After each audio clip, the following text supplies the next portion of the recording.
Good morning and welcome to all our viewers to the SLC grounds here in Colombo for the club major T20 cricket tournament. Today, the first game on the cards is Army SC versus Kurunegala Youth Cricket Club. And in this group, Army is the number 2 team and Kurunegala the number 3 at the moment. Army has played 3 games and won 2 of those. One has been a no result and Kurunegala bet. Here we see the points table that's going to come up now. Well, so Army will be having so many of the Sri Lankan players included today. Papare, the former Sri Lankan player, is leading them. And there you see the points table. SLC playing 4 games and won all 4. Army 3 games, 2 wins and 1 no result. And Kurunegala, the other team who's playing today, played 4 games, won 2, lost 2. So that's the points table on Group D. So it's an interesting game on the cards. As I say, good morning to Estelle Vasudevan, who's in the box with me. Good morning, Estelle. Good morning, Paulinus. Yes, it should be an interesting encounter between these 2 teams. Of course, the chance to go up to the top of the table, a bit far away with that no result for Army SC. But they'll want to put up their best performance today with a lot of familiar faces in their lineup. Well, Army is definitely a very strong lineup. They've included Dinesh Chandimal, who has just come after the Bangladesh tour. Mahesh Dikshana with the IPL performance. So we go down now to the pitch report, where our good friend Samir Yunis is down with the on the pitch. The sun may be out in all its glory on this Monday morning here at the SLC, but it wasn't the case in the last couple of days. I've been told by the ground staff that they've had the turf covered for the last 2 complete days, which means it hasn't got the sun that it has been getting today. There's obviously a bit of dampness if you can just have a touch of it. You see, my fingers can almost feel the dampness on the pitch, and there's a bit of grass left over as yet.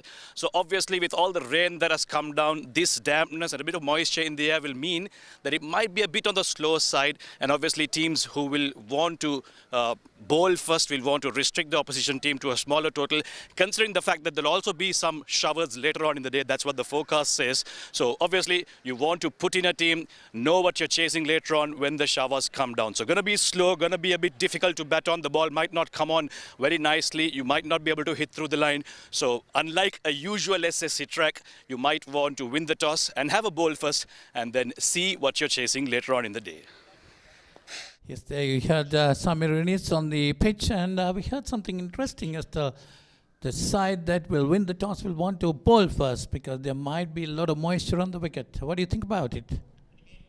Yeah, I think that's about the right call coming in from Samir out there, because we do also have some bad weather on the cards.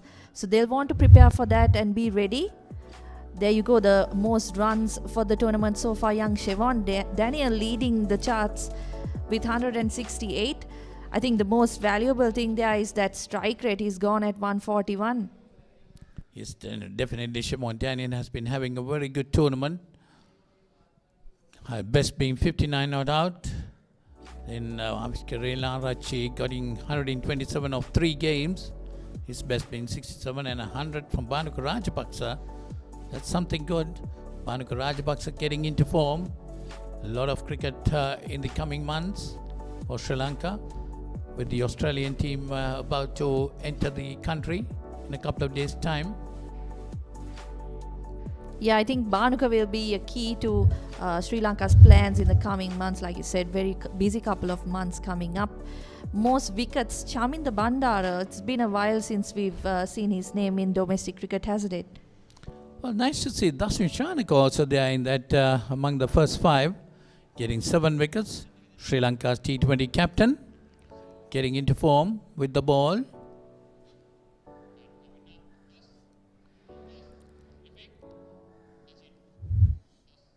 Yes, so let's go to the toss down there with Sachin Pires down with the 2 captains and the umpires and the match referee. The match referee today for this game is Priyantha Udayaratna.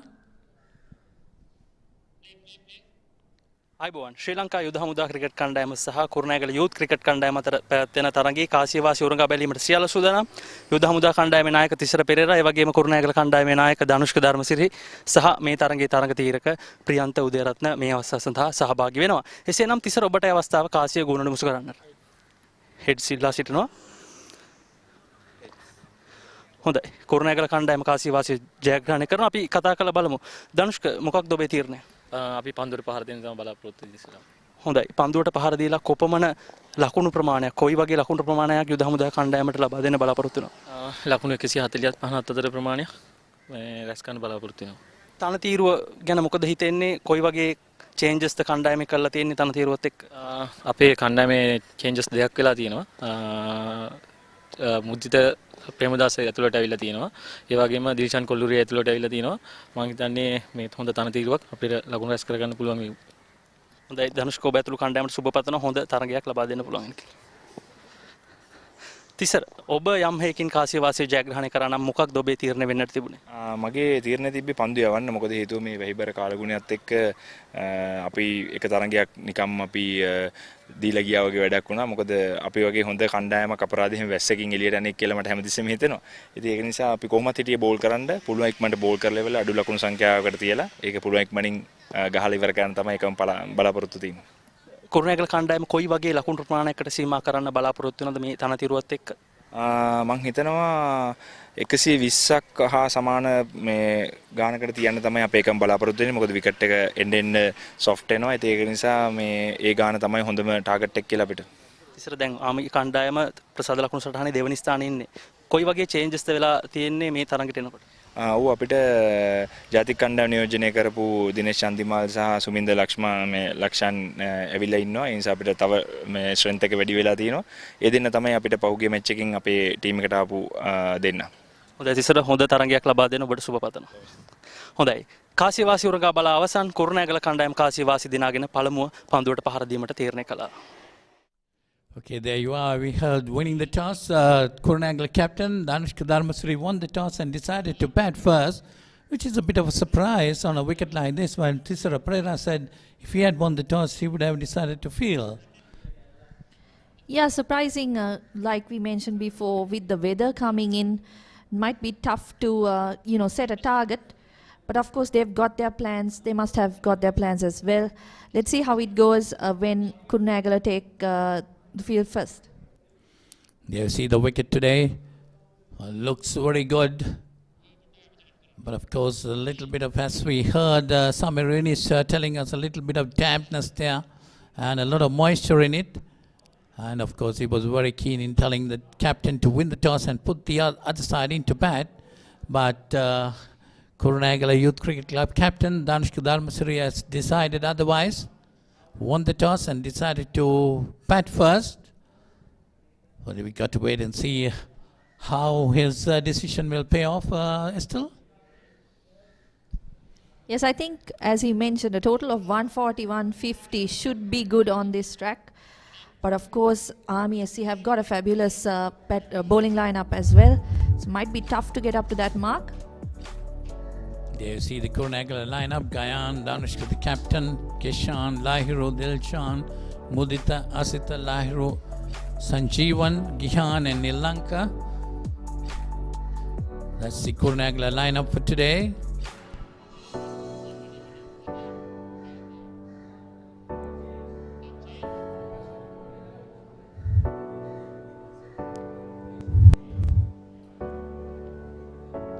That's the Army side. Ashan Rantika, Sikuge Prasanna Himsha, Dinesh Chandimal, Lakshan Tisra Pereira the captain, Lakshan Asila Gunaratna, Sumida Mahesh Deekshana and Gayan. Those are the players that will be taking the field for Army today. It's an interesting team with so many players coming into the side. There you see the two umpires on the field. That's Pradeep Uddavata and S.K. Pereira. Will be officiating today. Well, talking about the Army side, Estelle, there's so many talented players. I mean, Sri Lanka players in that side with the inclusion of Dinesh Chandimal and Mahesh Deekshana. After the recent IPL and the Bangladesh tour, definitely they're going to strengthen their sleeve. Yeah, I think they've really strengthened their side with the inclusion of Chandimal and also Suminder Lakshan, who was with the test side in Bangladesh. Interested to see how he goes leg spinner. Haven't seen much of him yet in this tournament, with him being on national duty. So today will be the day where we can get an eye on him. There you see the Army team led by Tisara Pereira taking the field, and the Kurunegala batsman also quickly following them up. Well, the weather up to now is quite good. A bit of sunshine there. But over on the other side we see some clouds. Hopefully we'll have a good day's play. Ideal climate for cricket, isn't it? Yeah, it is. And I think, as Tisara Pereira mentioned at the toss as well, it would be a pity for a team like Army to miss out due to the weather. A really good side, and those are the type of teams, or those are the type of sides that we would like to see getting as much opportunity as possible to go through. Nobody wants to get knocked out due to the weather. Definitely, they have a very, very good side there. So many Sri Lanka players in the team. So definitely they might be wanting to win this game. But we're quite happy Kurunegala Youth Cricket Club deciding to bat first after winning the toss. Tisara Pereira himself said that had he won the toss, he would have fielded first.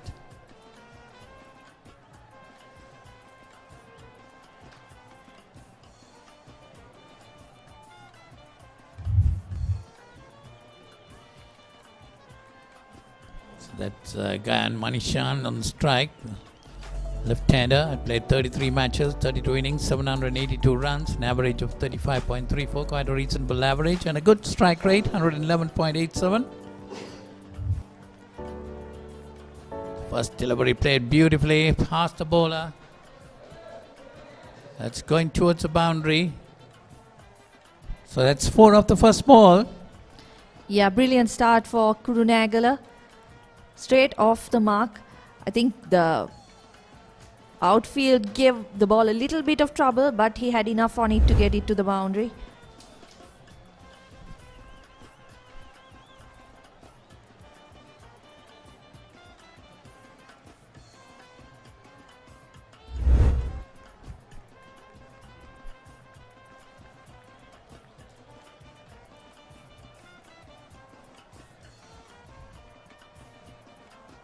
That's the shortest delivery by Tisara Pereira.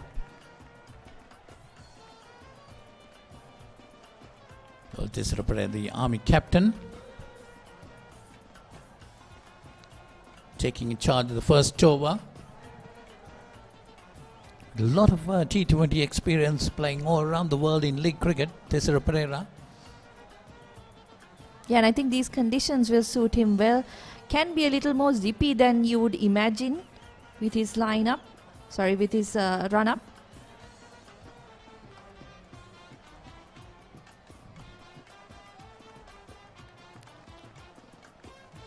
This is the man ideally wanted in T20 cricket, every league. Playing a lot of T20 cricket. Captaining Army Sports Club today against Kurunegala Youth Cricket Club. That one shot, but well fielded at the mid-wicket area. Yeah, that came right off the middle of the bat. Unfortunately, couldn't find the gap. Suminder Lakshan, I believe, with the fielding effort on that occasion. Hasn't been the best of starts from Tisara Pereira. There you go, his record in T20 cricket, as you mentioned. Lot of experience all around the world. He's played 322 games. It's quite a lot of cricket. Still 322 T20 matches. And that one again short and put away beautifully past cover point into the cover boundary. 4 more to go and Mishan. Just way too short on that occasion, giving him the space he needed to cut the ball through the gap. outfield doing just enough once again to take the ball to the boundary. Quite a good start for Guyana with 2 boundaries in this over.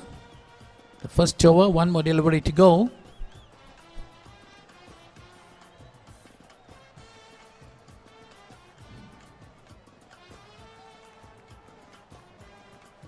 Shot again, and this time pulled beautifully past mid-wicket. That's also going towards the boundary. A long chase.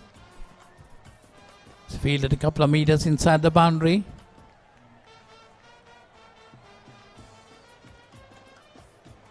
So batsman get 2, and the score 3, and the score moves on to 11. So that's a good over for Kurunegala, isn't it?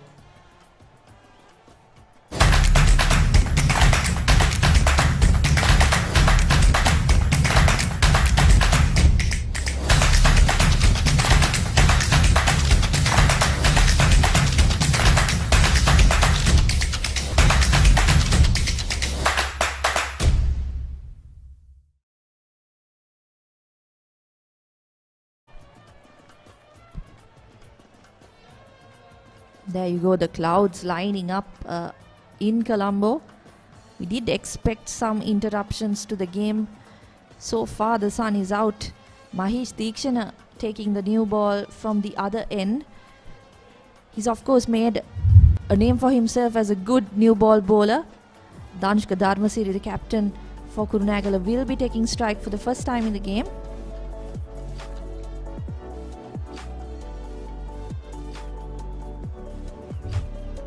I think 11 runs in the first over and bowled him. So that's Gayan Mishan is out, bowled by Mahesh Deekshana on the first delivery itself. So Kurunegala lose the first wicket at 11. Yeah, what a delivery from Deekshana, right to kick things off. Played all around it.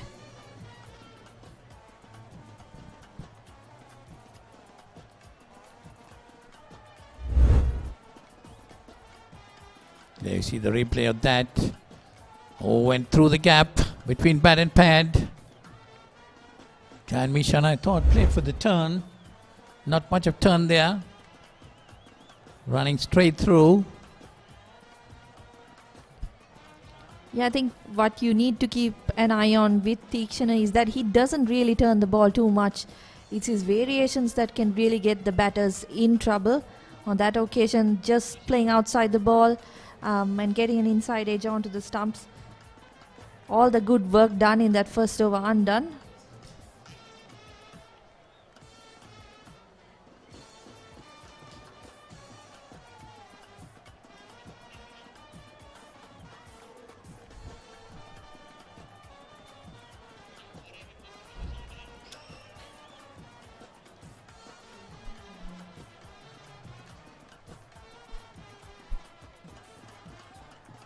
That's another good delivery from Deekshana, loud appeal.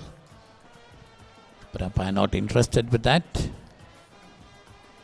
Kishan Waniarachi is the new batsman.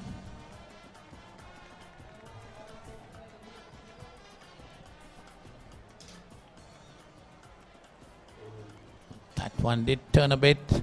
I think Mahesh Deekshana really has come into light as a good new ball bowler in the T20 game. Yeah, I think with his height, he's able to get a bit of extra bounce as well. And of course, he's very, very accurate.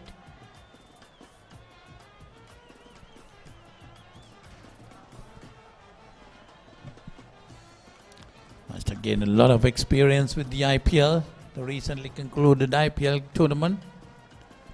Part of Chennai Super Kings, Mahesh Deekshana.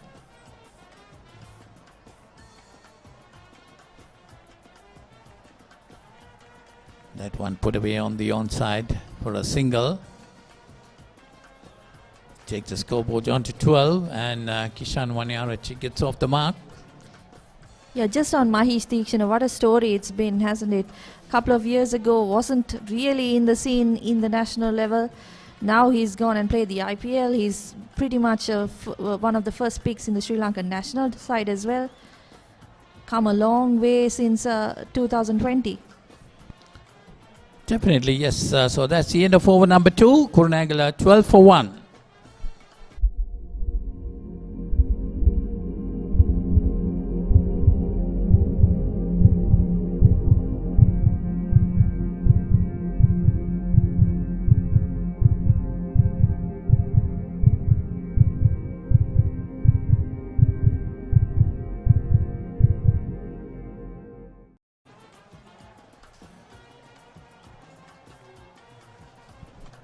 So 2 overs gone. Kurunegala 12 for 1.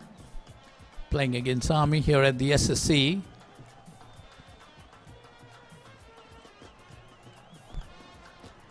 For those just joining us, Kurunegala won the toss and decided to have a bat first against Army SC. Mahesh Tikshana striking first in the second over. There you go, Keshan Vanyarachi's stats. That's Asela Gunaratna have been brought in, and the first delivery was a wide. Yeah, Tisara Pereira bowling just that first over, went for a couple of boundaries there. So it was an expensive over. 11 runs came off Tisara Pereira's first over. There you see the stats of Asela Gunaratna.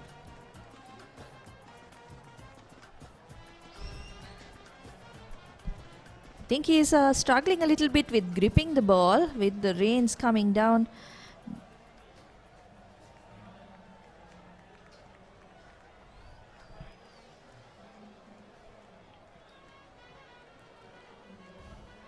Well, certainly we lost all the sunlight that was there, and it looks a bit gloomy here.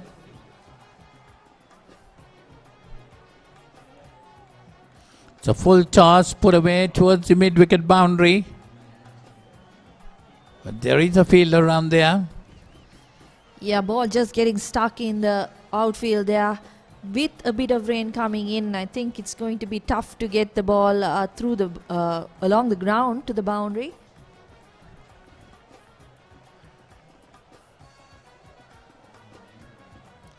Well, yes, definitely the outfield might be quite slow still because we have had a lot of rain here. You're not getting the value for the shots. And he's given LPW. So that's Asela Gunaratna striking. Keshan Vanyarachi, the batsman.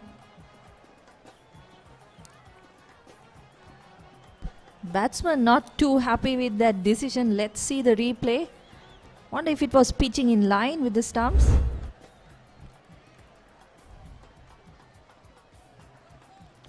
Oh, that would have been plumb, I think. Getting a bit of turn off the track, isn't he, Asela Gunaratna? Looked to be close enough, I think, to be given. Keshan Vanyarachi not too happy. So it's 15 for 2, Kurunegala.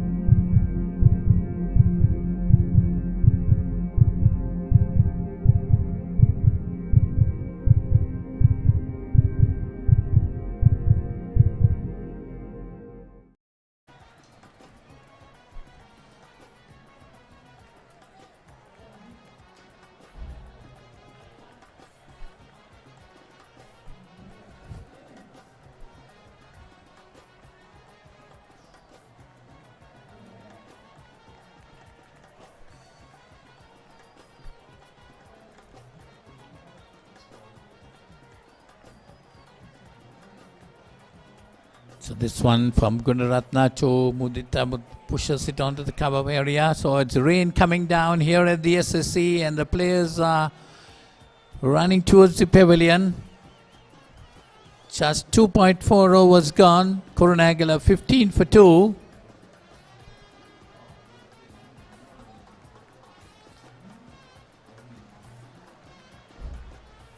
The groundsman finding it difficult to put the covers on.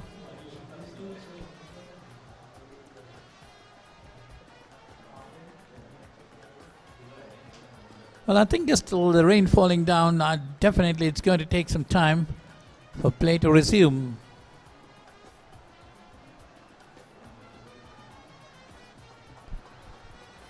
Yeah, I think Army will be really disappointed if they don't get a result on this occasion. They have started off really well. Just a reminder, only the top team from the group goes through to the semi-finals. So if they do not get a result here, it's going to be really tough to go past Moores Sports Club.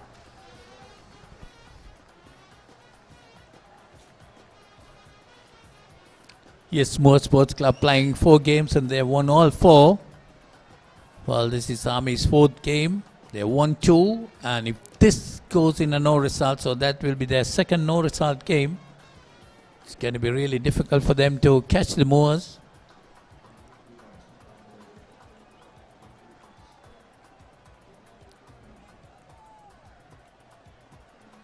So there you see the scoreboard, 15 runs on the board, loss of 2 wickets.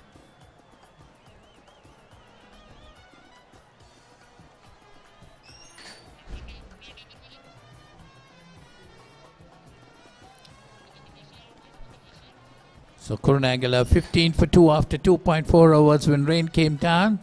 We'll hand you to this commercial break.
Catch the excitement real time.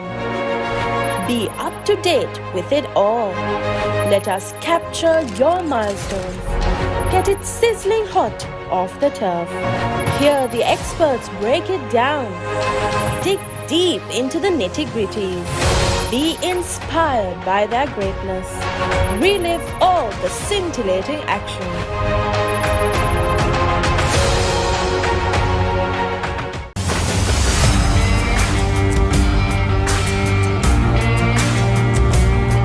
நேரடி ஒளிபரப்பு யாழ்ப்பாணத்தில் මාතර කොටවිල ගම්පියසට ඇවිල්ලා තියෙනවා. සිද්ධාස ඇඩ්මෝරටුව පියගම මහින්ද රාජපක්ෂ ක්‍රීඩාංගණය கிழக்கு மாகாணம் Sugadadas Indoor Stadium is the Fox Hill Supercross. Kurunegala City ඇතුගල් පුරවරය Papare.com අපි අද ඇවිල්ලා ඉන්නේ නෝරෙලිය ප්‍රදේශයට. Final Showdown Candy Sports Club Polonnaruwa ජාතික සංකීර්ණයේ සිට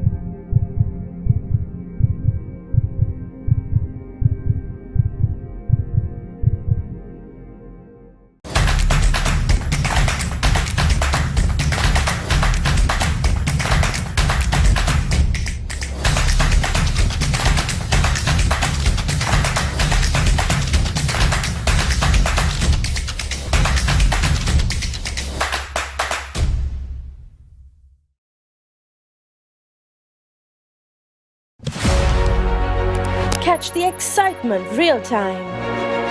Be up to date with it all. Let us capture your milestones. Get it sizzling hot off the turf. Hear the experts break it down. Dig deep into the nitty-gritties. Be inspired by their greatness. Relive all the scintillating action.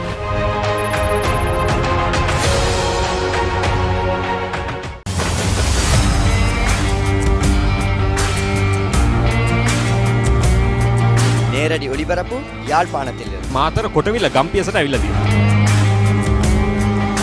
සිද්ධදාස ඇඩ්මොරටුව පියගම Mahinda Rajapaksa ක්‍රීඩාංගණය. කිழக்கு மாகாணம். Sugathadasa indoor stadium is the Fox Hill Supercross. Kurunegala city ඇතුගල් පුරවරය papare.com අපි අද ඇවිල්ලා ඉන්නේ නෝරෙලිය ප්‍රදේශයේ.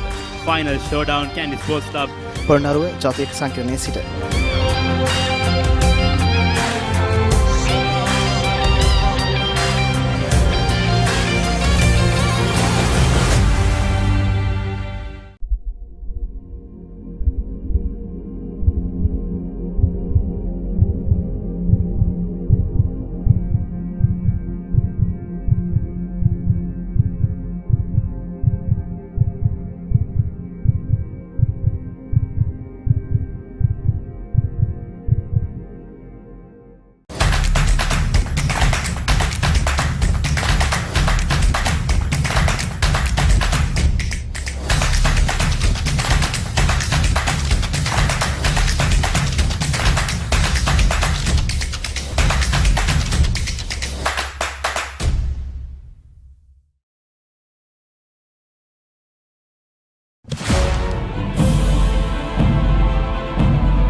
අයිබෝන් මාන්චෙස්ටර් සුපර් ක්‍රීඩ් රැකගෙන තවත් ලෙජන්ඩ්ස් වැඩසටහනක් තුරින් අද අප හමුවන්නේ ජාතික කණ්ඩායම නියෝජනය කළ ඉතාමත් සුප්‍රසිද්ධ ක්‍රීඩකයෙක් වගේම ජනතාවගේ ආදරය දිනාගත් ක්‍රීඩකයෙක් ටෝනි ග්‍රෙග්ගේ වචන වලින් කියනවා නම් ලිටල් කලු.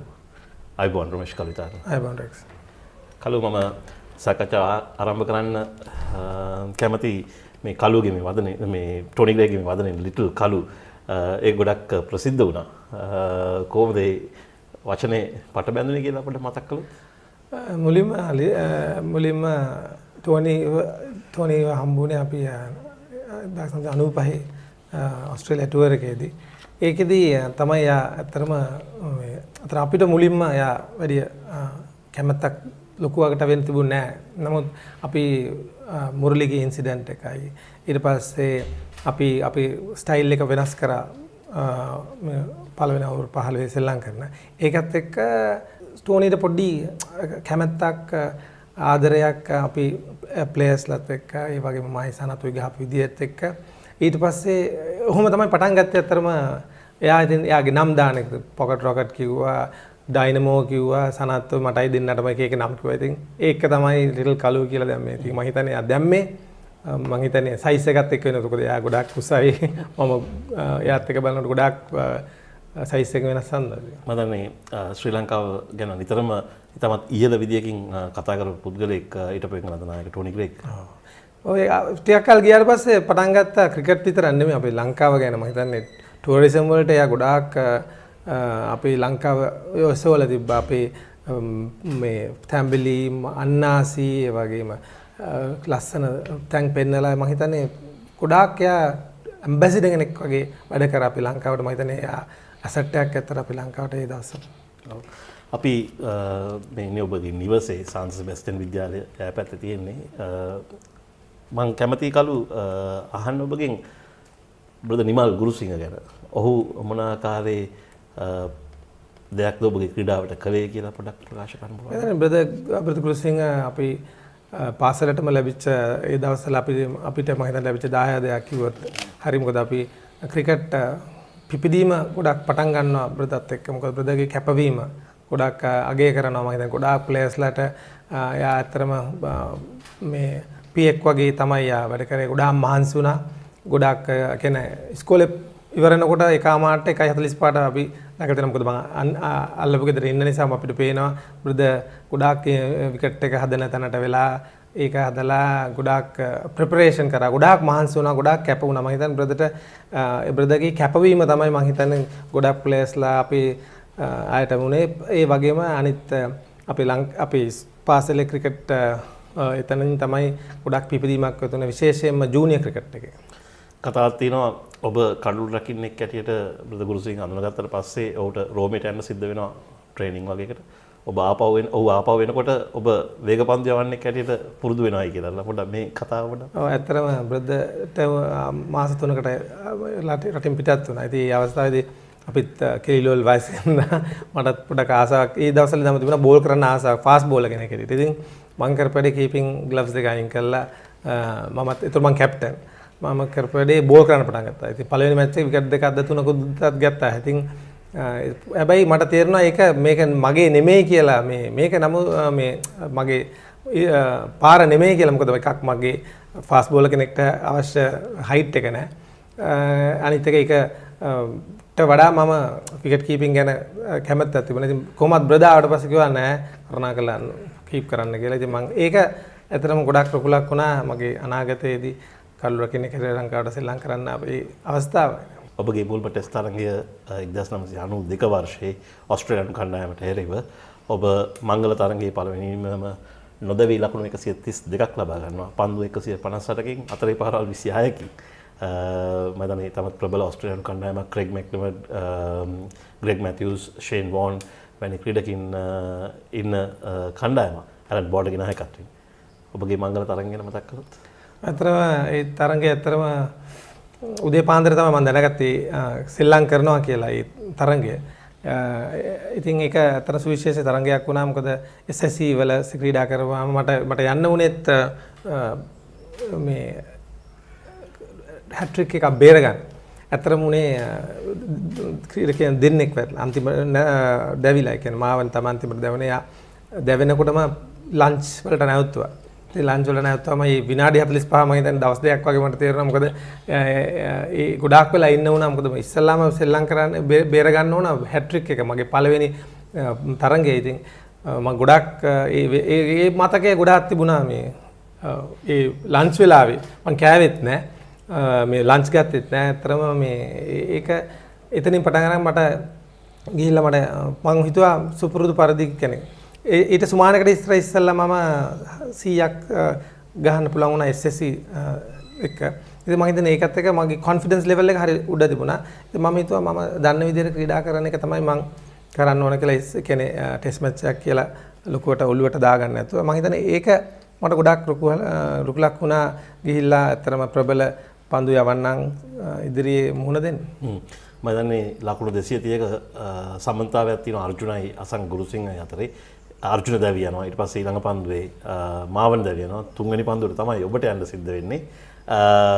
ඔබ දැන් ලන්ච් බ්‍රේක් එකෙන් පස්සේ පන්දුවට පාර දෙන්න ගියාම කොහොමද පොඩක් වටින් පිටින් මොනාරි කිව්වද කට්ටිය? ඔව් මම බවුන්ඩරි ලයින් එකේ එන තැන ඉඳන්ම මට කිව්වා මෙයා පළවෙනි තරගය කියලා හොඳටම මතක් කරා. එතකොට ඒ වෙනකොට මෙයා එන්නේ මොකටද කියලා දන්නව නේද කියලා මේක ලේසි මේ ක්ලබ් මැච් වගේ නෙමෙයි. ඒ වගේ වචන කියන්නේ තමන්ව ඩිමෝටිවේට් කරන වචන ගොඩාක් කිව්වා. මම ඔක්කොමටම බලලා hina වුණා. මොකද මම දන්න විදියට මම සාමාන්‍යයෙන් ඇග්‍රෙසිව් වුණොත් එහෙම ඒක පාඩු වෙනවා කියන එක මම කොහොමද මට කියලා තිබුණා. ඒක මොකද මේ කියන්නේ ටෙස්ට් තරඟ වලට යනකොට ඒ ක්‍රීඩා කරන ආකාරය ගැන අපිට යම් කිසි දැනුමක් දීලා තිබිච්ච හන්දා. ඉතින් ගොඩාක් දේවල් කිව්වා. ඒ වගේම මේ මගේ වටේ නිකන් අම්බ්‍රෙල්ලා එකක් වගේ කියන්නේ මේ ෆීල්ඩ් එක ස්ලිප්ලා දෙන්නයි ඔහොම වටේටම දැම්ම. මට දාලා විනාඩි 2ක් විතර දුන්නා මට මේ බෝල් කරන්න නැතුව මේ ප්‍රෙෂර් එක. ඉතින් මට තාම මතකයි ගොඩාක් ප්‍රෙෂර් එකක් ඇති වුණා පළවෙනි බෝලේ සෙල්ලම් කරනකොට. ඉතාමත් වේගෙන් ලකුණු 132 ලබා ගන්නවා. ශ්‍රී ලංකා කණ්ඩායම ඉනිම ඩික්ලෙයාර් කරනවා සහ පළවෙනි ඉනිමේ ලකුණු 291ක ලීඩ් එකක් ලබා ගන්නවා. එහෙම තිබිලත් කොහොමද ඒ තරඟේ ලකුණු 10කින් පෙරදුනේ? අතරම මම හිතන්නේ ඕස්ට්‍රේලියානු කණ්ඩායම මම හිතන්නේ ඕස්ට්‍රේලියා ක්‍රිකට් විතර නෙමෙයි ඕස්ට්‍රේලියානු කියන රටේ ක්‍රීඩාව දිහා ඒගොල්ලන් බලන්නේ අමුතුම විදියට. මම හිතන්නේ ඒගොල්ලන් මොනම වෙලාවකවත් ගිව් අප් කරන්නේ නැහැ. ඒ කියන්නේ මැච් එක පරදිනවා කියලා දැනගත්තත් ඒගොල්ලන් අන්තිම බෝලේ දක්වා හැම වෙලේම ෆයිට් කරනවා. මම හිතන්නේ ඒගොල්ලන්ගේ ජාතියේ තියෙන ඒ ජවය තියෙනවා. ඒක මම හිතන්නේ අපි ක්‍රිකට් වලට විතර නෙමෙයි හැම එකෙම අපි දකිනවා. මම හිතන්නේ ඒක ගොඩාක් ලොකු දෙයක් විශේෂයෙන්ම ස්පෝර්ට් එක. ඉතින් මේක පළවෙනි පාර නෙමෙයි ඒගොල්ලන් පරදිලා ඉඳලා දිනපු එක. මම හිතන්නේ ඒගොල්ලන්ගේ චැලෙන්ජ් එකක් ගන්න එක මම හිතන්නේ ඒගොල්ලන්ගේ ඒ බ්ලඩ් වල තියෙනවා මම හිතන්නේ ලේවල තියෙනවා ඒගොල්ලන් මම හිතන්නේ අපිත් එක තියෙනවා පරාජය නෙමෙයි අපි ඕනෑම දෙයක් කරන්න පුළුවන් කියන එක අපේ රුධිරයේ තියෙනවා මම හිතන්නේ ඒක අපි යුද්ධෙන්ම අපි ඒක පෙන්නුවා අපි කවදාකවත් කවුරුත් දිනලා නැහැ මේ වගේ යුද්ධයක් නමුත් අපි එකක් තියෙනවා නමුත් මේකල ස්පෝර්ට් එකට ඒගොල්ලන් හොඳට අදාළ කරලා තියෙනවා ඒක ඒගොල්ලන් ප්‍රගුණ කරලා තියෙනවා මම හිතන්නේ ඒක ලොකු හොඳ ලක්ෂණයක් ඒ තරගේ තමයි ෂේන් වෝන්ගේ ආරම්භයත් ඔව් ෂේන් වෝන් ආරම්භ නෑ එයාගේ පළවෙනි තරඟේ නෙමෙයි නමුත් මම හිතන්නේ ඉම්පැක්ට් එකක් පළවෙනි ඉනිමේදී ඔහුට ලොකු දෙයක් කරන්න බැරි වුණා මොකද ඔහු පන්දුවට යවුවත් ඔහුට විකට් ලබා ගන්න හම්බුන්නේ නැහැ ඔහුට ලකුණු ලබා ගත්තා මොකද අපේ ගොඩක් කෙනෙක් පන්දුවට පහර දෙන අය හොඳින් ක්‍රීඩා කරපු නිසා නමුත් දෙවනි ඉනිමේදී ඔහු නැවත අමුතුම ආකාරයකින් ඔහු පිබිදීමක් එක්ක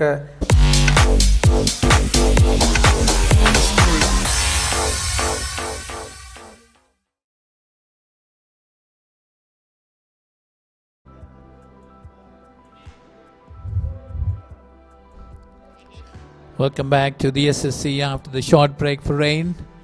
Play is about to resume. For the viewers who is joining us, it is a game between the Army Sports Club and Kurunegala Youth Cricket Club. And the first ball after the break, it's a drop catch. Asela Gunaratna is the bowler. And immediately a change of field on that occasion. Not the best of deliveries and a simple catch to slip. Just fumbling it on that occasion. Gunaratna could have had another in that over. This is something good in Gunaratna is he uses the crease very well while bowling. So that's the end of his over. So 3 overs gone, Kurunegala 15 for 2.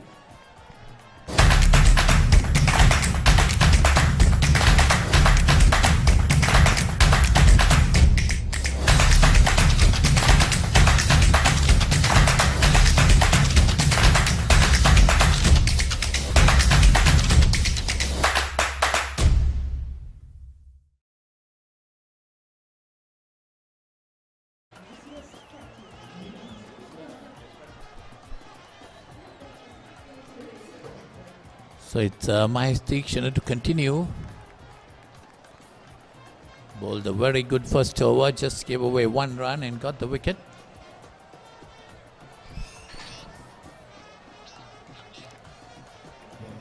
Army will be desperate to get those overs in. Beautifully bowled once again, beating the bat. Kurunegala batters have not had a clue against Mahesh Deekshana, have they?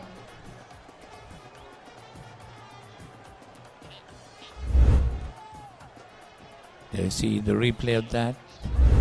Trying to just swing at it.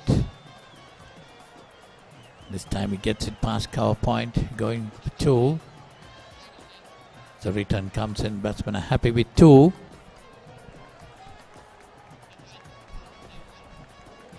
That takes us go on to 17. Kurunegala, after winning the toss and deciding to bat first. This game is really a very vital game for Army. They got to win this game.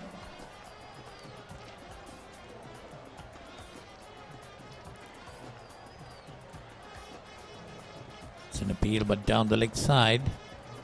Yeah, Army, like I said, will be desperate to get the overs in because they need a result here, having had a rained out game previously in the tournament.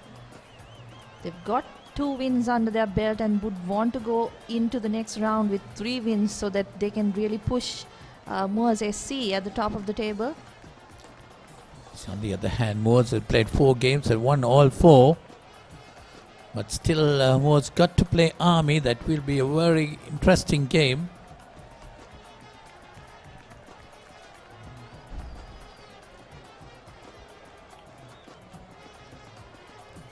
So Mahesh Deekshana bowling his second over, just given away 3 runs.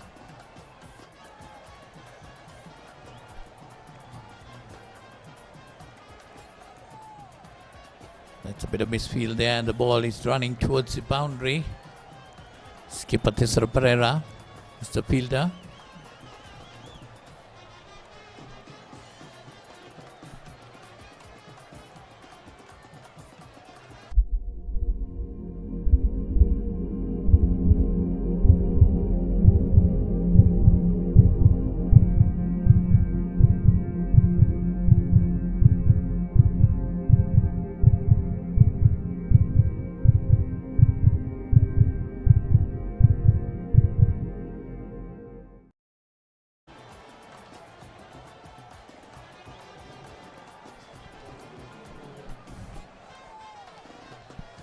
So 4 overs gone, Kurunegala 21 for 2, and there is a bowling change.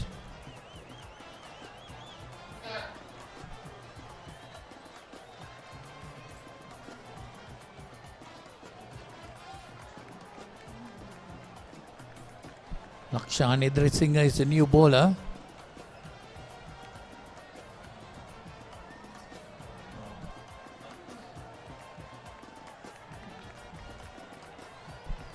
Close call for a run out on that occasion.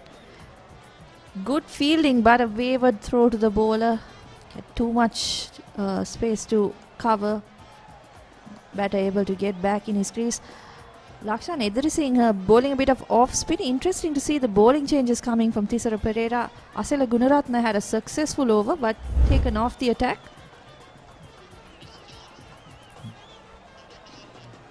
They see the run out. Yes, as you said, the throw was a bit wayward. That allowed the batsman time to reach his ground. Well, also, Estelle, the bowlers are bowling their overs quite quickly, especially Mahesh Deeksana. He always bowls his over very quickly. Yeah, I think Army also in a bit of hurry. They don't want the rains to come back and interrupt this game. We saw them also helping out with the covers as well. They just want to get on with things so that they can get a match in here and hopefully get a win under their belts.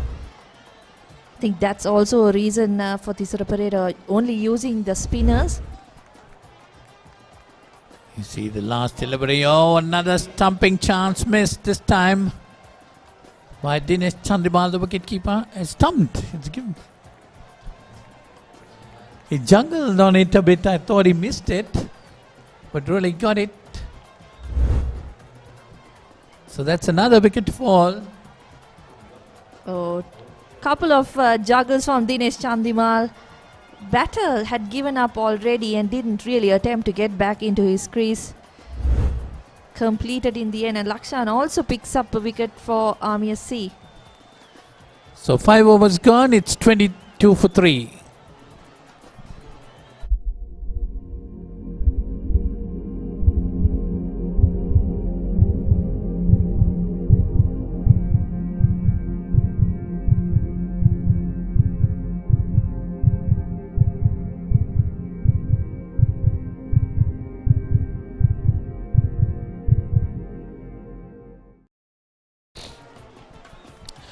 Not the best of starts for Kurunegala Youth Cricket Club up against a very strong Army side who've, as expected, bowled well on this wicket. That's not the best for batting, quite damp in the morning as we said.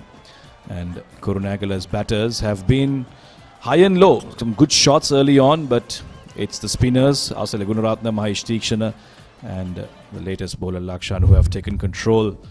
Dilshan Kolure is the new batter, just played a couple of games now. Good strike rate there, 130. He'll want to bring that game out today if he has to resurrect this innings for Kurunegala. Asela Gunaratna is back into the attack then. That's one thing they've done very well, have not given away any freebies. These spinners have kept it tight and in control. Laksisi De Silva joins me. Good morning to you. Good morning, Samir. So far, that's been a very good display of bowling by Army Sports Club.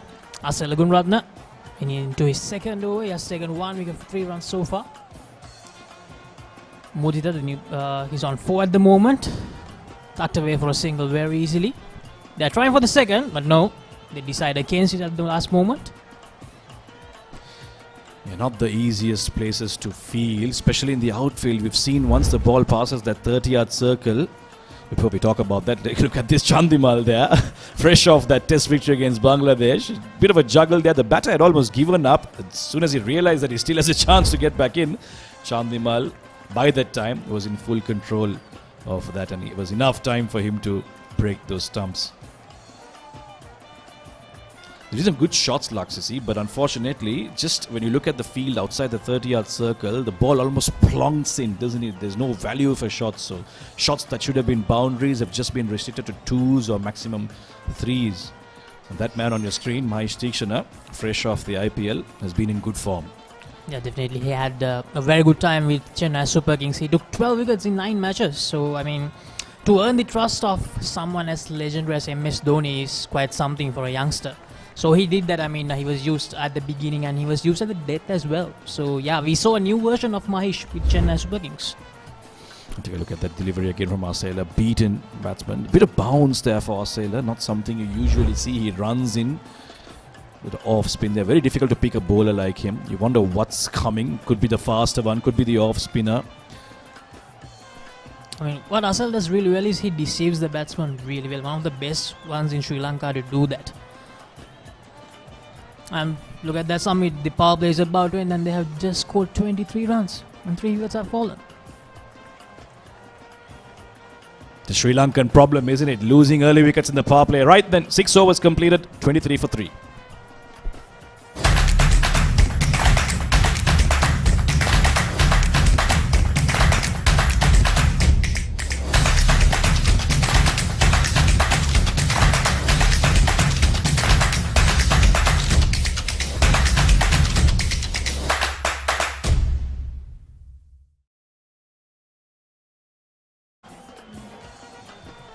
23 for 3, KYCC, that is the Kurunegala Youth Cricket Club. We had everything in this game so far.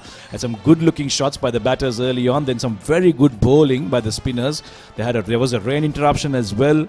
And right now, as is usual stories on Sri Lankan wickets, it's the spinners who have taken control. Lakshan will continue after that successful first over. Fancy shades on him. That's really nice. Batters have got no clue when you have bowling like that. Turn and bounce. And just as you mentioned during the pitch report, it has been a really good pitch for spinners. Lakshan, Arcela, they have dominated the proceedings so far. Lakshan runs in once again. Some turn there once again for Lakshan. Yeah, you know what? I expected it to be slow, but not with this much turn. This is a lot of turn we are seeing so early on. Wonder how it will play out as the day goes on. This time steps forward and tries to guide that towards point. But doesn't get a bat. It looks clueless right now. Mudita is faced 14 deliveries, only just got 5 runs. Yes, the pitch is playing its part, but KYCC, they had this issue for a while now. I mean, they don't have any batsmen with a strike rate of over 100 in their middle over. But today they have Dishan Colombo with them. So let's see whether he can do any difference. I was quite surprised, honestly, when their captain won the toss and decided to bat first. Not what was expected from a lot of people, because we know that this wicket has taken a lot of rain in the last couple of days. This time he's able to make room, cut away, but still straight to the fielder. So this is really good bowling by the youngster Lakshan, given away just 1 run, almost the end of his second over. And so for 5 dot deliveries in this over. The last delivery of the 7th over. Straight back to the bowler. So it's a maiden over by Lakshan Edrisinghe. He has bowled 2 overs and has taken 1 wicket for 1 run. KYCC 23 for the loss of 3 wickets after 7 overs.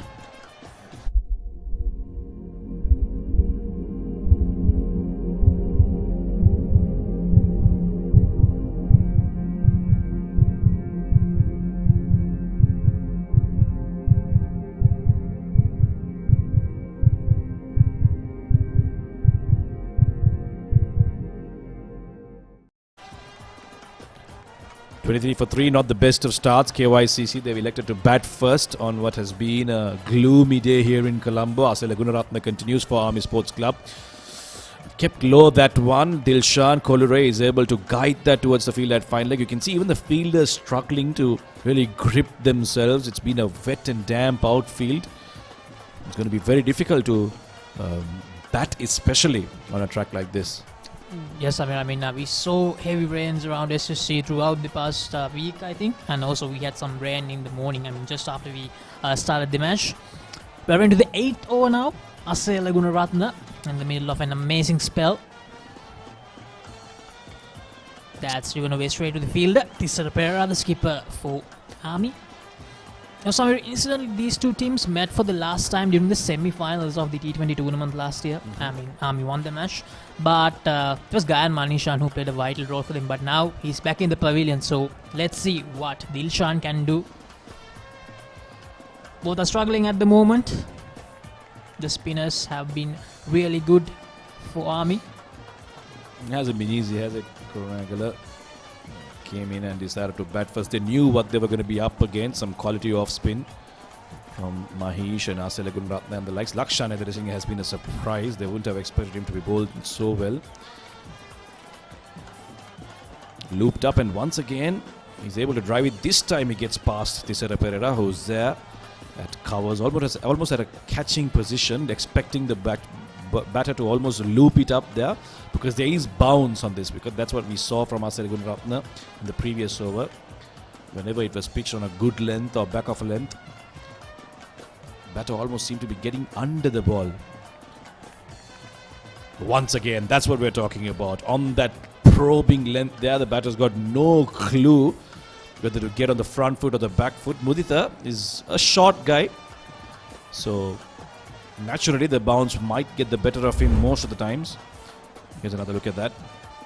Look at that. Wow. He's lucky not to get the outside edge there. Cuts away past the field at point. There is protection down there. Suyapakawa gets around to stop that for a single. So another very good over for Army. The batters of Kurunegala struggling now. 8 overs, 27 for 3.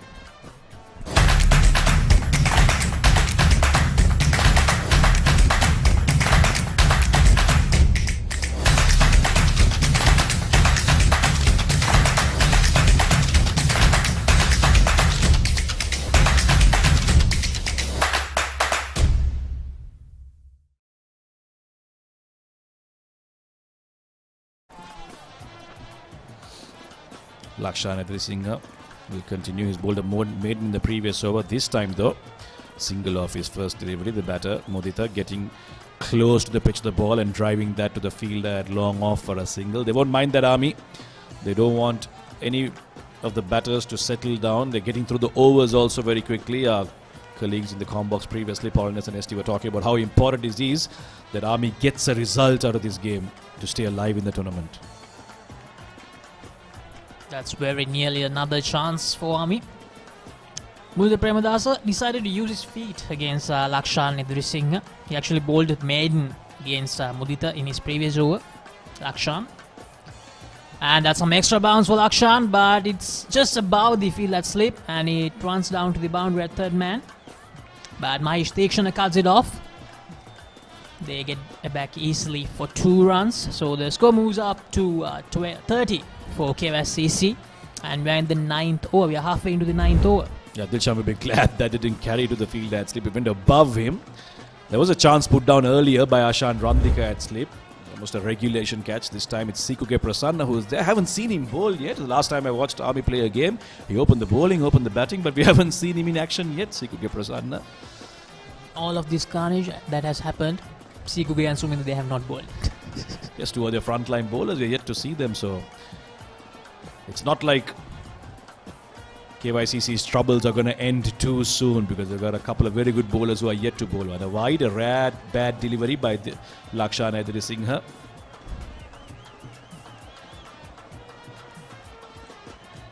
It's very two-paced, isn't it? You have some which are turning and bouncing, then you have a couple of deliveries that just go straight on, they stay low. So batting nightmare, honestly, for a lot of batters. But last delivery of the 9th over. Muditha sweeps it away, but straight to the fielder, Tisara Pereira. So that's the end of the 9th over. KSCC 32 for the loss of 3 wickets.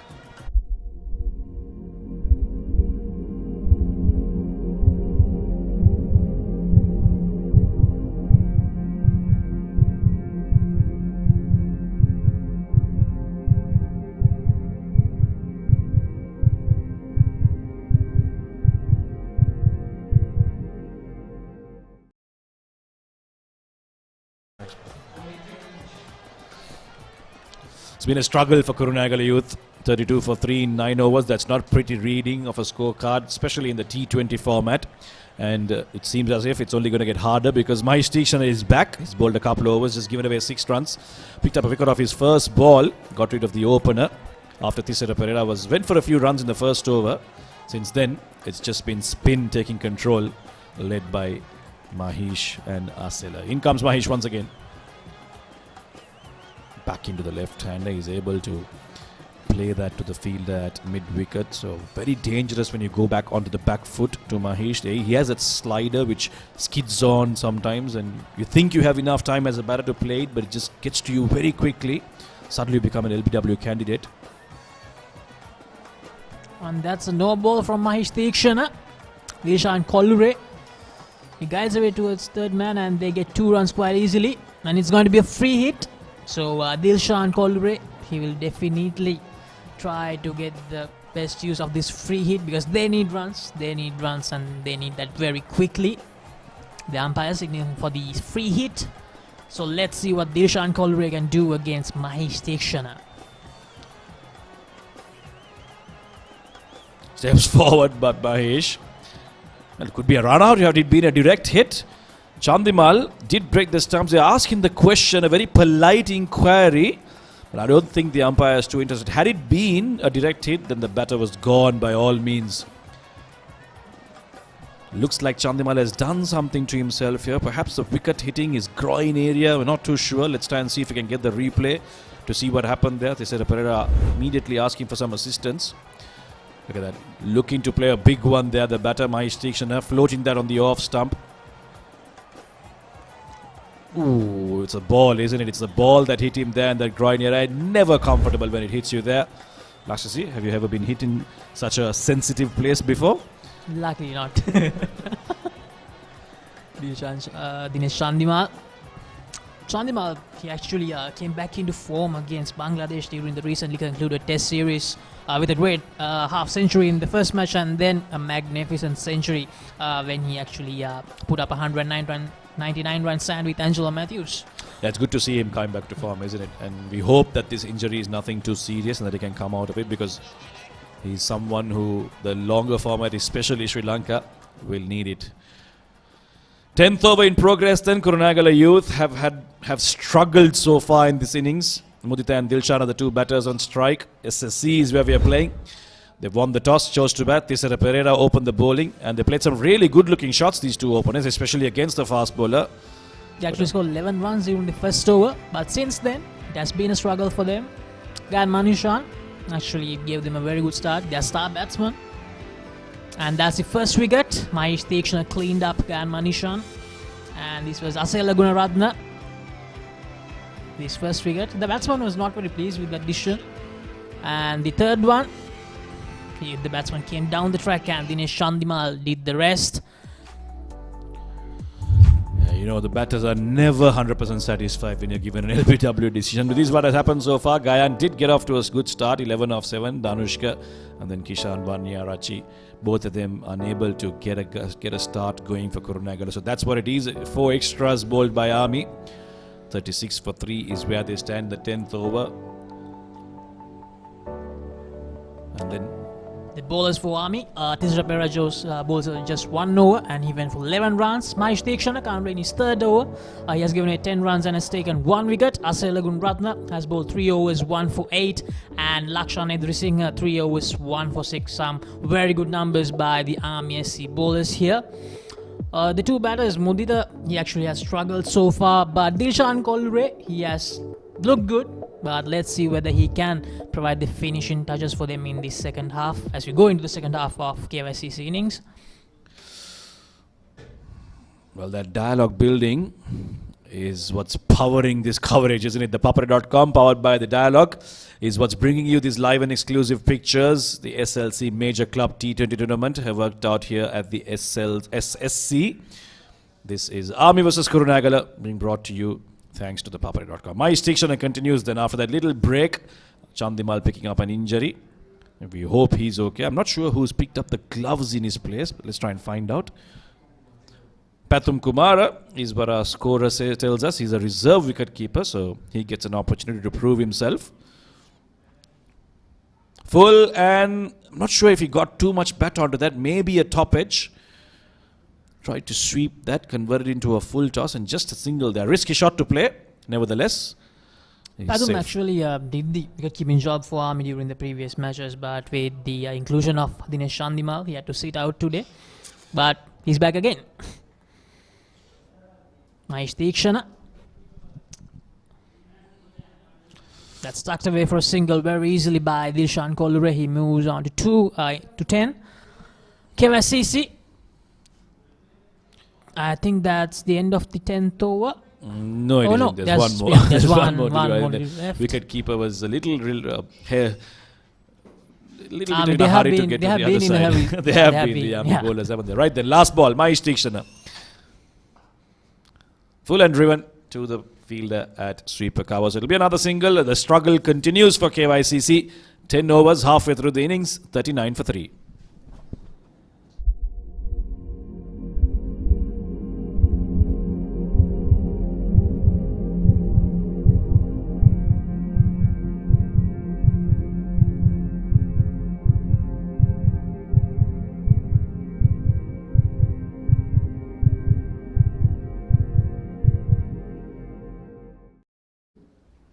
අයිබෝවන් සුබ උදෑසනක් කුරුණෑගල තරුණ cricket කණ්ඩායම සහ යුද හමුදා cricket කණ්ඩායම අතර පැවැත්වෙන මේ 2020 තරඟය කොළඹ සිංහල ක්‍රීඩා සමාජ ක්‍රීඩාංගණයේදී ක්‍රියාත්මක වන්නේ සුමින්ද ලක්ෂාන් කැඳවා තිබෙනවා දිනේ ප්‍රථම පන්දුවාරය ක්‍රියාත්මක කිරීම සඳහා සුබ උදෑසනක් අසංක එසේම වේවා සචින් කාලගුණයෙන් යම්කිසි බාධාවක් එල්ල වුණා නමුත් මේ වෙනකොට තත්ත්වය පහ වෙලා ගොස් තිබෙන්නේ ආලෝකය හොඳින් තිබෙනවා වලාකුළු තත්ත්වයත් ක්‍රිකට් වලට ගුණදායකයි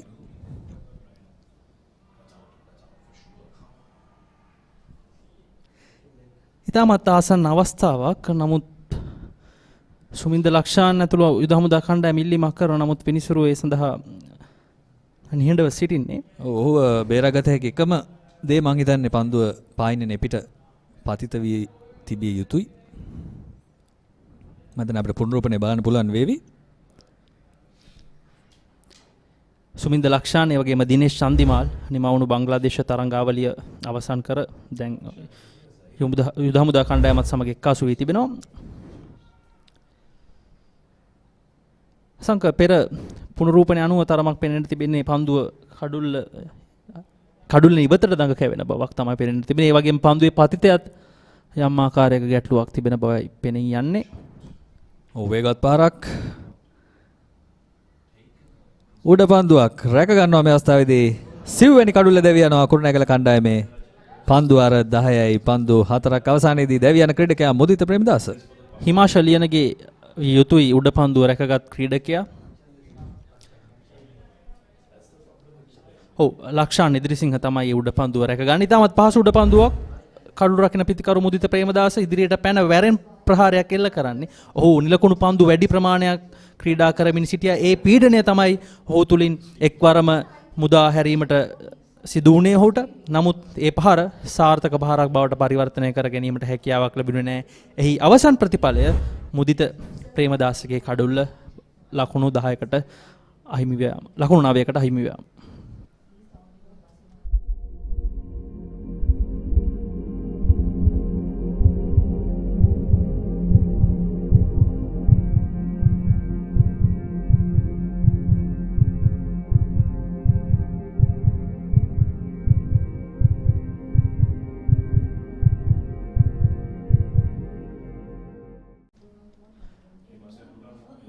කුරුණෑගල තරුණ ක්‍රිකට් කණ්ඩායමේ නවක පිතිකරුවා ලහිරු ජයරත්න තුන් ඉරියව්වෙන්ම දස්කම් දැක්විය හැකි ක්‍රීඩකයෙක් ලකුණු 39 කඩලු 4යි පන්දු 64ක් තුල කුරුණෑගල කණ්ඩායම තාමත් අසීරු අඩියක සිටිනේ අතරතුර වාරයේ තවත් ප්‍රබල ඉල්ලීමක් කරනවා සුමින්ද ලක්ෂාන් නමුත් මෙවරත් විනිසුරුගෙන් පිළිතුරක් ලැබෙන්නේ නැහැ. ඔහු නිහඬව ඔහුගේ පිළිතුර ලබා දෙනවා. සුමින්ද ලක්ෂාන් ඔහුගේ ප්‍රථම පන්දුවාරයේ ක්‍රියාත්මක කරමින් සිටින තවමත් ලකුණු ලබාගෙන නැහැ. ඔහුට එරෙහිව එක් කඩුල්ලක් දවා ගත්තා. ඉතාමත් සාර්ථක පන්දුවාරයක නිමාව ලකුණක් නැහැ. කඩුල්ලක් දවා ගත්තා. යුද හමුදා කණ්ඩායමට එරෙහිව කුරුණෑගල කණ්ඩායම ලකුණු 39යි කඩලු 4යි.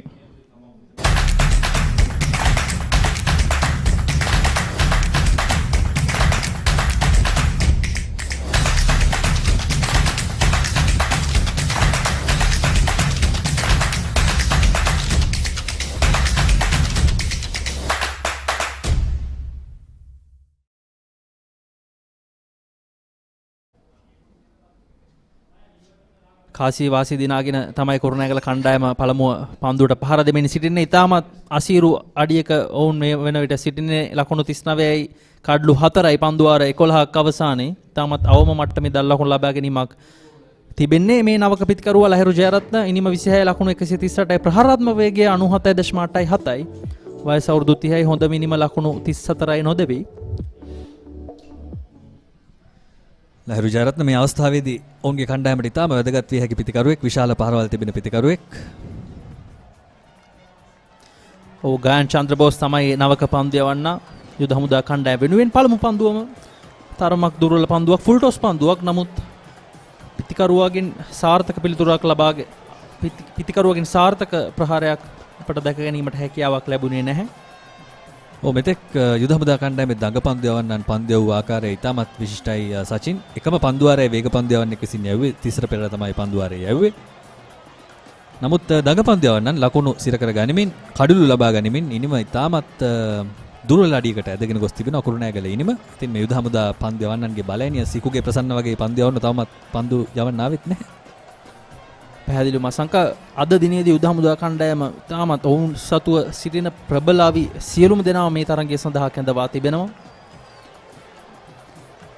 උඩ පන්දුවකට ආසන්න අවස්ථාවක් රැකගත යුතු උඩ පන්දුවක්. නමුත් එක් වරම ඔහුට එය රැක ගැනීමට හැකියාවක් ලැබුණේ නැහැ. ගායන් චන්ද්‍රබෝස් අපේක්ෂා කළේ නැහැ ඔය තරම් වේගයෙන් පන්දු යදියේ කියලා. නමුත් ක්‍රීඩාව වේගවත්. ඉදිරියට පැන එල්ල කරන පහර වේගවත් පහරක්. නමුත් උඩ පන්දුව රැක ගැනීමට තිබුණා කියලා හිතනවා ඔහුට ලැබුණු උසත් එක්ක. මේ දඟ පන්දු යවන්නන්ට පන්දුවට පහර දීම තරම් පහසු නැති බව පේනවා මේ තනතිරුවේ. අපි දැක්කා පිතිකරුවන් සියලු දෙනාම පාහේ දඟ පන්දු යවන්නන් ඉදිරියේ අසරණ වෙනවා. ඔවුන්ට පහරවල් නැති වෙලා තිබෙනවා. ස්විප් පහර පවා ඔවුන්ට හරි හැටි එල්ල කරගන්න බැරි වෙලා තිබෙනවා.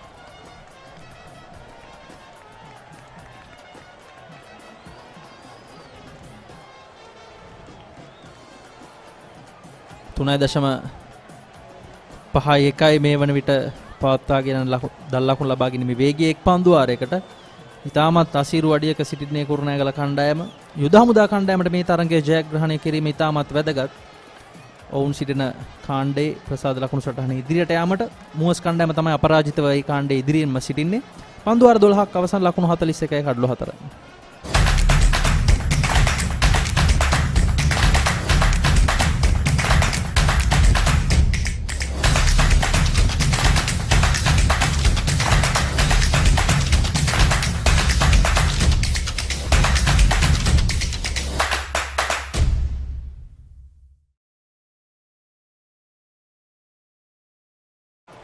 යුද හමුදා කණ්ඩායම මේ දක්වා පන්දු යවන්නන් 6 දෙනෙක් භාවිතා කර තිබෙනවා.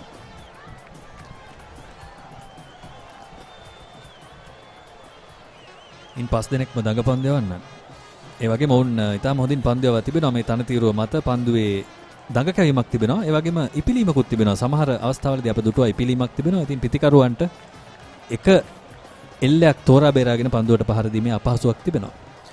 ඔවුන්ගේ තවත් පන්දු යවිය හැකි ක්‍රීඩකයන් කිහිප දෙනෙක්ම සිටිනවා. සීකුගේ ප්‍රසන්න, ඒ වගේම ලක්ෂාන් ගමගේ තවමත් එකදු හෝ පන්දුවාරයක් ක්‍රියාත්මක කළ නැහැ.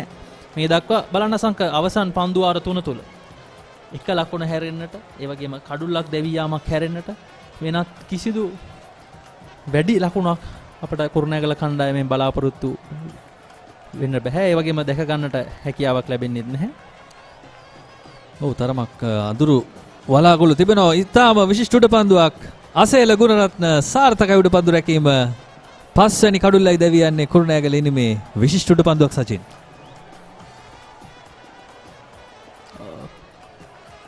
යුද හමුදා කණ්ඩායම ඒ උඩ පන්දුවක් නොවන බව තමයි සඳහන් වෙන්නේ. නමුත් මම හිතන්නේ පොඩි ගැටලුවක් තිබෙනවා උඩ පන්දුවක්ද නැද්ද කියලා. යුද හමුදා කණ්ඩායම එහි සතුට සැමරුවා. නමුත් විනිසුරු ඒ වගේම පිතිකරුවන් එය නොදෙවී යාමක් ලෙස තමයි ඔවුන් දකින්නේ. බලමු විනිසුරුවන් තවමත් කතා කරමින් සිටින්නේ. අපිට තෙවැනි විනිසුරුගේ පහසුකම නැහැ. නමුත් අපි බලමු කොහොමද මේ අවස්ථාවන් ලබා ගන්න පුළුවන් කියලා. පන්දුව බිම පතිත වෙන්නේ නැහැ. විශිෂ්ට උඩ පන්දුවක්. නමුත් උඩපන්දු රැකගත්තයින් පස්සේ පන්දුව බිම පතිත වෙනවාද කියලා පොඩි සැකයක් තිබෙනවා. මම හිතන්නේ ඒ තමයි මේ පිතිකරුවන් දෙදෙනාට තිබෙන සැකය.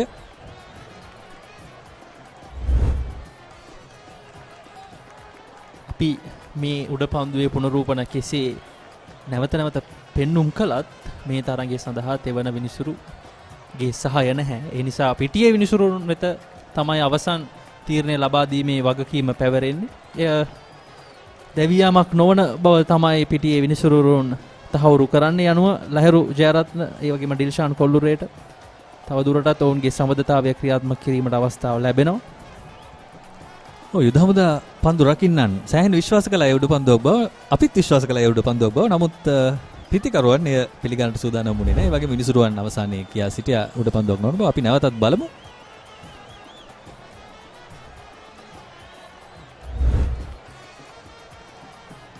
ඉතාම හොඳ ඉල්ලීමක්. නමුත් සුමින්දගේ වාසනාව ක්‍රියාත්මක වන්නේ නැහැ. යම් මොහොතේදී ලාහිරු තවත් අවස්ථාවක් ලබා ගන්නවා පිටියේ රැඳී සිටීමට.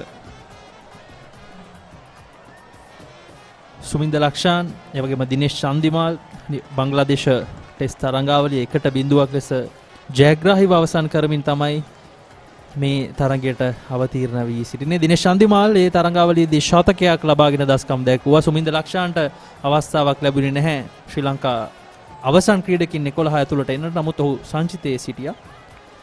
තමත් සාර්ථක පන්දුවාරයක් ලකුණු 3ක් පමණයි ඒ පන්දුවාරයට ලබා ගැනීමට හැකියාවක් ලැබුණේ කුරුණෑගල කණ්ඩායමට. ලකුණු 44යි කඩලු 4යි පන්දුවාර 13ක් අවසානයේ.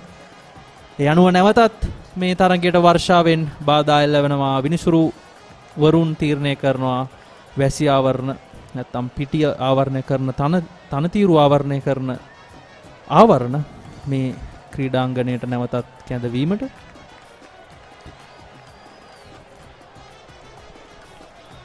ඔවුන්ට සෑහෙන සේවයක් කරන්නට සිදු වුණා මේ තරගයේ පුරාවටම. අප දුටුවා උදේ සිටම වර්ෂාවෙන් යම් යම් බාධා ඇති වුණා. ඒ වගේම ඔවුන්ට පිටිය තුලට පැමිණෙන්න සිදු වුණා. ඒ වගේම යුද හමුදා කණ්ඩායමේ ක්‍රීඩකින් අපි දැක්කා මීට පෙර වර්ෂාවෙන් බාධා එල්ල වුණු අවස්ථාවේදී මහේෂ් තීක්ෂණ පවා මේ වැසි ආවරණ රැඳවීම සඳහා වැසි ආවරණ වලින් තනතිරුව ආවරණය කිරීම සඳහා ඔහුගේ සහාය ලබා දුන්නා. විශේෂයෙන් යුද හමුදා කණ්ඩායමට මේ තරගය ඉතාමත් වැදගත්. මේ තරගය යම් හේකින් ප්‍රතිඵලයක් නොමැතිව කණ්ඩායම් දෙකටම එක ලකුණ බැගින් ලබා දෙමින් අවසන් වුවහොත් ඔවුන්ට ඉදිරි වටය නැත්නම් අවසන් පූර්ව වටය දක්වා යාමට තිබෙන බලාපොරොත්තු සෑහෙන මට්ටමකින් අඩු වෙනවා. ඔවුන්ට බලා සිටීමට සිදු වෙනවා අනෙකුත් තරඟවල ප්‍රතිඵලත් එක්ක. ඉතින් මොස් කණ්ඩායම ඩී කාණ්ඩේ අපරාජිතව ඉදිරියෙන් සිටින්නේ තරඟ 4ම ජයග්‍රහණය කරමින්.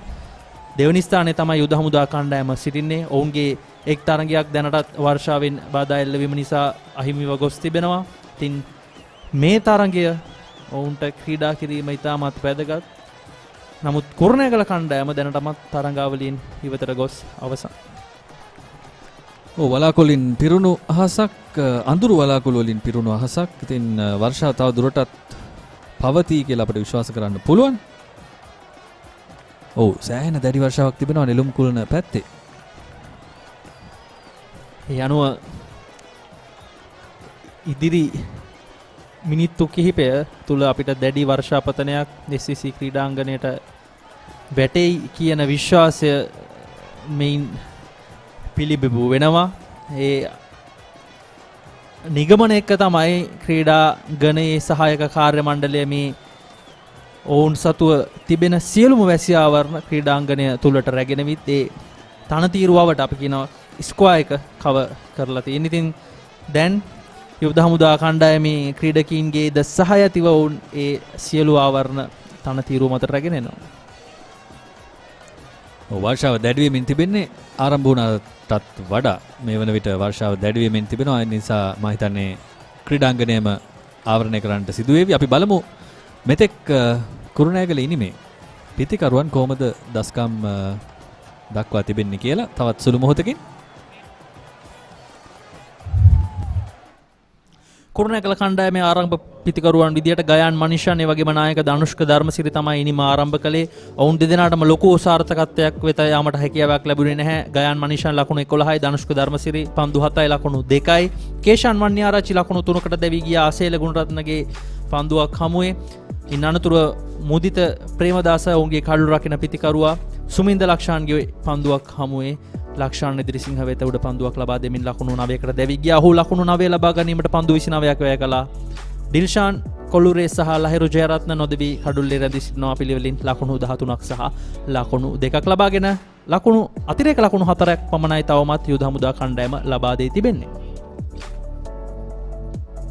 මේ යුද හමුදා පන්දු යැවීමේ දස්කම් මේ දක්වා නායක තිසර පෙරේරා පළමු පන්දුවාරය ක්‍රියාත්මක කරලා ලකුණු 11යි කඩුල්ලක් දවා ගැනීමට හැකියාවක් ලැබුණේ නැහැ. මහිස් තීක්ෂණ පන්දුවාර 3යි නිලකුණු පන්දු 9යි ලකුණු 13යි එක් කඩුල්ලයි. අසේල ගුණරත්න පන්දුවාර 3යි ලකුණු 8යි එක් කඩුල්ලයි.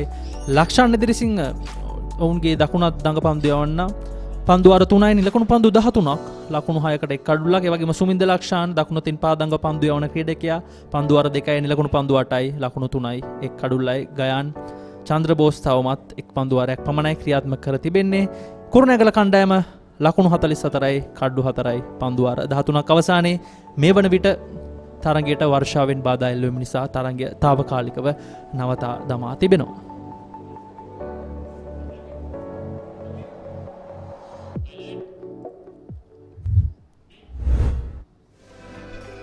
අද උදෑසන කුරුණෑගල කණ්ඩායම කාසියවාසිය ජයග්‍රහණය කරා. ඔවුන් තීරණය කළා පළමුව පන්දුවට පහර දීම සඳහා ගයාන් මනිෂාන් ඒ වගේම දානුෂ්ක ධර්මසිරි තමයි ඔවුන්ගේ ඉනිම ආරම්භ කළේ. නමුත් මහිස් තීක්ෂණ ඔහුගේ පළමු පන්දුවාරය තුලම කඩුල්ලක් දවා ගත්තා.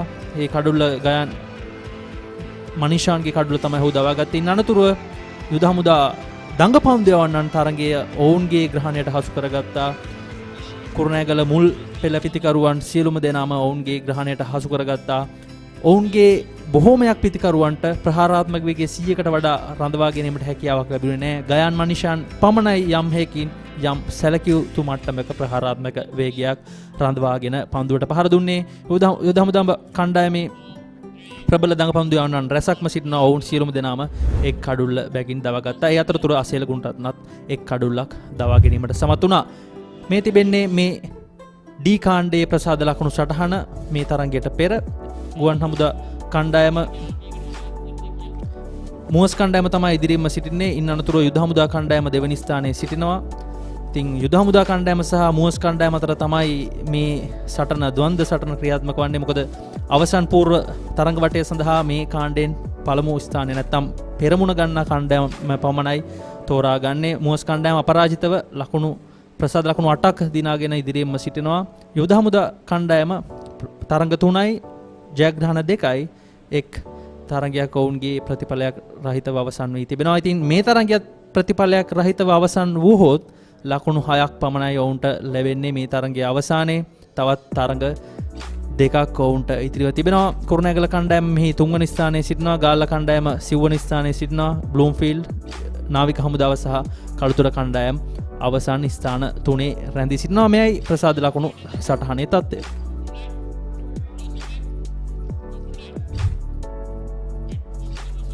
හොඳයි, රැඳී සිටින අපිත් සමගම තරගය ආරම්භ වූ සැනින් අප නැවතත් ඔබ හමුවීමේ බලාපොරොත්තුවෙන් දැනට తాවකාලිකව සමුගන්නවා කොළඹ සිංහල ක්‍රීඩා සමාජ ක්‍රීඩාංගණයේ සිට.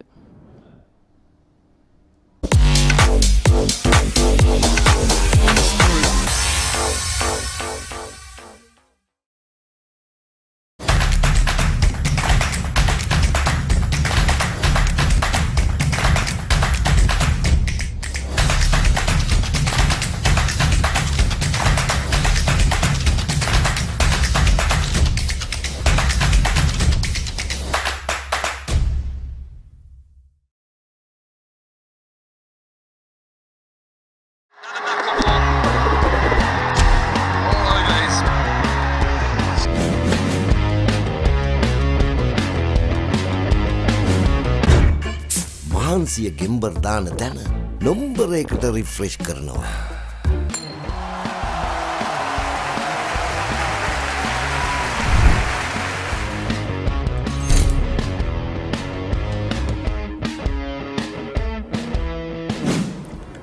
මුලින්ම කියන්න ඕන මුලින්ම අපිට තිබි 4 days matches දෙක 4 day matches දෙකේ කණ්ඩායම යම් තරමක් පසුබෑමකට ලක් වුණා. ඊට පස්සේ වන් ඩේ එකට ආවට පස්සේ කණ්ඩායමේ පළවෙනි තරඟය පරාජයටපත් වුණත් දෙවෙනි තරඟය තුන්වෙනි තරඟය ජයග්‍රහණය ගන්න පුළුවන් වුණා. ඒකදී කට්ටියගේ කැපවීම මුලින්ම කියන්න ඕන. කට්ටිය හැම එක්කෙනා විශ්වාස කරලා කට්ටියට පුළුවන් උපරිම කරලා මැච් එක දෙවෙනි තරඟය තුන්වෙනි තරඟය ජයග්‍රහණය කරන්න පුළුවන් වුණා කට්ටියට. ඒ වගේම හතරවෙනි තරඟය පස්වෙනි තරඟය උපරිම ශ්‍රී ලංකා කට්ටිය උපරිමෙන් අවසනාවකට අපි ඒ තරඟ දෙක මේ පරාජයටපත් වුණා. ඒ තරඟාවලියේ වන් ඩේ එකේ අපි 3-2 විදියට පරාජයටපත් වුණත් කට්ටියගේ හැටියට විශ්වාසයයි කට්ටියට අර ඇති වුණ කොන්ෆිඩන්ස් එකත් එක්ක මට කියන්න පුළුවන් සංචාරයේ වන් ඩේ එකේ මේ තරමක් හොඳට කට්ටිය ශ්‍රී ලංකාවට ගියා.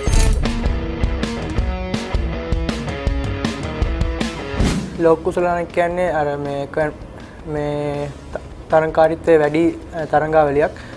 එතනට ගියාට පස්සේ අපි මුලින්ම කියන්න ඕන තිබ්බේ නවසීලන්තේ තරංගාවලිය ලංකාවට ගොඩක්ම වෙනස් කන්ඩිෂන් එකක් තිබ්බේදී ෆාස්ට් බෝලර්ස්ලාට පළවෙනි ඕවර්ස් 10 වගේ බැට් කරද්දී ෆාස්ට් බෝලර්ස්ලාට මේ හොඳට බෝල යන විකට්ස් තමයි තිබ්බේ.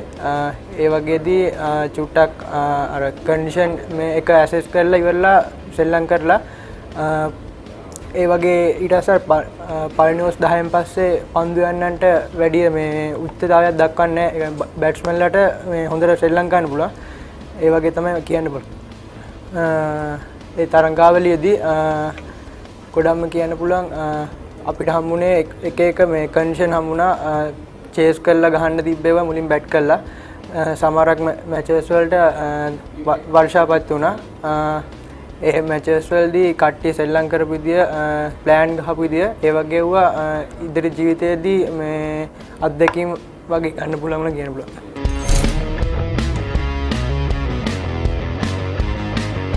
මුලින්ම කියන්න ඕන සාමාන්‍ය වර්ල්ඩ් කප් එකට යනවා කියද්දී චුට්ටක් හිතේ චකිතයක් ඇති වෙනවා සාමාන්‍යයෙන්. ඒ වගේ දැන් එක වර්ල්ඩ් කප් එකක් ගහලා තියෙන නිසා මේ කියන්නේ දැන් සාමාන්‍ය සීනියර් ප්ලේයර් හැටියට අනිත් කට්ටියට ආදර්ශයක් කියලා ඒගොල්ලොත් එක්ක හැම වෙලාවෙම ඉඳලා කොහොමද මේ වගේ සිටුේෂන් එක කරන්න කියලා කට්ටියත් එක්ක කතා වෙලා ඒ වර්ල්ඩ් කප් එක කොහොම හරි දිනන්න තමයි කට්ටියද බලාපොරොත්තු වෙන්නේ.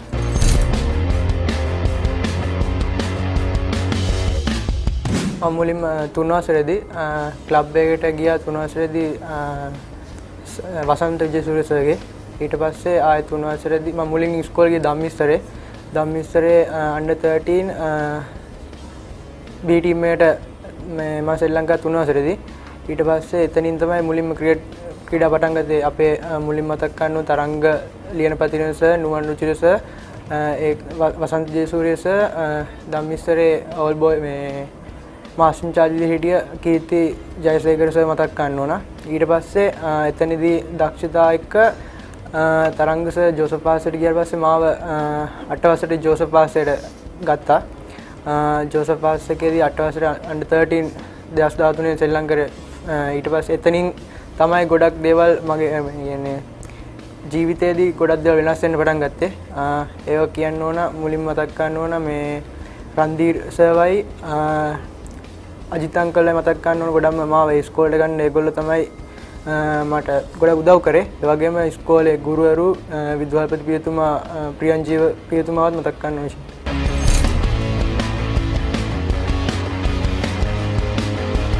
මුලින් 2013 අපේ මැචස් 6ක් දාලා තිබ්බ ෆස්ට් රවුන්ඩ් එකේදී under 13 එකේ ඒකේ මැච් 6ට ලකුණු 614ක් ලබා ගත්තා.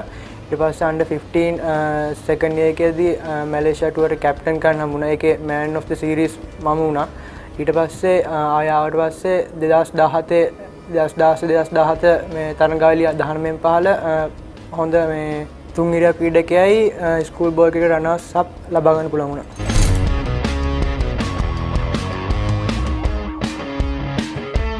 මුලින්ම කියන්න ඕන සාමාන්‍ය ප්‍රැක්ටිස් කරද්දි සාමාන්‍ය ගේම් සිටුේෂන් එකකදී බැට් කරන්න ප්‍රැක්ටිස් එකේදී net එකේ බැට් කරත් මැච් එකේදී බෝල් එක කියන්නේ මැච් එකේදී අපි මෙතන ગેප් එකක් මෙතන තියෙනවා කියලා හිතාගෙන සාමාන්‍ය සෙල්ලම් ගන්නෙ. ගොඩක්ම අර මේ ස්ට්‍රෝං සෝන් එකේ එව්වා තව ටිකක් වැඩිපුර ප්‍රැක්ටිස් කරනවා. ඒ වගේම අර වීක් සෝන් එකේ සමහරක් ඒවා තියෙනවා නම් එව්වත් කොහොම හරි කරලා හදාගන්න තමයි ගොඩක් බලාපොරොත්තු වෙන්නේ.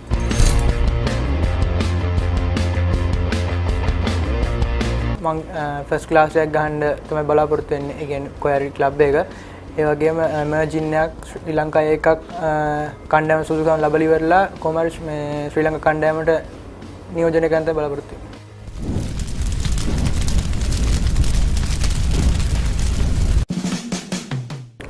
කුමාර සංගක්කාර ස්ලිප් ඇත්ලටික් ක්‍රිකට් කියන්නේ හොඳ ක්‍රීඩාවක්. එන්ජොයි කරන්න පුළුවන් ගොඩක් දේවල් ක්‍රිකට් වලින් ලබා ගන්න පුළුවන්. ෆයිටර්ස් ගෙදර එක්කෙනෙක්ට ගහලි වල දන ගසලා දීපා කට්ටිය බට්ට කියලා කියන්නේ. තුන්වසරේ ඉඳන් ක්‍රිකට් ගහන්න නිසා ඒ කට්ටිය එතන හිටිය පොඩි මේක කෙනා මම. ඒ නිසා කට්ටිය මට බට්ට කියන්නේ. SLC ක්‍රීඩා මෙල්බර්න් ක්‍රිකට් නිෂාන් මොල්ස්ට් සයිමන් රසලාන පාකිස්තානයේ ශාහින් අෆ්රිඩි අන්ඩර් 15 ගහ 200,000ක් ලබාගත්ත කළුතර විද්‍යාලයේ වන් ඩේ නෝනල් Fernando science Australia 2007 world cup song cricket world cup song shirt දික්කයිස පවුලේ තුන් දෙනෙක් සම්බෝලා මම හිතනවා ක්‍රීඩා වලට ගොඩක් ජනප්‍රිය ක්‍රීඩකයන්ගේ සාමාන්‍ය රටක්ම දන්නවා කියලා මම හිතනවා පපරේ කියන්නේ ගොඩක් උදව් කරන ක්‍රීඩාවට හැම දෙයකටම උදව් කරන හොඳ channel එකක්. මුලින්ම කියන්න ඕන තාත්තා ක්‍රිකට් සෙල්ලම් කරපු කෙනෙක්. තාත්තා තමයි ගොඩක් මාව ක්‍රිකට් වලට යොමු කරේ. පොඩි කාලේ ඉඳන් අර සොෆ්බෝල් තාත්තා සෙල්ලම් කරනකොට එහෙම සාමාන්‍ය මාව එක්කන් ගිහිලි වෙලා තාත්තා සෙල්ලම් කරලා කොහමරි 3 වසරේදී වසන්තලගේ ක්ලබ් එකට මාව දැම්මා. ඉතින් ඉතින් තමයි ගොඩක්ම මේක ක්‍රිකට් පටන් ගත්තේ. අම්මයි තාත්තයි ගොඩක් මාත් එක්ක හැම වෙලාවෙම හිටියා. ඒගොල්ලන්ගෙන් ලැබුණ මේ දේ නිසා තමයි කියන්නේ මට මෙතන ඉන්න පුළුවන් උනේ. වගේම නංගි මල්ලි අපේ තව පවුල් ඉන්නවා නැන්දා මාමා ආච්චි ඒ කට්ටිය ඔක්කොම මතක් කරන්න ඕන. මෙතන ඉන්න ගොඩක්ම හේතුව ඒගොල්ලෝ.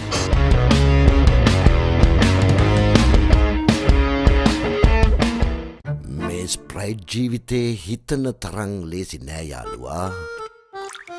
ගඟේ පීනන්න බැරුව අනුන්ගේ ටබ් එකක පාවෙන රබර් තාරාවෙක්ට නම් ජීවිතේ ලේසි. ඒකට ස්ප්‍රයිට් මහන්සිය ගෙම්බර් දාන තැන නොම්බරයකට රිෆ්‍රෙෂ් කරනවා. වැඩේ අමාරුයි කරන්නත් එපැයි. පැහැදිලිනේ?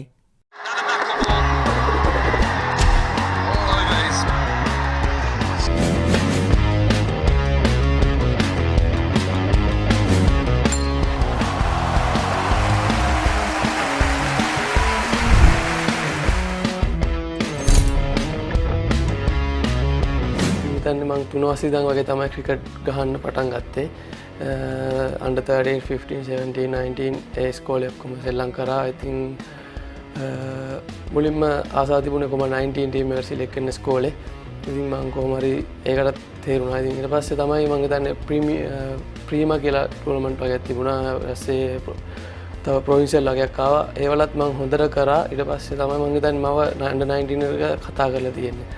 ඊට පස්සේ ඉතින් මට ඉස්කෝලේ කෝචස්ලත් කිව්වා හොඳට කරන්න හොඳට පන්දු යවනවා ඔයාව හොඳ තැනකට ඒවි කියලා මුලින්ම කෝච් මං හිතන්නේ ඉස්කෝලේ අපේ කුසුම් නන්දසිරි ඊට පස්සේ එයා මිය දුනාට පස්සේ ජයන්ත ජයවීර එයා තමයි දැන් ඉතින් දිගටම පුහුණුවීම් වල නිරත වෙන්නේ.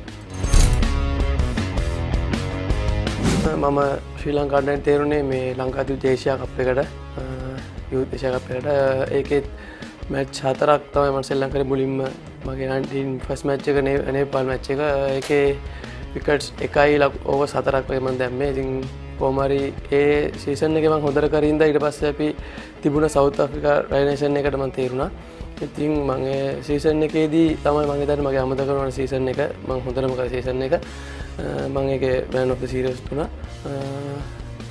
ගොඩක් දේවල් එහෙත් ඉගෙන ගත්තා තමයි විකට්ස් ගැන කොහොමද ඒගොල්ලෝ ප්ලේයර්ස්ලා ගැන ඒවා දැනගෙන මම කොහොම හරි ඉතින් මගේ ටාගට් එකට මම ඒක ගියා.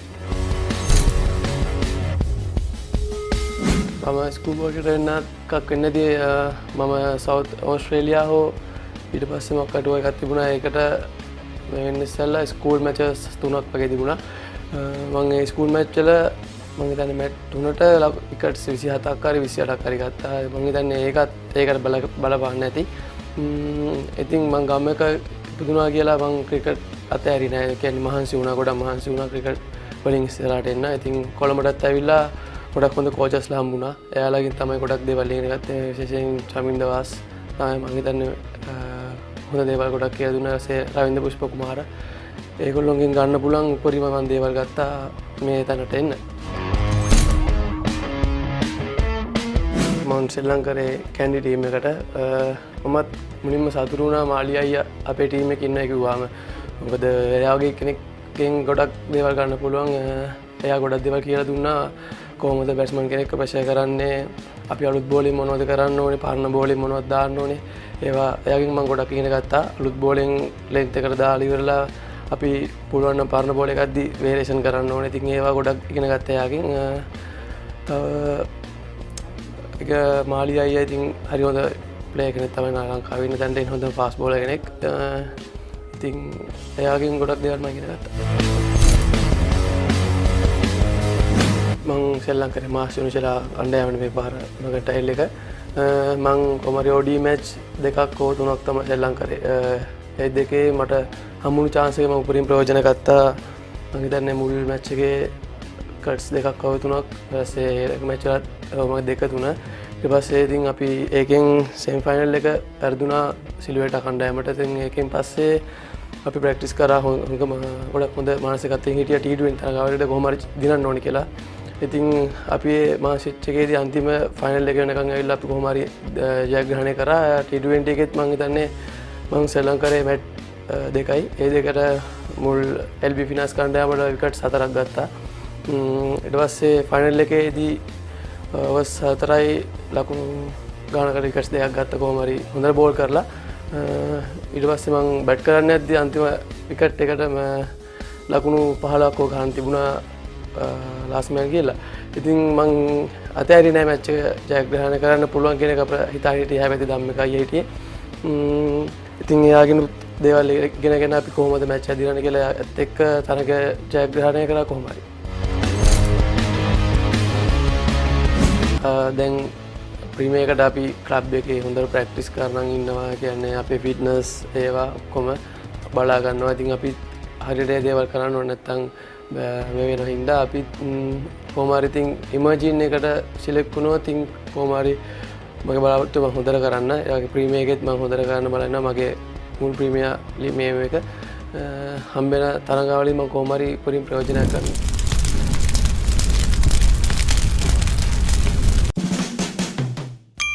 චමින්දවාස් කොහොම හරි චමින්දවාස්ගේ කඩලු ගන්න පහු කරලා ඊට වැඩිය සංඛ්‍යාවක් තියාගෙන ඉන්න. Jan Daniel, Real Estate, Football, Peter Siya, Barcelona. Cricket වල හොඳට මානසික වෙන්න ඇවිල්ලා ප්‍රැක්ටිස් කරන්න ඕනේ.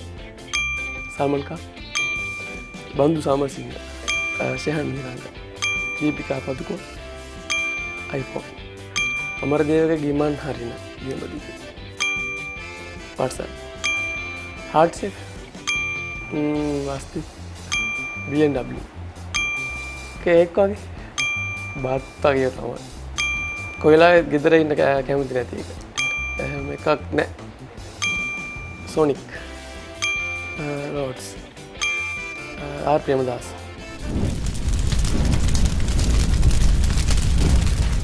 මුලින්ම අපේ පවුලේ කට්ටියට විශේෂයෙන්ම සුබපතනවා. මාව ක්‍රිකට් වල යවලා මේ අද ඉන්න තැන කරන පොඩ්ඩක් සතුටු වෙනවා ඇති. ඒ වගේම තව දුවලෙන් අපේ දුවල්පතිතුමා ඒ වගේම තව අපේ පුහුණුකරුවන් පාසලේ ඉන්න උගන්වපු ගුරුවරුන් තව මගේ ක්‍රිකට් ජීවිතේ හමු වුණු යාළුවන් ඉස්කෝලේ හොඳ යාළුවන් ඒ කට්ටිය ඉතින් විශේෂයෙන්ම මතක් කරනවා. ගොඩක් ඒගොල්ලන්ට ස්තුතියි.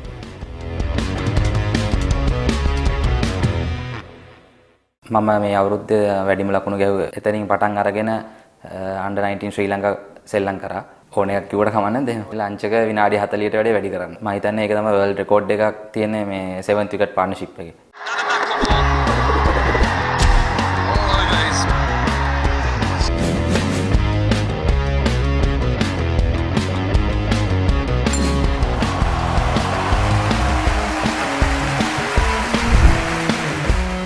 මම මේ අවුරුද්දේ වැඩිම ලකුණු ගැහුවේ ෆෝර්ත් හයිස් ලකුණු 788ක් ගැහුවා මැච් 10ට.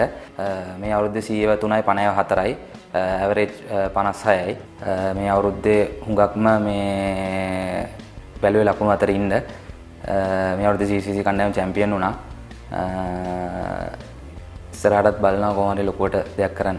මම ඉස්කෝලේ ගියේ DS නායක විද්‍යාලයට. මම ක්‍රිකට් පටන් ගත්තේ වයස අවුරුදු 5ේදී.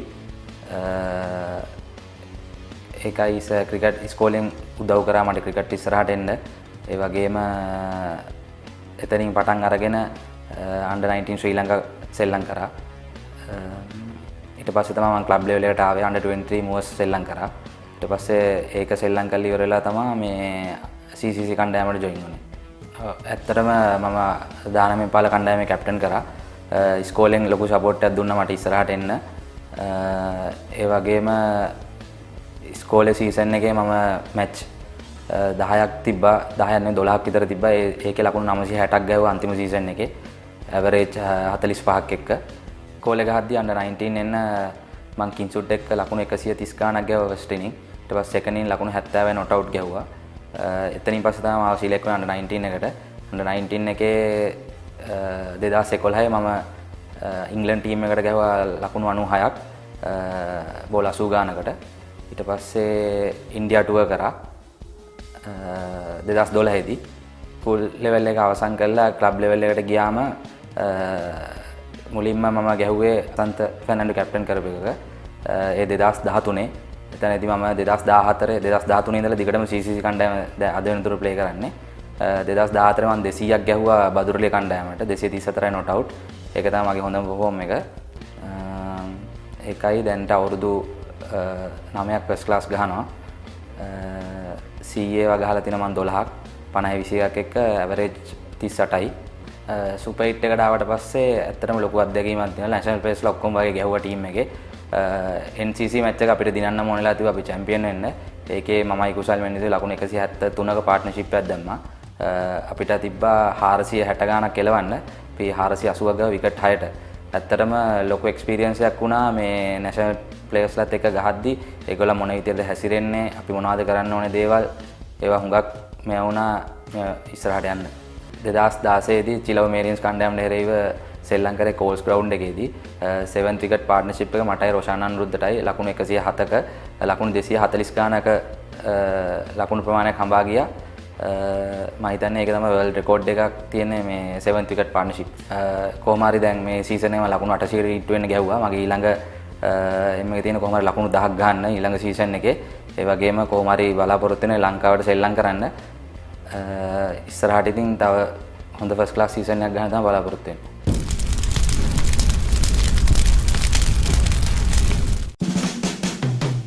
අරවින්ද සිල්ලා ෆස්ට් ක්ලාස් ක්‍රිකට් එකේ වැඩිම ලකුණු ෆුට්බෝල් ඒක හිතා ගන්න බෑ.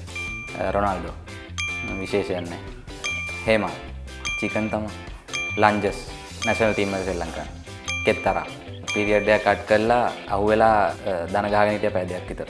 ගණන් රාජපක්ෂ කියලා සර් කෙනෙක්. අමතක නොවන තරගේ මේ අවුරුද්දේ NCC කණ්ඩායම ක්‍රීඩා කළ ශතකේ. දුස්මන් චන්ද්‍ර කුසල් මෙන්ස් පූසා ටෙස්ට් වනිදු අසරක් මිනෝහත් බානු මලිදු මතුරන් ඉතින් ලංචක විනාඩි 40ට වැඩි කරනවා.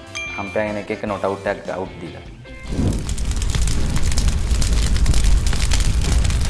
මෙච්චර කාලෙ මට උදව් කරාට මගේ විශේෂයෙන් මගේ පවුලේ කට්ටියයි ඉස්කෝලෙන් ඇත්තටම මට හුඟක් උදව් කරා DS නායක විද්‍යාලය. ඒ වගේම ක්ලබ් කෝචස්ලා තරංග ධම්මික කැලුම් ගංගොඩවිල ඒ වගේම බෝඩ් එකේ ඉන්න කෝචස්ලා සුමිත් වර්ණකුල සූරිය තව නම් වශයෙන් කියපු නැති හැමෝටම ගොඩක් ස්තුතිවන්ත වෙනවා මේ තත්ත්වයට එන්න උදව් කරපු එක ගැන.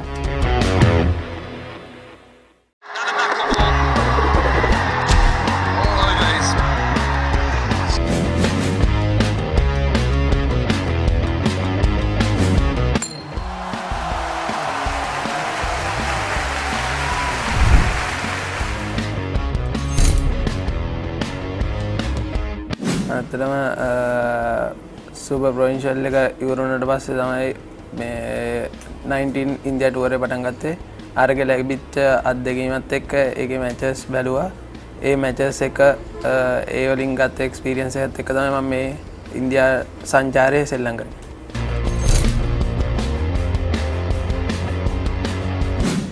මුලින්ම මම ගියේ ඒෂියා කප් එක. ඒකේ ශ්‍රී ලංකාවට හම්බුන එක මැච් එකයි. පාකිස්තාන් ඩෙලිව ඒකේ ෆේල්. ඊට පස්සේ ඉන්දියා සංචාරයේ චැලෙන්ජ් ට්‍රෝෆි එක. ඒකේ ෆයිනල් එකේ 45ක් ගැව්වා. ඊට පස්සේ ඒකෙන් තමයි වර්ල්ඩ් කප් එකට සිලෙක්ට් වුනේ. ඒකේ ගිහිල්ලා මුල් මැචස් තුන ශ්‍රී ලංකාවට හම්බුණා. ඊට පස්සේ මං හිතාගත්තා මට හම්බෙන ඔපචුනිටි එකේ මම උපරිම ප්‍රයෝජන ගන්නවා කියලා. ඊට පස්සේ ප්ලේට් මැචස් වලදී හම්බුණ පළවෙනි මැච් එක කෙන්යාවත් එක්ක ඒකේ 62ක් ලබා ගත්තා. ඊට පස්සේ දෙවෙනි මැච් එකේ සිම්බාබ්වෙත් එක්ක තිබ්බේ. ඒක අවශ්‍යම ජයග්‍රහණය කරන්න ඕන මැච් එක ප්ලේට් චැම්පියන් එකේ ෆයිනල් එකට යන්න. ඒකේ 109ක් ලබා ගන්නකොට මම ක්‍රිකට් ආරම්භ කරේ 6 වසරේදී. මොරටු විද්‍යාලයෙන් තමයි ක්‍රිකට් ආරම්භ කරේ. ඉස්කෝලේ ක්‍රීඩා කරේ. මම ශ්‍රී ලංකාවේ මුලින්ම ගෙවල් පැත්තේ ශ්‍රී ලංකාව කර හිටියේ සොෆ්ට්බෝල් ක්‍රීඩා කරේ. ඊට පස්සේ අපේ මගේ අම්මා තාත්තා කිව්වා මේ පාසලේ ක්‍රිකට් ක්‍රීඩා කරන්න කියලා. ඊට පස්සේ 6 වසරෙන් තමයි මම ක්‍රිකට් ආරම්භ කරේ. ඇත්තටම ලොකු සපෝට් එකක් තිබ්බ ඉස්කෝලෙන් මේ තැනට එන්න. කෝචින් ස්ටාෆ් එක ඉස්කෝලේ ප්‍රසන්න සර් එයා ගොඩක් කැපවීමකින් පුහුණුවීම් කරනවා. එයාගේ ලැබිච්ච අත්දැකීම හැම එක්කෙනාටම දීලා ඒක ඒ එක්ස්පීරියන්ස් එක අරගෙන තමයි මම මේ තැනට ආවේ. පැට්‍රිස් වලදී දෙකම බැලන්ස් කරගන්නේ බැටිං කරලේ වුණාම ප්‍රැක්ටිස් සෙෂන් වලදී බැටිං කරද්දී මැච් සිටුේෂන් බැට් කරනවා. ඒ වගේම විකට් කීපින් කරද්දී මැච් සිටුේෂන් එක හැන්ඩල් කරන විදිහට විකට් කීපින් ඩ්‍රිල්ස් කරනවා. බැටිං ඉවර වුණාට පස්සේ මම කරන්නේ විකට් කීපින් ඩ්‍රිල්ස් කරන එක තමයි.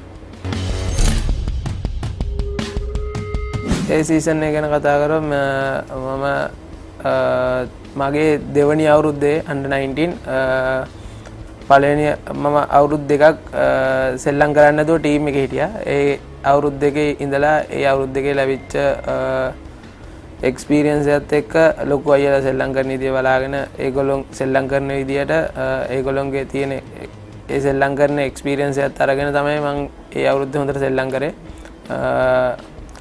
ලකුණු 10 ලබා ගන්න පුහුණු කරන සර් ගොඩක් උපදෙස් දුන්නා. ඒ උපදෙස් අනුව ක්‍රීඩා කරපු හින්දා තමයි මම හිතන්නේ මට ලකුණු 10 ලබා ගන්න පුළුවන් වුණේ.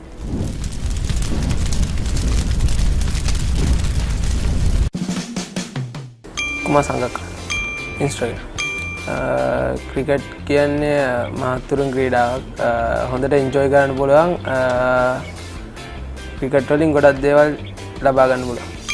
Football, රොනාල්ඩෝ, real Madrid, noodles, ධෝනි, නෝනිත් Fernando, සිම්බාබ්වෙට එරෙහිව 109 මෙල්බර්න්, ටින්ටි, සයන්ස්, ගෙදර, මොහිත් ජග්‍රා, ඉන්දියාව, නියපොතු කණයි, ටෙලිනාට්‍ය බලන්න, සිංගල්, නිකුන් මාලිංග, නෝනිත් ෆර්නැන්ඩෝ, LBW, පුල්ලෙන්, ටීෂර්, දිග කලිස, බල්ලා, බැටින් වලින් වැඩිම ලකුණු පොල් සම්බෝල, රසල් ආනන්ද, කුමාර ධර්මසේන, කෙතරා, ගෙදර කට්ටිය. මං හිතන්නේ මේ under 19 හම්බෙන හැම ඔපචුනිටි එකෙම හොඳට කරලා perform කරලා ඊට පස්සේ ක්ලබ් ලෙවල් එකේ හොඳට perform කරලා එතනින් උඩට ගියාම උඩ ලෙවල් එකේ හොඳට perform කරලා මේ ශ්‍රී ලංකා කණ්ඩායම නියෝජනය කරනවා.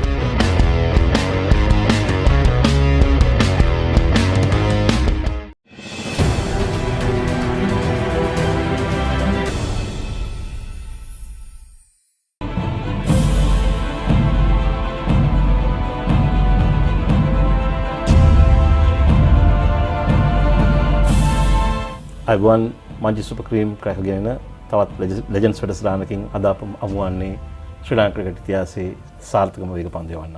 ඔව් නමින් චමින්ද වාස්. අයිබෝන් චමින්ද. අයිබෝන්. චමින්ද අප මේ ඔබ සමග පිළිසඳරේ යෙදෙන්නේ ලෝක කුසලානය තියෙන අවස්ථාවක මම හිතන්නේ එංගලන්තේ ක්‍රීඩා කරන ගැන කතා කරොත් එම ඔබ තරම් වැඩි අත්දැකීමක් තියෙන තවත් පුද්ගලයෙක් නැහැ. ඔබ එංගලන්තේ ප්‍රාන්ත 4කටම ක්‍රීඩා කරලා තියෙනවා. මෙවර ලෝක කුසලානයේදී ඔබ කොහොමද දකින්නේ මොන කණ්ඩායමද ඉදිරියෙන් සිටින්නේ මොන කණ්ඩායමද වැඩි වාසියක් තියෙන්නේ තරඟාවලි ජයග්‍රහණය කරන්න කියලා හිතන්නේ? මම හිතන්නේ කණ්ඩායම් දිහා බැලුවම හැම කණ්ඩායම්ම එක වගේ දක්ෂතා අතර ඉන්නවා. මම හිතන්නේ පෞද්ගලික කාලයේ ගත්තොත් ඕස්ට්‍රේලියාව එංගලන්තය ඉතාමත් සීග්‍රයෙන් ලෝක කුසලානය ළඟා වෙද්දී ඔවුන්ගේ තරඟකාරීත්වය ඒ වගේම ක්‍රීඩකයන්ගේ තිබුණ තරඟ රටාව මම හිතන්නේ ඔවුන්ගේ සැලසුම් මේ හැම දෙයක්ම වෙනස් වුණා. ඉතින් මම හිතන්නේ ගොඩක් වෙලාවට මම දකින විදියට මේ පාර ලෝක කුසලානය ඕස්ට්‍රේලියාව නව සීලන්තය වෙස්ට් ඉන්ඩීස් පාකිස්තානය කියන රටවල් හතර ඉදිරියෙන් ඉන්න පුළුවන් කියලා ඔවුන්ගේ ක්‍රීඩා කරන විලාසය අනුව දැක්කම. ඔබ මේ කියන්නේ මේ කණ්ඩායම් වේගපන්දු යවන්නන් බහුලව භාවිත කරන නිසාද ඔබ මේ දේ කියන්නේ?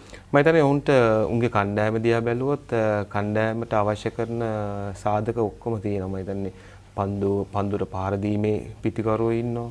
ඒ වගේම පන්දු යවන, ඒ වගේම විශේෂ පන්දු යවන්නු, ඒ වගේම දෙකම කරන්න පුළුවන් අපි කියන ඕල් රවුන්ඩර් කියලා. ඒ කාර්ය කරන්න පුළුවන් ක්‍රීඩකයෝ රැසක් මේ කණ්ඩායම් හතරේ ඉන්නවා. ඉතින් අපි දැක්ක අන්තිම කාලේ බටහිරින්දි කොදෙව් කොහමද ක්‍රීඩා කරන විලාසය. ඉතින් මේවා සාපේක්ෂව ගත්තාම මම හිතන්නේ ඔවුන් තමයි මා දකින විදියට ඉදිරියෙන් ඉන්න කණ්ඩායම් හතර. ඔබ මොකද්ද හිතන්නේ වාසි මේ මෙච්චර ප්‍රාන්ත ඔබ ගැන විශ්වාසය තබන්න මං කියවගේ ප්‍රාන්ත කණ්ඩායම් හතරක්ම ඔබ තෝරනවා. නොතැම්ප්ටන් කණ්ඩායම් සමග ඔබ අවුරුදු 3ක් ක්‍රීඩා කරනවා. මොකද්ද ඔබගේ තිබුණු සුවිශේෂතාවය උන් දැක්කේ මෙතරම් දුරට සහභාගී කරගන්න ඔබ? මම මගේ පන්දු යැවීමේ විලාසය මම හිතන්නේ පන්දු දෝලනය කිරීම, ඒ වගේම පන්දුව පතිත කරන ස්ථාන, ඒ වගේම එක එල්ලයකට පන්දු යැවීම විශේෂයෙන්ම කිව්වොත් කඩළු අතර හිටපු නිසා මම හිතන්නේ මම ගහපු ප්‍රාන්ත හතරම මම හිතන්නේ පන්දු යවන්න උචිතයි. මොකද ඔවුන්ගේ කාලය පටන් ගන්න ක්‍රිකට් කාලය පටන් ගන්න ඔවුන්ගේ වින්ටර් එක ඉවරලා පටන් ගන්න. ඉතින් ඒ කාලේ කොහොමත් සීතලයි වේග පන්දුවන්න උචිත තනතිරි තියෙන. ඉතින් මම හිතන්නේ ඒකින්ද වෙන්න ඇති මාව තෝරාගත්තේ. මම ඉතින් හිතනවා මම දකින්න දේ තමයි මම හිතන්නේ හම්බෙච්ච හැම අවස්ථාවකම සාර්ථකව මම ප්‍රාන්තවලට ක්‍රීඩා කරලා තියෙනවා. ඔබ සාර්ථකව ක්‍රීඩා කරනවට අමතරව පන්දු යවන්නෙක් වශයෙන් ඔබට ඉගෙන ගන්න දෙයක් තිබුණාද ඒ කාලය තුලදී? ගොඩක් දේවල් ඉගෙන ගන්න තිබුණා. මොකද එහි මම හිතන්නේ ප්‍රාන්ත කණ්ඩායමට එකතු වෙනවා කියන්නේ ඔය ක්‍රීඩකයා යන්නේ වෘත්තිමය ක්‍රීඩකෙක් හැටියට. එතකොට ඒ කණ්ඩායම බලාපොරොත්තු වෙනවා තමන්ගෙන් 100% පන්දු යැවීම විතරක් නෙමෙයි පන්දුර පහර දීම, පන්දු රැකීම හැම අතින්ම. ඉතින් වැඩියෙන්ම කරන්න තියෙන්නේ පන්දුර යවන්නෙක් හැටියට පන්දු යවන එක. ඉතින් මම ඉගෙනගත්ත දෙයක් තමයි ඕවර් 90ක් ක්‍රීඩා කරද්දී ඒ ඕවර් 90න් අඩු ගානේ ඕවර් 30ක් 35ක් දවසකට දාන්න ඕනේ. ඉතින් ඒකට තමයි උන් අපේ උපයෝගී කරන්නේ. ඉතින් වේග පන්දු යවන්නෙක් හැටියට මම හිතන්නේ මම ඉගෙනගත්ත දෙයක් තමයි දවසකට ඕවර් 35ක් මම කිව්වා වගේ 30ක් 35ක් 40ක් දාන්නේ කොහොමද කියන. ඒ වගේම ඒක කරන්න තමාගේ තියෙන ෆිට්නස් ලෙවල් එක ඒ ෆිට්නස් ලෙවල් එක ඉම්ප්‍රූව් කරගෙන තරඟ 4 day තරඟ තියෙනවා 16ක්. එතකොට එක් දින තරඟ තියෙනවා 12ක්. ඒ වගේම T20 තරඟ තියෙනවා තවත් 12ක්. ඔය ටික ක්‍රීඩා කරනවා කියන්නේ මාස 6ක් ඇතුළතදී තමන්ගේ තියෙන ෆිට්නස් ලෙවල් උපරිම තියෙන්න ඕනේ ඒ ක්‍රීඩාව තරඟ ඔක්කොම ක්‍රීඩා කරන්න. ඉතින් ඒක තමයි මම හිතන්නේ මම දැකපු ලොකුම දේ. මොකද ක්‍රීඩා කරන පුහුණුම් කටයුතු කරනවට වඩා ක්‍රීඩා කිරීම කියන්නේ දවස් 7ක් ගත්තොත් දවස් 6ක් තරඟ ක්‍රීඩා කරනයි. අරවින්ද සිල්වත් ප්‍රාන්ත තරඟ ක්‍රීඩා කරලා තියෙනවා. ඔව් කියපු දෙයක් තමයි පිටිකරුවන්ට වඩා පන්දු යවන්නන්ට ප්‍රාන්ත තරඟාවලි ක්‍රීඩා කිරීම අමාරුයි කියලා. මේ දේ ඔබ කොහොමද දකින්නේ? ඔව් විශේෂයෙන්ම මම හිතන්නේ විවේකයක් නැහැ. මම ඉස්සෙල්ලා කිව්වා වගේ වැඩියෙන් බෝල් කරන්න තියෙනවා. ෆෝඩ් එකක් ගැහුවන් පස්සේ ඊළඟ දවසේ ආයෙත් එක් දින තරගයක් ක්‍රීඩා කරනවා. තව එක් දින තරගයක් ක්‍රීඩා කරනවා. then ඊට පස්සේ අපි ආයෙත් තව කොයි හරි ප්‍රාන්තයකට travel කරනවා. ආයෙත් ඊළඟ දවසේ ගහනවා. ඉතින් ක්‍රීඩා කරන එක ගොඩක් වෙලාට කරන්නේ ක්‍රීඩා කරන ගමන්ම travel කරන එකම තමයි කරන්නේ. ඉතින් මම හිතන්නේ වේග පන්දු යාමනයක් වුණාම ඉන්ජරිස් එන්න පුළුවන් ප්‍රමාණය වැඩි වෙනවා එම ක්‍රීඩා කරද්දී. නමුත් අර මං කිව්වා වගේ වේග පන්දුවේ තියෙන සුදුසුකම තමයි ඒවට මූණ දීලා ඉන්ජරිස් නැතුව ක්‍රීඩා කිරීම. හැබැයි ගොඩක් වෙලාට ෆාස්ට් බෝලර් කෙනෙක් ගත්තම 100% ෆිට්නස් තියාගෙන ගහන්න බෑ. ෆිට් වෙලා ගහන්න බෑ. මොකක් හරි පොඩි නිගල් එකක් එන්න පුළුවන්. දනිස්සේ අමාරුවක් හරි, ඇන්කල් එකේ අමාරුවක් හරි, උරහිසේ. හැබැයි ඕවා තියාගෙන කාගෙන ගහන්න ඕනේ. මොකද තමන් ක්‍රීඩා කරන ප්‍රාන්තයට හෝ තමන්ගේ රටට හෝ තමන්ගේ ක්ලබ් එකට 100%ක් දෙන්න ඕනේ. මේ මෙවර ලෝක කුසලානේදී ශ්‍රී ලංකන් නායම ගොඩක් ක්‍රීඩා කරන්නේ උතුරු එංගලන්තේ. අපි ගත්තොත් ඩරම් එහෙම නැත්නම් මැන්චෙස්ටර්, හෙඩින්ග්ලි වැනි ක්‍රීඩාංගණවල. මෙවැනි තැන්වල ක්‍රීඩා කරද්දී විශේෂයෙන්ම අපිට බලාපොරොත්තු වෙන්න පුළුවන් මොන වගේ දේවල්ද? මම දැන් මේ අවුරුද්දේ ප්‍රාන්ත ක්‍රිකට් ගත්තම මේ පාර සමයක ගොඩක් පන්දුට පාර දීමට සාර්ථක තනදිලි තිබුණේ. අපි දැක්කා වේල්ස් වල ලකුණු 750 ගහපු කණ්ඩායම නෝර්තැම්ප්ටන්ෂයර් එක ගැව්වා ග්ලැමෝගන්. එතනේ ටීම් දෙක ගැහුවා කොහොමත් 1200 ගාණක් ලකුණු. මම හිතන්නේ මේ සමයක යාලා කියන්නේ ගොඩක් හොඳයි කියලා පිටිකරවන්ට යෝග්‍යයි කියලා. නමුත් මේ එංගලන්තේ සමයක වෙනස් වෙනවා. කාලෙන් කාලට වෙනස් වෙනවා. ඉතින් අපි දන්න දෙයක් තමයි වර්ල්ඩ් කප් එක තියෙන්නේ ජූනි මාසේ. ජූලි වෙද්දී තනතිරි ගොඩක් හොඳ වෙනවා. පන්දු යවන්නන්ට ඒ කියන්නේ පන්දු මේ දඟ පන්දු යවන්නන්ට උචිත වෙයි කියලා. නමුත් ගොඩක් වෙලාවට කාලගුණයත් එක්ක තනතිලි වෙනස් වෙන්න පුළුවන්. විශේෂයෙන් ඩරම් වගේ තනතිරු ඒ වගේම ඒ කාලගුණයත් එක්ක වෙනස් වුණොත් මම හිතන්නේ වේග පන්දු යවන්නට ගොඩක් උචිතයි. ඒ වගේම තමයි වේල්ස් ක්‍රීඩාංගණයේ කාලගුණය අතර තමයි තරගයේ තියෙන්නේ. වාසි මම කැමති ඔබගේ ටෙස්ට් දිවිය ගැන යමක් කතා කරන්නට. ඔබ ටෙස්ට් වරම් ලැබුවේ 1994 වර්ෂයේ පාකිස්තාන් කණ්ඩායමත් සමග. ඒ තරගයේම ටෙස්ට් වරම් ලැබෙනවා තවත් ක්‍රීඩකින් දෙදෙනෙක්, රවින්ද්‍ර පුෂ්පකුමාර සහ සංජීව රණතුංග. මංගල තරගයේ රවින්ද්‍ර පුෂ්පකුමාර කඩලු 4ක් ලබා ගන්නවා. චමින්ද වාසෙක් කඩලුවක්වත් ලබා ගන්න නැහැ. නමුත් ඔබගේ ක්‍රීඩා දිවිය අවසන් කරනකොට ටෙස්ට් කඩලු 300කට වඩා ලබා ගන්නවා. පුෂ්පට එච්චර ඈත යන්න හම්බ වෙන්නේ නැහැ. මොකද්ද ඔබ පුෂ්පට වඩා හරියට කරපු දේ සාර්ථක පන්දු යවන්නෙක් වෙන්න? මම හිතන්නේ ඒ තරගයේදී මම කඩුල්ලක් ලබා ගත්තා. හැබැයි ඒක නිපන්දුවක්.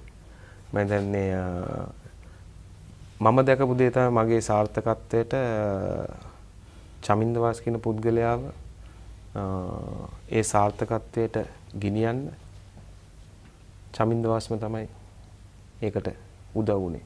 මොකද හැම වෙලාවෙම මගේ කැපවීම 100%ක් තිබුණා. මම කරන හැම දෙයක්ම 100%. මගේ හැම වෙලාවෙම බැලුවේ යෝග්‍ය ශාරීරික යෝග්‍යතා 100%ක් තියන්න.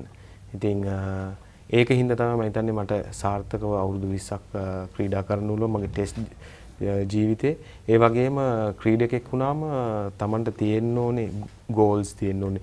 කොහමද කඩලු 20ක් ගන්න කොහමද 25 ඊට පස්සේ අපි 50කට නිකන් ක්‍රීඩා කරනවට වඩා අපිට අරමුණක් තියෙනවා නම් ඒ අරමුණ කරා යන්න ඕන නම් අපිට සැලැස්මක් තිබිය යුතුයි. ඉතින් මම හිතන්නේ මේ සැලැස්ම අරමුණ මට තිබුණා මම ටෙස්ට් ක්‍රීඩා කරන්න පටන් ගත්ත දවසේ ඉඳලා. ඔබයි පුෂ්පයි දෙන්නම MRF Pace Academy එකට සහභාගී වුණා. ඒ තිබුණු පුහුණු සතිවාරවලට ඩෙනිස් ලිලි පවසපු දෙයක් තමයි අනාගතයේ ඉන්න නැගිය නොනොම පන්දු යවන තමයි පුෂ්පකුමාර කියලා. ඔබට ඒ තරම් අවධානයක් ලබා දුන්නේ නැහැ.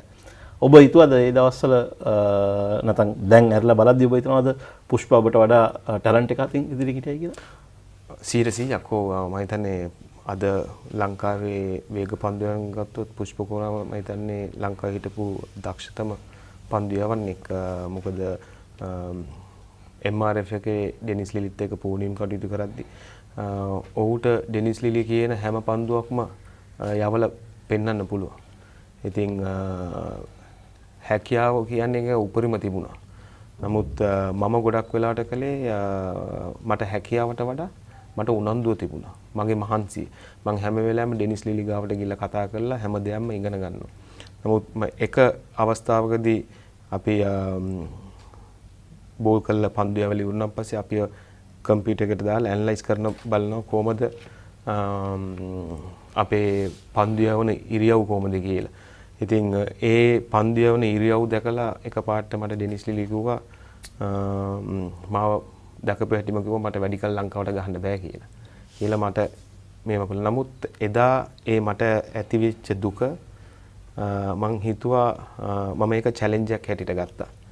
ඩෙනිස් ලිලිත් එක්ක. ඩෙනිස් ලිලි කියපු එක මං වැරදි කියලා පෙන්වන්න තමයි මට ඕන වෙලා තිබුණේ. එදා ඉඳලා මං හිතුවා මං මහන්සි වෙනවා, මං කැප වෙනවා. හැබැයි හැකියාවට වඩා මහන්සිය කැපවීමයි තියෙනවනම් ගොඩක් දුර යන්න පුළුවන් කියන එක. එයින් සමින්ද ප්‍රකාශ වෙන්නේ ටැලන්ට් එක තිබුණාට මදි. තමන් කැප වෙලා මහන්සි වෙලා වැඩ කරන්න ඕනේ කියන දේද? ඔව් මම හිතන්නේ ටැලන්ට් එක වගේම ටැලන්ට් එක තිබුණාට වගේම හැකියාව ඒ කියන්නේ දක්ෂතාවයට වඩා මහන්සිය අර කැපවීම තියෙන්න ඕනේ තමන්ට යම් දෙයක් ලබා ගන්න. ඉතින් අර උපතින් ලැබෙන සහජ හැකියාව ඒ ටැලන්ට් එක උපතින්ම යන්න පුළුවන්. නමුත් ඊට වඩා ඒක ප්‍රගුණ කරගන්න හැකියාවයි මහන්සියයි පළ නිලාගත්තොත් මම හිතන්නේ තමන්ට අවශ්‍ය කරන තමන්ට ඕන දේවල් ලබා ගන්න පුළුවන්. ඉන්න අනතුරු ඔබට ඩෙනිස් ලිලි මුණ ගැසුනේ නැද්ද? මට වතාවල් 3 පාරක් හම්බුණා. ටෙස්ට් තරඟ 30ක් ක්‍රීඩා කරද්දී මම එතකොට ගිහිල්ලා කිව්වා සර් මම බොහොම හොඳයි. ඔම ක්‍රීඩා කරගෙන යන්න කියලා. ඊපස්සේ ටෙස්ට් තරඟ 60ක් ක්‍රීඩා කළාමත් මට හම්බුණා. පිට තට්ටුවක් දාලා කිව්වා ගොඩක් හොඳයි. අගය කරන්න ඕනේ. ටෙස්ට් මැච් 100ක් ගැව්වමත් මං ගිහිල්ලා හම්බුණා. එල්ල මම බදාගෙන කිව්වා ඔයාගේ මහන්සිය, ඔයාගේ කැපවීම වට එක ලැබුණා. ඔයා ඇවිල්ලා එක්සෙප්ෂනල් ප්ලේ කෙනෙක්. මොකද මට මේක මම ඒක එදා සර්ගෙන් ගත්තේ චැලෙන්ජ් එකක් හැටියට තරහවකට නෙමෙයි. මට ඕන වුණේ හැකියාවයි මහන්සියයි කැපවීමයි මේ තුනම එකතු කරගෙන ලොකු ගමනක් යන්න පුළුවන් කියන එක. ඉතින් මම ඒක කළා. ඉතින් මම ගොඩක් සන්තෝෂ වෙනවා මට ලැබිච්ච දේවල් වලින්. මම ගොඩක් දේවල් ගත්තා. ඒවත් එකතු කරලා තමයි මගේ ක්‍රීඩා ජීවිතේ මෙච්චර දුරක් ආවේ. දැන් අවුරුදු 47ක් වෙන එක්දින ක්‍රීඩා ඉතිහාසය අපි දන්නවා හොඳම පන්දුවෙන් වාර්තා කරලා තියෙන්නේ ඔබ කියලා. ඔබ 2001 වර්ෂයේ කඩලු 8ක් ලබා ගන්නවා ලකුණු 19කට. ඔබට ඒ තරඟේදී තවත් පන්දු වාර දෙකක් යවන්න තිබුණා. සමහරක් කරලා නායකයා ඔබ නැවැත්තුවේ නැත්නම් කඩලු 10ම ලබා ගන්න තිබුණා නේද? ඔව් මම හිතන්නේ මම ඕවර් 8ක් දාලා හිටියේ. විශේෂයෙන්ම මම හිතන්නේ අපි මං කඩලු 10ක් ගන්නවට වඩා අපි බැලුවේ කණ්ඩායම ඉක්මනින් දවා ගැනීම. මට තව ඕවර් දෙකක් ඉතුරු වෙලා තිබුණා. නමුත් මුර්ලි අනිත් පැත්තෙන් ඇවිල්ලා දාපු පළවෙනි බෝල දෙකේම කඩලු දෙකක් ගත්තා. ඒක වෙනස් වෙන්න තිබුණා. මම ඕවර් මේ පැත්තෙන් ඕවර් එක දැම්මොත් විකට් 10ම ගන්න තිබුණා. නමුත් මම හිතන්නේ විකට් 10ට වඩා අපි තරගය ජයග්‍රහණය කිරීමත් ඒ වගේම අඩු සංඛ්‍යාවකට දවා ගැනීමත් මම හිතන්නේ ඒක තමයි මම දකින ලොකු විශේෂත්වය. මුර්ලිත් එක්ක අවුරුදු 15කට වැඩි ක්‍රීඩා කරලා තිනවා. දෙන්න අතරේ බයින් බස් වෙලා නැද්ද? ගොඩක් වෙලාට බයින් බස් වෙලා නැහැ. මගේ ළඟමයි ඉන්නේ ඇවිල්ලා. විශේෂයෙන්ම ඉන්දියා තරඟ ක්‍රීඩා කරද්දී ඒ වගේම වෙස්ට් ඉන්ඩීස් වගේ මොකද ඒ රටවල ක්‍රීඩකයන් ගත්තොත් තමයි හිතන්නේ ඉන්දියාවේ සචින් තෙන්ඩුල්කර් සේවාග ගත්තොත් ළඟට ඇවිල්ලා කන එකමයි කරන්නේ. කියන්නෙම අවුට් කරන්න මොකද මුර්ලි කියන පුද්ගලයාට බෝඩ් එකේ ලකුණු 300ක් තිබුණත් මදි. ඔව් හැම වෙලාවෙම කියන්නේ සචින් අවුට් කරලා දෙන්න, සේවාග අවුට් කරලා දෙන්න කියලා. ඉතින් මම වේග පන්දුවේ යවන්නේ කැටට මගේ පළවෙනි කාර්යය තමයි පළවෙනි පන්දුව යවන එක. ඉතින් ගොඩක් අවස්ථාවලදී මම සචින් සේවාග අවුට් කරලා තියෙනවා. ඉතින් මම හිතන්නේ ගොඩක් සන්තෝෂ වෙනවා. ඉතින් ඌට බෝල් කරන්න තියෙන පීඩනය අඩු වෙනවා මුලින් කඩලු ගත්තම. ඉතින් ඒක තමයි ඌ හැම වෙලාවෙම ළඟටම ඇවිල්ලා මහත් එක්ක කතා කර කර කියන්නේ. හොඳ පිටිකරු ඉද්දි මට අවුට් කරලා දෙන්න කියන එක. 2005 වර්ෂයේ පස්සේ නවසීලන්ත සංචාරයේදී ඔබ පාලක මණ්ඩලයට ලියුමක් කියවලා කියනවා ඔබ උපනායකත්වයෙන් ඉල්ලා අස් වෙනවා කියලා. ඒකට හේතුපාදක වුණු කරුණු මොනවද කියලා පොඩ්ඩක් කියන්න. විශේෂයෙන් මම හිතන්නේ ක්‍රිකට් දිහා බැලුවම මගේ ජීවිතයේ මම නායකයෙක් හැටියට අපි කියනවා රටේ නායකයෙක් වෙන්න නම් කැම්පේන් කරන්න ඕනේ කියන එක. ඉතින් මගේ ජීවිතේට මම කැම්පේන් කළා නෑ. මට මතකයි 2000 වර්ෂයේදී DIG මහින්ද බාලසූරිය මහත්මයා මට කියනවා ඔබ ලෑස්තිද රටේ නායකත්වය දරන්න? මම කිව්වා හිටපු පොලිස්පතිතුමා. මම කිව්වා ඔව් මම ලෑස්ති නායකත්වය දරන්න. එතුමා මගෙන් අහනවා ඔබ ඔයා මොනවද ලංකාවේ ක්‍රිකට් වලට කරලා තියෙන්නේ? මම උඩ ගිය එකපාරට ඔබතුමා මොකක්ද එයින් අදහස් කළේ? ඔබතුමා මොනවද ක්‍රිකට් වලට කරලා තියෙන්නේ? මම ක්‍රීඩකයෙක් හැටියට පන්දු යවලා විකට් අරන් තිනවා. පන්දුර පාර දීලා රන් සරන් මැච් දීලා තියෙනවා. තව මොනවද? එදා තමයි එතුමා මට කිව්වේ ක්‍රිකට් ක්‍රීඩකයෙක් හැටියට නායකයෙක් වෙන්න නම් ওই දේවල් මදි. රටේ නායකත්වයේ දරනවා නම් කැම්පේන් කරන්න. මම එදා තමයි මගේ පළවෙනි ජීවිතේ පළවෙනි වතාවට මේ කැම්පේන් කියන නම ඇහුනේ. ඊට පස්සේ මගෙන් ඇහුවා මට සහෝදරයෝ ඉන්නවා. සහෝදරි මං කෝ මට සහෝදරයෝ ඉන්නවා සහෝදරිය.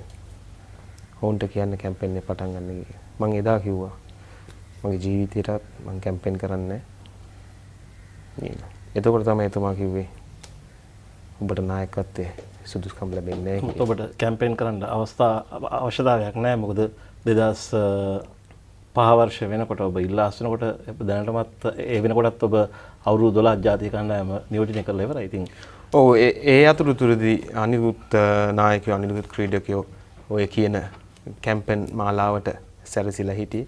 නමුත් 2005 මට ලැබෙද්දි මම එතුමාට කතා කරලා කිව්වා මට නායකත්වය ලැබුණා කියලා. එතකොට එතුමා මට කිව්වේ ඕක වැඩි කල් තියෙන එකක් නෑ කියලා. මම දැනගෙන හිටියේ නෑ. නමුත් මම එක දෙයක් දන්නවා ක්‍රිකට් ක්‍රීඩාවේ නායකයෝ ඕනතරම් ඉන්න පුළුවන්.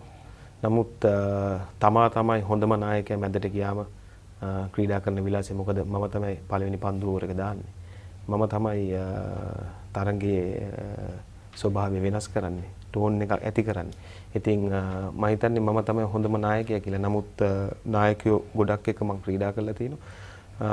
මට එහෙම ලොකු ආසාවක් තිබුණේ නැහැ නායකත්වයේ දාලා. නමුත් දැන් බලද්දී මට හිතෙනවා ඒ විදිහට. නමුත් ක්‍රීඩා කරන කාලේදී රටේ නායකත්වයේ දරනවා කියන්නේ කණ්ඩායමේ මම ක්‍රීඩා කරපු විලාසය මම කඩළු අතර හිටියා ලකුණු ගත්තා. ඉතින් මං හිතනවා මට ඊට වඩා ලොකු දෙයක් ක්‍රීඩකයෙක් හැටියට ඒ කාලේ කරන්න තිබුණා මට ලැබෙන වගකීම් අනුව. නමුත් මම ඒවා පසකලා මම මගේ රාජකාරී මම හිතන්නේ ක්‍රීඩකයෙක් හැටියට කණ්ඩායමට ලබා දුන්නා. ඔබ හිතනවාද අප රටේ යම්කිසි ආකාරයක ආකල්පයක් තියෙනවා කියලා පන්දු යවන්නන්ට නායකත්වය දරන්න බැහැයි කියලා? මම හිතන්නේ අපේ ලංකාවේ තියෙන එකක්. ලංකාවේ මම හිතන්නේ ගොඩක් අය හිතන්නේ මේ වේග පන්දුවක් කරනවම ඔලුවක් නැහැ. වැඩි හිතන්නේ පිටිකරුවන්ට තමයි දුන්නේ. ඉතින් ඔයක අපේ කාලේ කියන්නේ දැනුත් ඕක තියෙනවා. රටේ තියෙන මේ මිනිස්සු හිතන පතන විදිය.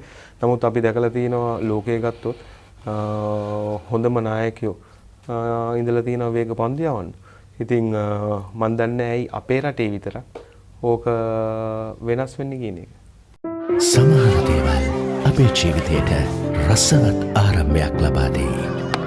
හිත මිතුරෙකුසේ ළඟ රැඳේ. දියුණුවේ කොටස්කරුවෙකු වෙයි. මහපාරෙත් සිත පිනයි. මහමුහුදෙත් තනි රකී. ලෙඩකදී දුකකදී ආදරයෙන් රැක බලා ගනී. ජීවිත කාලය පුරාම අපිත් එක්ක රැඳී සිටිමින් සැබෑ සෙනෙහස කිසිදා වෙනස් නොවන බව හැමෝටම කියා දෙයි. Munchee super cream cracker. Super කියන්නේ නිකන් නෙවෙයි. ඊපස්සේ අපිට කියනවා මෑත කාලේ ප්‍රවණතාවයක් තියෙනවා වේග පන්දු යවන නිතරම වගේ ආබාධ වලට ලක් වෙනවා. ඔබ මේට දකින හේතුව මොකද්ද සහ මේ මගහරවා ගැනීමට කුමක්ද කළ යුත්තේ? මේක මම ගොඩක් වෙලාවට කතා කරන දෙයක් තමයි. අද වේග පන්දු යවන්න ගත්තොත් අපි පූර්ණිම කටයුතු වල පන්දු යවන ප්‍රමාණය ගොඩක් අඩු වෙලා තියෙන්නේ. ඉතින් මම හිතන්නේ ක්‍රිකට් ක්‍රීඩාවට ආදේශලා තියෙනවා භෞතික චිකිත්සක. එතකොට විශේෂඥ බිකින ට්‍රේනර් කියලා. නමුත් ඔවුන්ගේ සංසන්දනයත් එක්ක ඔවුන්ගේ එකමුතුවත් එක්ක තමයි දැන් වේග පන්දු යවන්න එක්ක අපි බලාගන්න. ඉතින් ඔව් කියන ඕවර්ස් ප්‍රමාණය භෞතික චිකිත්සක කියන විදිහට තමයි අපිට පන්දු යවන්න වෙලා තියෙන්නේ. මොකද ඉස්සර ওই දේවල් තිබුණේ නැහැ. ඉස්සර අපිට හිටියේ ඇලෙක්ස් කොන්ටූරි. නමුත් අපිට ඇලෙක්ස් කොන්ටූරි ඉන්න කාලේ අපි කලේ ගොඩක් වෙලාවට පන්දු යවපු එක තමයි. මට මතකයි 90 ගණන් වල 93 94 මම ලංකාව කණ්ඩායමට එද්දි පැයකමාරක් නන් ස්ටොප් බෝල් කරනවා. පැයකමාරක් නන් ස්ටොප් බෝල් කළා. පිටිකරුවෝ 6 දිනෙට 7 දිනෙට බෝල් කළා. බැට් කළේ වෙලා තව කවුරු බැට් කරන ආයෙත් බෝල් කරනවා. ඕකම තමයි ක්‍රීඩා සමාජයට ගියාමත් කරන්නේ. ඉතින් ගොඩක් වෙලාවට වේග පන්දු යවන්නේ තිබුණේ ඒ පන්දු යැවීම අර මං ඉස්සෙල්ලා කිව්වා වගේ මසල් මෙමරි එකේ තියෙන්නේ. ඉතින් මසල් මෙමරි එකේ තිබුණම අර ඉන්ජර්ඩ් වෙන ප්‍රමාණය අඩු වෙනවා. දැන් වෙලා තියෙන්නේ අපි ඕවර් 5ක් දානවා, 6ක් දානවා, රෙස් කරනවා. හැබැයි මැච් එකට ගියාම අපි ඊට වඩා පන්දු යවන්න වෙනවා. ටෙස්ට් මැච් එකක් ගත්තොත් අනිවාර්යෙන් ඕවර් 25ක් 30ක් දාන්න වෙනවා. ඒකයි තියෙන හොඳම කම එංගලන්තේ ප්‍රාන්ත ක්‍රීඩා කරද්දී ඕවර් 20ක් 25ක් දාලා නවත්තන්න බෑ. ඕවර් 35ක් දාන්න වෙනවා දවසකට. ඉතින් ඒ හම්බෙන දේෙන් තමයි ඒ කරපු දේෙන් තමයි මම හිතන්නේ වේග පන්දු යවන්නෙත් ලොකු ගමනක් යන්න පුළුවන්. අපි බැලුවොත් ලෝකේ ගත්තොත් හොඳින් පන්දු යලා තියෙන වේග පන්දු යවන්නු මම හිතන්නේ වැඩි ප්‍රමාණයක් පන්දු යවපු හින්දා තමයි උන් සාර්ථකව උන්ගේ ක්‍රීඩා ජීවිතය අවසන් කරලා තියෙන්නේ. ඔබගේ ක්‍රීඩා දිවිය මුළුල්ලේම ඔබට තරඟාවලියක් අහිමි වෙන්නේ එකම එක වතාවයි. 1998 එංගලන්ත සංචාරය. ඔබ ආබාධයට ලක්වන්නේ ලොකු ආබාධයට ලක්වන්නේ එකපාරක් පමණයි. ඒට හේතුව ඔබ මේ වැඩිපුර පන්දු යැවීම කියලා හිතනවද? නෑ, ඒකට හේතුව තමයි එංගලන්ත සංචාරයට ඉස්සෙල්ලා මම අහන්නේ නිතරම වගේ ආබාධ වලට ලක් නොවී තියෙන හේතුව ගොඩක් පන්දු වාර යවන නිසාද? මම හිතන්නේ ඒක මම ඉස්සෙල්ලා කිව්වා වගේ තියෙන තමන්ගේ තියෙන ශාරීරික යෝග්‍යතා වේග පන්දු යවන්නේ වුණාම ෆිට වෙන්න ඕනේ. ෆිට වුණා විතරක් මදි. මම හිතන්නේ උගේ ඇඟේ තියෙන ස්වභාවය අනුව ඒ වගේම පන්දු යවන විදිය පන්දු යැවීමේදී ඇඟට ලැබෙන අර මං කිව්වා වගේ මසල් මෙමරි එකත් එක්ක තමයි ෆාස්ට් බෝලර් කෙනෙක්ට දුර ගමනක් යන්න පුළුවන්. ඉතින් මම හිතන්නේ ඒක තමයි මම දකින ගොඩක් ෆාස්ට් බෝලර්ස්ලාගේ සාර්ථකත්වය. ක්‍රීඩා දිවියෙන් විශ්‍රාම ගත්තට පස්සේ අපිට පේන්නේ තරුණ වේග පන්දු යවන්නේ නැවත කඩලු 300ක් ලබා ගන්නට පුළුවන් තත්ත්වයක සිටිනවා කියලා වේග පන්දු යවන්නේ මම හිතන්නේ ටෙස්ට් තරඟවල. ඔබ දකින්නවද තරුණ වේග පන්දු යවන්නේ කවුරුරි ඒ වගේ හැකියාවන් තියෙන ඒ තරම් යන්න පුළුවන් කෙනෙක්? මම දකිනවා අපේ ඉන්න වේග පන්දු යවන්නට ලැබෙන අවස්ථාව මම හිතන්නේ ගොඩක් මදි. මොකද අපි බලාපොරොත්තු වෙනවා අපේ ෆාස්ට් බෝලර්ස්ලට හැම තරගෙම විකට් ගන්න, හැම මැච් එකෙම හොඳට කරන්න. එතකොට ඒ වේග පන්දු යවන තරගයක් දෙකක් අසාර්ථක වුණාම ඕක කණ්ඩායමෙන් එළියට දාන එක. ඉතින් එහෙම වුණාම ක්‍රීඩකයෙක්ට අර දිගු ගමනක් යන එක ප්‍රමාණය අඩු වෙනවා. මම දකිනවා ලහිරු කුමාර වැනි ක්‍රීඩකයෙක් ගොඩක් දුර යයි කියලා. නමුත් ඔහු අපි හොඳින් බලා ගන්න ඕනේ. ඒ බලා ගන්න ගමන්ම ඔහුට වැඩි ප්‍රමාණයක් පන්දු යවන්න දීලා ඔහුගෙන් අපිට අවශ්‍ය කරන ටෙස්ට් එක් දිනද කියන එක තෝරගන්න ඕනේ. මොකද අපි ගහන කාලේ අපි ටෙස්ට් තරඟ ක්‍රීඩා කළේ ටිකක් අඩුවෙන්. අපි එක් දින ක්‍රීඩා කළා දිගටම. නමුත් මගේ අන්තිම කාලය වෙද්දි තමයි අපි වැඩිපුර ක්‍රීඩා කරගෙන ගියේ. ඉතින් ඒක කරන්න අර කිව්වා වගේ ශාරීරික යෝග්‍යතා ෆිට්නස් ලෙවල්ස් හොඳට තියෙන්න ඕනේ. ඒ ෆිට්නස් ලෙවල්ස් හොඳට තියෙනවා නම් ෆාස්ට් බෝලර් කෙනෙක්ගේ මම හිතන්නේ දුර ගමනක් යන්න පුළුවන්. ඒ වගේම තමයි තමන්ගේ ඔළුව පාවිච්චි කරන එක. ඔළුව පාවිච්චි කරන ඉතාමත් වැදගත්. මොකද ක්‍රීඩාව විතරක් නෙමෙයි පිටස්තරවත් තමන්ගේ හැසිරීම තමන්ගේ කාලය ප්‍රයෝජනෙට ගැනීම ඒ වගේම කන දේවල් පාලනය කිරීම ඒ වගේම තමන් නිදා ගන්න ප්‍රමාණය ඒ දේවල් හැමදේම බලපාන වේග පන්දු යවන්නේ මම හිතන්නේ ඒ දේවල් ටික හරියට මැනේජ් කරගත්තොත් මම හිතනවා ඔහුට ලොකු ගමනක් යන්න පුළුවන් කියලා. වසීම් අක්‍රම්ගෙන් ඔබගේ ක්‍රීඩා දිවිට ලැබුණු රුකුලම් මොනවද? මම හිතන්නේ වසීම් අක්‍රම් ගොඩක් මට පන්දු යවන විදිය කියලා දුන්නා.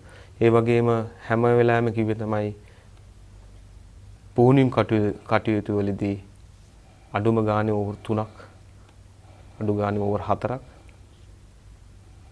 100% දෙන්න ඕනේ. 100% දුන්නොත් තමයි මසල් මෙමරි එකට යන්නේ. ඉතින් හැම වෙලාවෙම පන්දු යවන හැම වෙලාවෙම 100ට 100ක් දෙන්න. හැබැයි ප්‍රැක්ටිස් වල කරන දේම තමයි මැච් එකටත් ගෙනියන්න ඕනේ කියන එක තමයි මට ඔව් දුන්න ලොකුම දේ. මම හිතන්නේ වේග පන්දුනේට ඉගෙන ගන්න පුළුවන් ලොකුම දේ. මම හිතන්නේ ඒක මම ඉගෙන ගත්තා. මම හිතන්නේ මම ඒක හැම වෙලාවෙම පුහුණුම් වලට අත්දා බලලා ඒ දේම තමයි තරඟයට අරන් ගියේ. ඔබට ටෙස්ට් තරඟ වල ශතකයක් සහ අර්ධ ශතක 13ක් තිබෙනවා. නමුත් ඔබ ටෙස්ට් දිවිය ආරම්භ කරන මොහොතේ ඊටමත් හොඳින් පන්දුට පාර දෙන කෙනෙක් හැටියට තමයි ප්‍රසිද්ධ. ඔබගේ ක්‍රීඩා දිවිය අවසන් වයින් පස්සේ ආපසු හැරලා බලනකොට ඔබට හිතෙනවද පිත්තෙන් මීට වඩා දෙයක් කණ්ඩායමට ලබා දෙන්න තිබුණා කියලා? මම හිතනවා පිත්තෙන් මම ගොඩක් වෙලාවට මගේ දේවල් යොමු කළේ පන්දු යවන්නේ කැටියට. මම ඒ කාලේ ක්‍රීඩා කළේ පන්දු යවන්නේ කැටියට. නමුත් පන්දුට පාර දීම මගේ දෙවෙනි කර්තව්‍යය. නමුත් ඒ කාලේ අපි ගොඩක් තරඟ දින්නා. ඉතින් මගෙන් ලැබිච්ච දේ පන්දුවට පාර දීම එච්චර දැනුන්නේ පස්සේ තමයි පන්දුවට පාර දෙන්න උනන්දු වුණේ.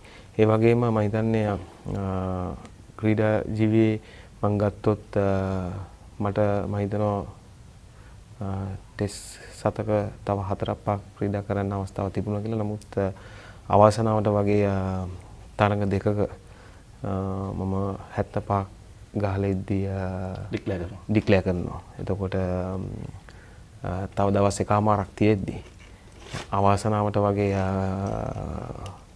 ඒ කණ්ඩායම් දෙකම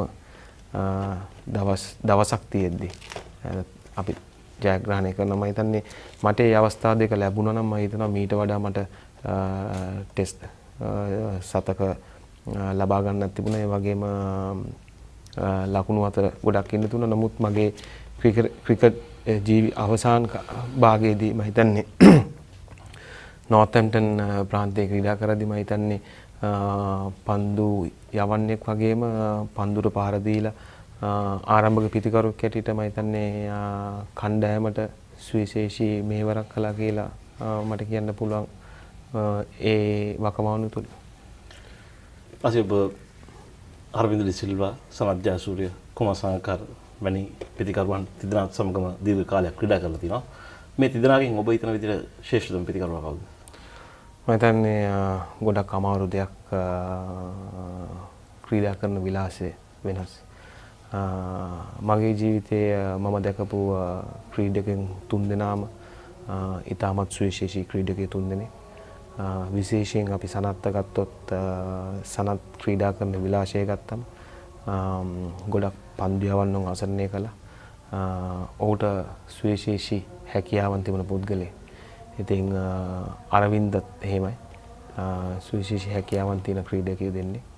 නමුත් එක ක්‍රීඩකයෙක් කියලා මට සඳහන් කරන්න අමාරුයි. මම හිතන්නේ අපේ ලංකාවේ ක්‍රීඩාවේ සුවිශේෂී ක්‍රීඩකයෙක් කිව්වොත් මම හිතන්නේ 3 දෙනා මට කියලා කියන්න පුළුවන්. මොකද ඔවුන් කරපු සේවය ඉතාමත් අමරණීයයි රටට. ඒ වගේම ඔවුන් ක්‍රීඩා කරන කාලේ තරඟ ගොඩක් අපි ජයග්‍රහණය කරන්න නියම වෙච්ච ක්‍රීඩකයෝ 3 දෙනෙක්. වාසි බොහොමත්ම ස්තුතියි ලෙජන්ඩ්ස් වැඩසටහන සමග සහභාගී වුණාට. මන්චෙස්ටර් සුපර් ක්‍රීම් ක්‍රැකර් වෙතින් පිරිනැමන මේ පුංචි ත්‍යාගය බාර ගන්නා වෙනවා ඔබ කරුණිකව ඉල්ලා සිටිනවා. ගොඩක් ස්තුතියි. බොහොම ස්තුතියි.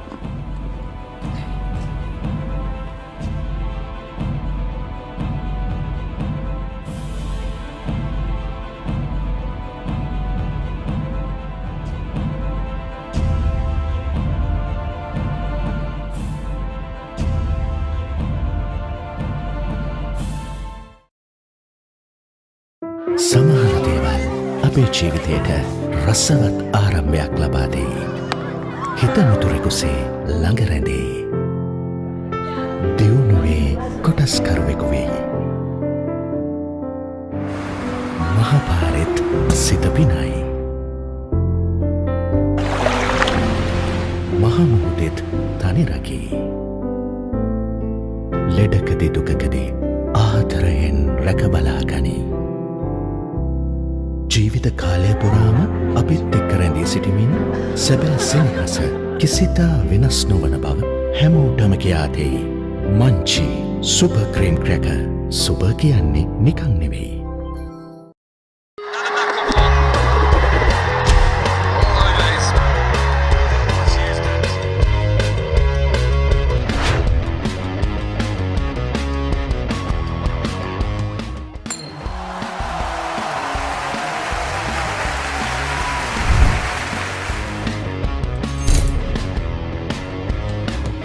මං තන්නේ කන්ඩිෂන් උත් වෙනස් වුණා නිව්සීලන්ඩ් ගිය අපි නිව්සීලන්ඩ් තිබුණේ මොකද අපේ කන්ඩිෂන් වෙනස් හෙඩ් කන්ඩිෂන් වෙනස් එතකොට අපිට හිටපු කෝච් රොයිසගේ දැනුමත් අනුව අපිට දුන්න උපදෙස් අනුව අපි සෙල්ලම් කරා ඒත් එක්ක මම හිතන්නේ මට සාර්ථකව වෙන්න පුළුවන් වුණා හේ තිබ්බ කන්ඩිෂන් ඇසස් කරන්න පුළුවන් වුණා ඉක්මනටම ඒකින් තමයි පළවෙනි තරගෙම සියල් ලබා ගත්තා.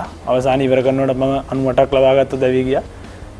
මම හිතන්නේ කන්ඩිෂන් ඇසස් කරන එක තමයි අන්-19 වල ගොඩක්ම මම මේ ඉගෙන ගත්තේ. මොකද මෙහෙ වගේ නෙවෙයි ඒක තමයි ගොඩක් කියන්නේ. මම වෙස්ටර්න් ගාලා අවුරුදු 4ක් වෙනවා. අවුරුදු 4ක් ගිහුවා බිග් මැච් 4ක් ප්ලේ කරා. ඒ අතර ඒ ගත්ත එක්ස්පීරියන්ස් එක මට කැප්ටන්සි එකක් ලැබුණා. ඒක මම බැලුවා ප්ලේස්ලත් එක්ක කොහොමද හැන්ඩල් කරලා ප්ලේස්ලා හැන්ඩල් කරලා කොමාරි චැම්පියන්ෂිප් එකකට ගෙනියන්න. මම හිතන්නේ අපිට වර්ල්ඩ් කප් නිසා ඉන්න බැරුණා මේ සමහර තරඟ ක්‍රීඩා කරන්න බැරි වුණා. ඒත් වන් ඩේ ඔක්කොම කමුදුත් මාත් සෙල්ලම් කරා. ඒකම අපි අපේ බෝලර්ස්ලා බැට්ස්මන්ලා හොඳට කරපු නිසා මම හිතන්නේ ඒකේ ප්‍රයෝජනයක් විදිහට අපි චැම්පියන්ෂිප් එක ලබා ගත්තා. මම හිතන්නේ පාසා ක්‍රිකට් වල ගොඩක් වෙනස්. ඔක්කොම නැෂනල් ප්ලේයර්ස්ලා ක්‍රීඩා කරන නිසා. මම හිතන්නේ කලින් තිබුණා සුපර් ප්‍රොවින්ෂල් එක. ඒකේ මට පර්ෆෝමන්ස් අතරට එන්න බැරුණත් මම ඒකේ ගොඩක් දේවල් ඉගෙන ගත්තා. මම හිතන්නේ මේ ඉගෙනගත් දේවල් වලින් තමයි වෙළඳ සේවක තරඟාවලියේ මට සාර්ථකත්වයට ලබා ගන්න පුළුවන් වුණේ. ලොකු වෙනසක් තියෙනවා. ඉතින් අර ප්ලේයර්ස්ලා ලොකු අයත් සෙල්ලම් කරන්න වෙන්නේ. එතකොට එයාලා ගොඩක් සපෝට් කරනවා හැමතිස්සෙම මේක කරපන් මාළි මේක කරපන් කියලා. එතකොට ලොකු වෙනසක් තියෙනවා. එයාලගෙන් ගොඩක් දේවල් ඉගෙන ගන්න පුළුවන්. තව අපි පොඩි නිසා අපිට තව දේවල් ඉගෙන ගන්න තියෙනවා. මම හිතන්නේ ප්‍රීමියර් සීසන් එකටත් එහෙම ඉගෙනගෙන යන එක තමයි මම හිතන්නේ එකපාරට වඩා ඉගෙනගෙන යනකොට ලේසි කියලා මම හිතනවා. මම කෝල්ස් ක්‍රිකට් ක්ලබ් එකට තමයි සෙල්ලම් කරන්න බලාපොරොත්තු වෙන්නේ. ඒකේ පර්ෆෝමන්ස් පෙන්වන්න ගොඩක් බලාපොරොත්තු වෙනවා. එතන ඉන්න අයලගෙන් උපදෙස් අරගෙන කොහොමද යන්නේ තාම මම සෙල්ලම් කරලා නැහැ ප්‍රීමියර් එක මැච් එකක්. ඒ කට්ටියකින් උපදෙස් අරගෙන කොහොමද යන්නේ දැන් නැෂනල් ප්ලේයර්ස්ත් එක්ක දිගටම සෙල්ලම් කරා. මම හිතන්නේ T20 ප්‍රොවින්ෂල් එකේ වන් ඩේ ප්‍රොවින්ෂල් එකක් ගියා. ඒවයි ක්‍රීඩා කරා. එතකොට වෙළඳ සේවක ක්‍රීඩා තරඟයේදී පර්ෆෝමන්ස් අතරට එන්න පුළුවන් වුණා.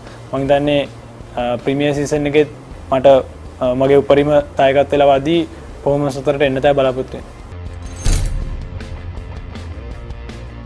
මම හිතන්නේ මගේ කැටගරි එක බැටිං ඕල් රවුන්ඩර්. එතකොට මම ගොඩක් ෆිට්නස් පැත්ත ගැන ගොඩක් බලා ගන්න ඕන. ඒකට මම හැමතිස්සෙම ප්‍රැක්ටිස් වල ෆිට්නස් සම්බන්ධයෙන් උපරිම මේව කරනවා. ඒ අස ජිම් ඒ දෙක සම්බරව තියාගන්න තමයි ගොඩක් බලන්නේ. නැත්තම් මැච් එක අතරතුර ඕපන් කරන්න ඕපන් බැට්ස්මන් ඕපන් බෝලින් කරන්නයි අමාරු වෙන නිසා. ප්‍රීමියර් සීසන් එකේ හොඳට පර්ෆෝම් කරලා ඉමර්ජින් ටුවර් එක දෙක තුනක් ගිහිල්ලා ශ්‍රී ලංකාවේ කණ්ඩායමට ක්‍රීඩා කරලා අනිත් ක්‍රීඩකයන් වගේම නැෂනල් කණ්ඩායමට ක්‍රීඩා කිරීම තමයි බලාපොරොත්තු වෙන්නේ.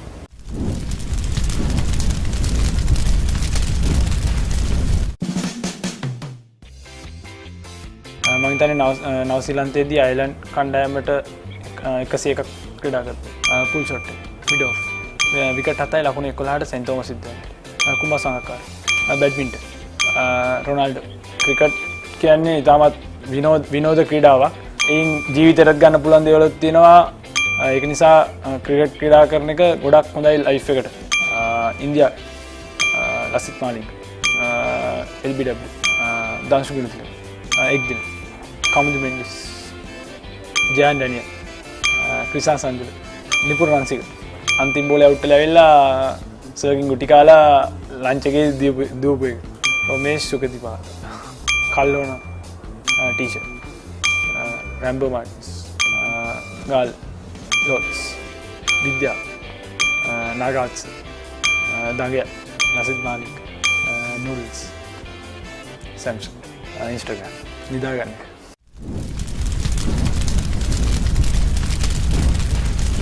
ඔව් ඇත්ත වශයෙන්ම කිව්වොත් තාත්තා ලොකු මේ දෙයක් කරනවා. තාත්තා නැත්තම් මං හිතන්නේ මම මෙතන නෑ. ඒ කියන්නේ මං ක්‍රිකට් වලින් කොයිතාක් දුර ඇවිල්ලා තියෙනවා. තාත්තා නිසා වෙන්න පුළුවන් ගොඩක් දුරට. මොකද තාත්තයි මෙහෙවීම තමයි මම මෙතනට ආවේ. ඒ වගේම අක්කා අම්මා ගොඩක් සපෝට් කරනවා. ඉගෙනීමත් එක්ක පාසල් ක්‍රීඩාවේ ඉගෙනීමත් එක්ක යන්නේ. එතකොට අම්මෙන් ගොඩක් සපෝට් එකක් ලැබෙනවා. ඒ වගේම රිච්මන්ඩ් විද්‍යාලයේ ප්‍රධාන පුහුණුකරු ධම්මික සර්වත් සහාය පුහුණුකරු ලක්මා සර්වත් ඒ වගේම විදුහල්පති ඇතුළු සියලු මට උදව් කරපු සියලු දෙනාව මතක් කරන්න මම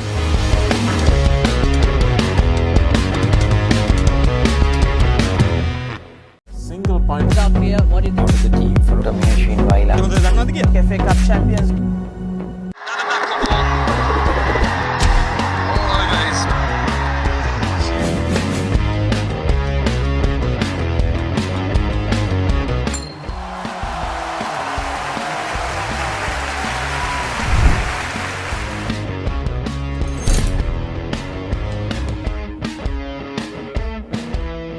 තරංගාවලිය පවත්වන්න කලින් මම ගොඩක් හොඳට කැපකිරීම කළා පුහුණු වීම කරා. ඒ වගේම ක්‍රීඩා කරද්දී මම හොඳ තත්ත්වයක හිටියේ. මම හිතනවා මම රන්ස් 4ට ආවේ මම ඊට කලින් කරපු ප්‍රැක්ටිස් සෙෂන් කරපු වල හොඳ දේවල් නිසා තමයි මම හිතන්නේ තරංගාවලිය හොඳින් නිමා කරනවා.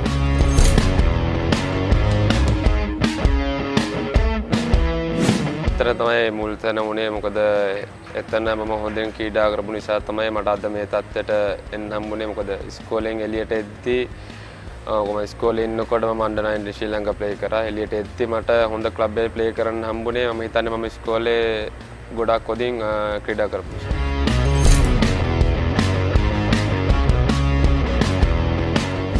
එහෙම නෑ. මම හිතන්නේ මම මුලින් ක්‍රිකට් වලට ආවේ මගේ පළවෙනි ඉස්කෝලෙන් අම්බලන්ගොඩ දේවානන්ද විද්‍යාලයෙන්. ඊට පස්සේ මම ආවා ආනන්ද විද්‍යාලයට. මම හිතන්නේ අපි කරන කැපකිරීම, ඒ කියන්නේ අපි ප්‍රැක්ටිස් කරන විදිය, අපි මානසික වෙන විදියට තමයි අපිට දේවල් ලැබෙන්නේ. ඒක නිසා මම හිතන්නේ අපි කැප කරපු දේවල් නිසා තමයි අපේ ටැලන්ට් එක වැඩි වෙන්නේ. ඒක නිසා තමයි අපිට හොඳින් ක්‍රීඩා කරන්න පුළුවන්.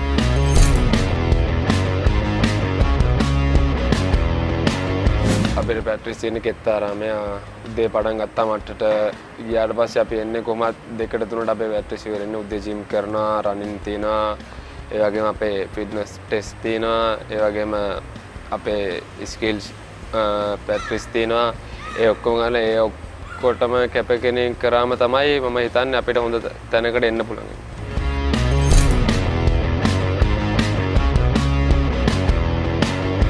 මම මුලින් කරන්නේ මුලින් ගිහිපු ගමන් මම බලනවා මට කරන්න පුළුවන් මොකද්ද විකට් එකේ මොකද්ද වෙන්නේ. මම පොඩ්ඩක් වෙලා ගන්නවා. ඒ විකට් එකේ පොඩ්ඩක් සෙටල් වෙලා පළවෙනි රන්ස් 10 15 ගන්න. ඊට පස්සේ බෝල් එකට ඒක ආපු ආව ගමන් මට දැනෙනවා මට ලොකු ෂොට්ස් වලට යන්න පුළුවන් කියලා. ඉතින් එහෙම තමයි මුල් ටික පොඩ්ඩක් ඉඳලා විකට් එක පොඩ්ඩක් තේරුම් කරගෙන ඒ වගේ තමයි දිගට ඉන්නේ.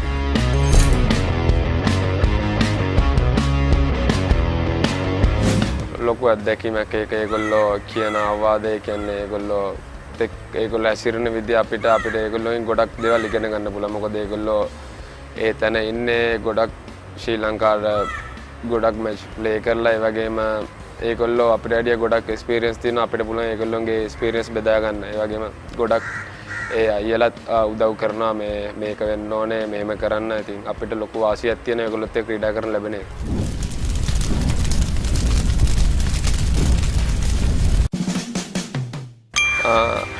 SLC ක්‍රීඩාංග අර්ජුන රතු ස්විප් එක. ඇත්තටම මම ඉස්කෝලේ ක්‍රීඩා කරද්දී මම 352 ලබා ගත්තා නොදෙවි. ඒක තමයි. තරඟේ මම එංග්ලන්ඩ් වලදී ක්‍රීඩා කර අnder 19 ශ්‍රී ලංකා ටුවර් එක ගිහිල්ලා මම ඒකේ මැච් එකක් දෙනවා කුමාර අපි 312ක් චේස් කරා. මම ඒකේ 88ක් නොදෙවි ලබාගෙන කුමාරි තරඟාවලිය ජය ගත්තා. මම කැමති ලෝඩ්ස් ක්‍රීඩාංගණය ක්‍රීඩා කරන එක තරඟ. මම ස්කූල් මැච් එක තියෙන විකට් 7ක් ලකුණු 20. ඇත්තටම හිතා ගන්න බෑ. මිතුරන් නම් එක්කෙනෙක් කියලා නෑ ගොඩක් කියලා. මුම්බයි ඉන්දියන්ස් one days ගොඩක් කැමති මීට්ස් වලට. මම කැමති අම්බලන්ගොඩ. ඒ කියන්නේ මම ඉපදිච්ච තැනම යාළුවොත් එක්ක ගත කරන්නේ. චරිත් අසලං බෙන්ටෙක් ලෝන්නෝ මම හිතන්නේ 15ක් විතර ලබන්නේ නැහැ. රොනාල්ඩෝ පීරියඩ් කට් කරලා ප්‍රින්සිපල්ට ආවෙලා පැයක් දන්න ගාගෙන හිටියා.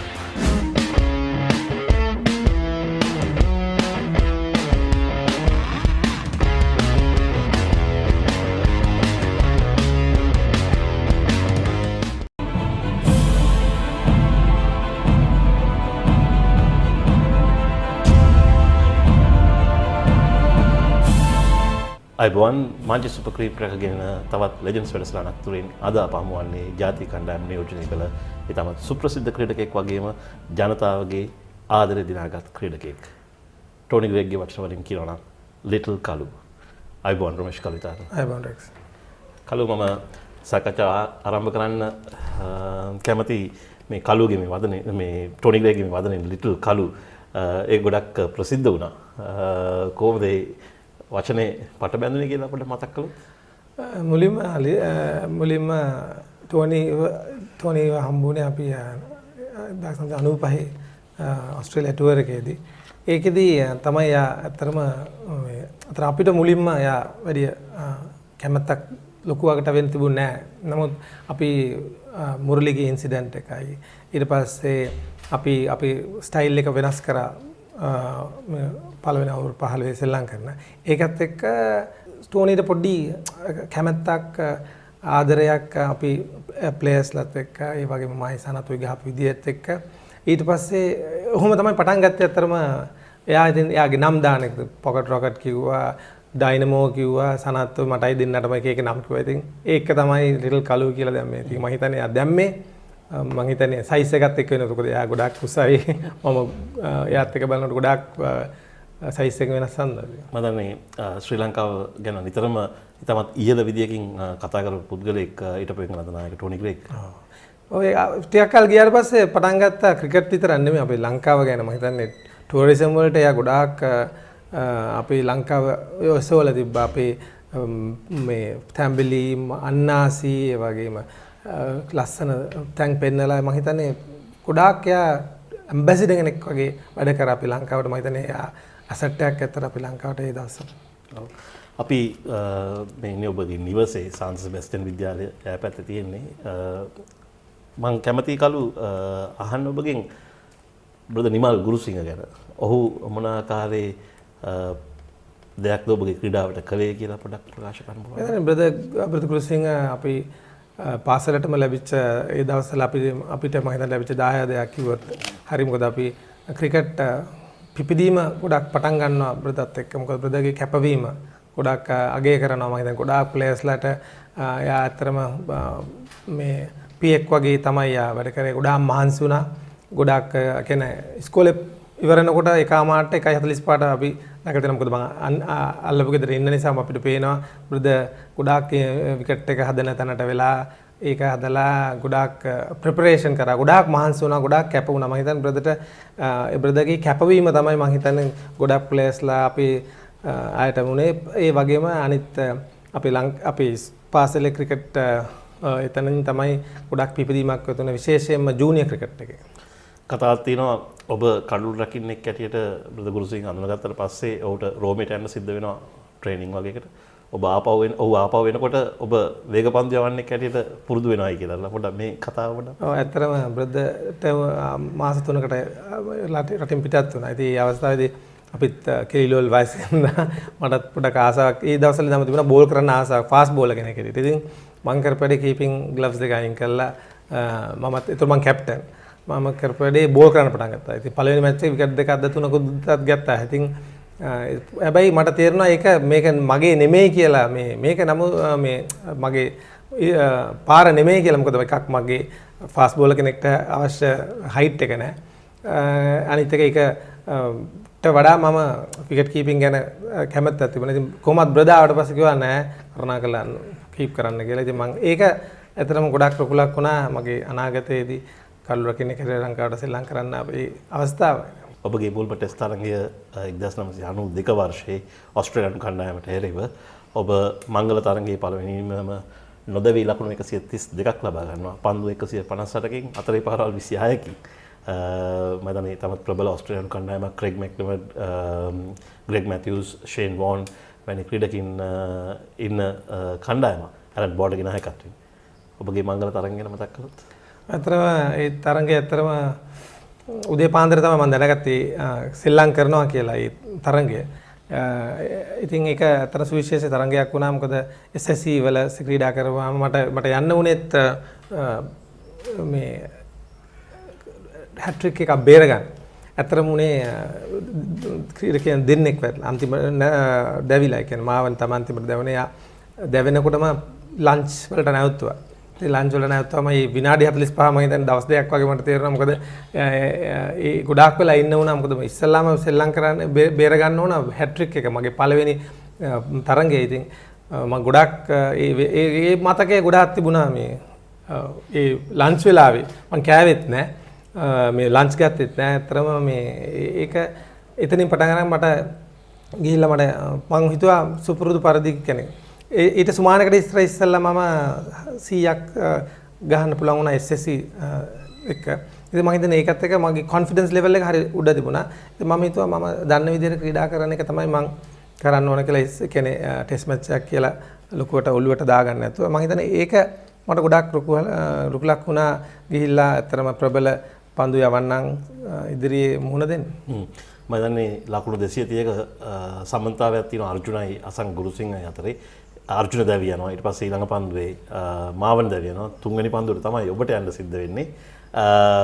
ඔබ දැන් ලන්ච් බ්‍රේක් එකෙන් පස්සේ පන්දුවට පාර දෙන්න ගියාම කොහොමද පොඩක් වටින් පිටින් මොනාරි කිව්වද කට්ටිය? ඔව් මම බවුන්ඩරි ලයින් එකේ එන තැන ඉඳන්ම මට කිව්වා මෙයා පළවෙනි තරගය කියලා හොඳටම මතක් කරා.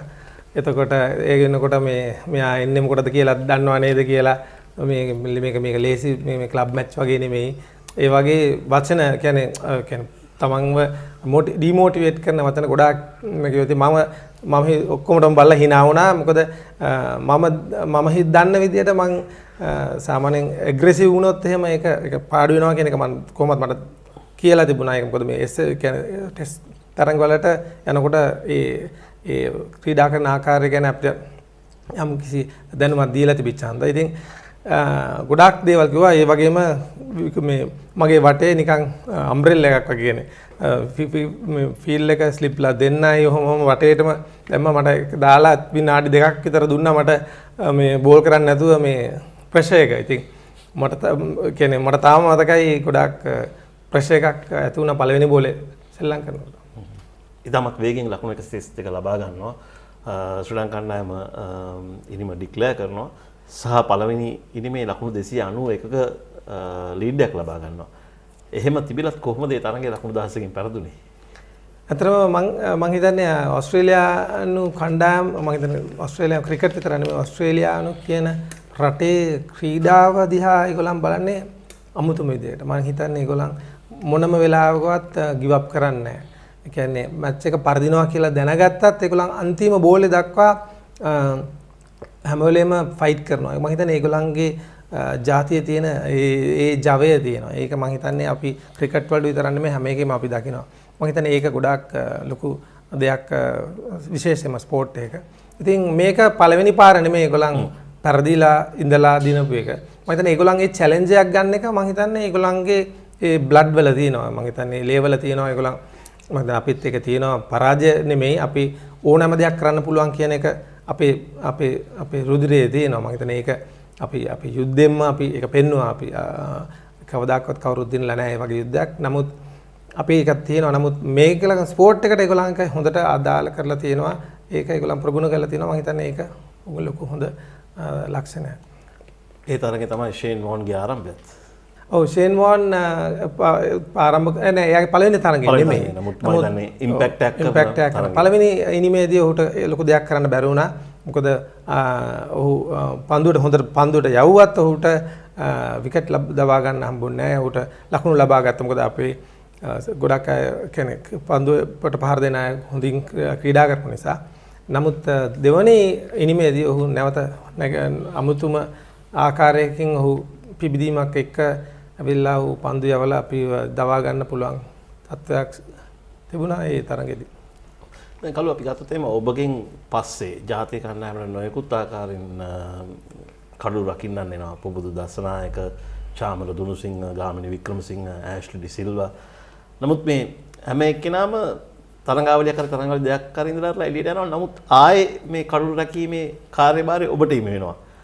මේ දේ ගැන පොඩ්ඩක් මතක් කළොත්. මම හිතන්නේ ලංකාවේ ක්‍රිකට් වල මම හිතන්නේ වැඩිම කම්බැක් දීලා තියෙන්නේ මම හිතන්නේ මම හිතන්නේ විකට් කීපර්ස්ලා 8ක් හරි 9ක් හරි ඉන්ක්ලූඩින් කුමා සංගක්කාර අන්තිමට කුමා මම හිතන්නේ එතනින් තමයි මම හිතුවේ ෆුල් ස්ටොප් එක තියෙනවා කියලා. මේ මම හිතන්නේ මාර චැලෙන්ජ් එකක් තිබුණා. හැම වෙලේම හැබැයි වාසනාවට හැම වෙලේම මං එළියට යනකොට මං තවත් ටිකක් මාන්සි වෙලා ආයි ක්ලබ් තරඟවල ක්‍රීඩා කරලා උන්ට පුදුම ප්‍රෙෂර් එකක් දැම්මා. මාව දානකම. හැබැයි ආයි පොඩ්ඩක කාලෙයි ආයි මගේ මොකක් හරි මොකද මුනේ මම වන් ඩේ සෙල්ලම් කරනකොට ගොඩක් වෙලාවට නම්බර 7 සෙල්ලම් කරා. ඉතින් නම්බර 7 සෙල්ලම් කරනකොට වැඩිම ගහන්න පුළුවන් 20යි 25යි.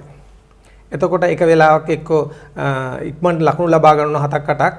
නැත්තම් විකට් නැහැ මම ලකුණු ලබා ගන්න ඕන. ඉතින් එහෙම ගිහලා අවුට් වෙච්ච ගොඩාක් අවස්ථාව අඩුයි ලොකු ස්කෝර්ස් ගන්න. ඊට අමතරව ගොඩාක් රන් අවුට් වෙලා තියෙනවා. ඉතින් ඒකත් එක්ක අවාසනාවට මගේ ඇවරේජ් එක ගත්තොත් එහෙම හැම වෙලේම ඇවරේජ් එක පහළ තත්ත්වයක තිබුණේ. ඉතින් ඒකෙන් ලේසි වුණා මාව කොහොමද එළියට දාන්න. ඒකම ඉතින් විකට් කීපර් කෙනෙක් මොනම විකට් කීපර් කෙනෙක් යතින් මිස් වෙනවා. මොකද බෝල වන් ඩේ එකක් ගැහුවොත් එහෙම 90ක් බෝල ගොඩක් වෙලාට බෝල එනවා. ඉතින් මිස් වෙන chances වැඩි. ඉතින් එක්ස්පෝර්ට්ස් වෙනවා පොඩි හරි අඩුපාඩුවකදී. ඉතින් ඒ එකත් එක්කදී මම එළියට ගියා ගොඩක් වෙලාවට. ඉතින් හැබැයි අවස්ථාව මම තව ටිකක් දිරිමත් වෙලා හොඳින් කරන්න, තව ටිකක් මගේ ගේම් එක ලිෆ්ට් කරන්න මම හැමලෙම කරා ඒක. කලු කාලේ ගත වෙනවත් එක්කම ඔබට තේරුණාද ඔබගේ කඩු රැකීමේ සෑහෙන ප්‍රගතියක් ඇති වෙනවා? ඇත්තටම මම හිතන්නේ මුලින්ම මම පිළිගන්න ඕන මගේ ගොඩක් මිස්ටේක්ස් තිබුණා. මම හිතන්නේ මාව යොදාගත්තේ මගේ බැටිං වලට. ඉතින් ඒකත් එක්ක මම එළියට යනකොට මම ඒකේ අඩුපාඩු ගැන මම ගොඩක් හදාගන්න මම මහන්සි වුණා. ඉතින් උඩට යන්න කාලයක් යන්න මම මහන්සි වෙච්ච ප්‍රමාණයේ ප්‍රතිඵල ලැබුණා. ඉතින් අන්තිම වෙන ගොඩක් ටිකක් කල් ගියාට පස්සේ මම හිතන්නේ කළු රකින්න එක ගැන ප්‍රශ්නයක් තිබුණේ නැහැ. මේ ඇත්තරම මුරලිට කීප් කරනවා කියන එකත් ලේසි නෑ. ඉතින් මම මුරලිට මුලින්දම්ම පන්දු රැකපු නිසා කියන්නේ එච්චර ටර්න් කරපු කෙනෙක් මම හිතන්නේ ලංකාවේ නෙමෙයි ලෝකෙන් ඉඳලා නැහැ. ඉතින් ඒක ලොකු අමාරු කාර්යයක් අන්තකයාගේ ගොඩක් වේරියේෂන් තිබුණා. ඒකත් එක්ක මොකද මායි මුරලි හැම දෙන්නම එකට වගේ සෙල්ලම් කරේ. පළවෙනි මැච් එක විතරයි ක්‍රීඩා නොකරේ. පළවෙනි මැච් එකේ 192ක් නොදවි ලබා ගත්තත් ඊට අවුරුද්දකට පස්සේ තමයි මම මේ මාව මං කම්බැක් එකක් දෙන්න. මාව ඩ්‍රොප් වෙනවා. ඉතින් ක්‍රීඩකයෙක් හැටියට ඉතින් අවාසනාවන්ත සහ පොලිටික්ස් වලට හවුන ක්‍රීඩකයෙක් හැටියට කියන්නත් සමහර වෙලාවට ගොඩක් අය කිව්වා. ඉතින් මං හැම වෙලේම හිතුවා මට අවස්ථාවක් ලැබුණොත් හොඳින් ක්‍රීඩා කරන එක විතරයි මං හැම වෙලේම හිතුවේ ඉතින්. ඔබ හිතනවාද ඔබ හොඳ කඩළු රකින්නෙක්ට වඩා හොඳ පිතිකරුවෙක් කියලා?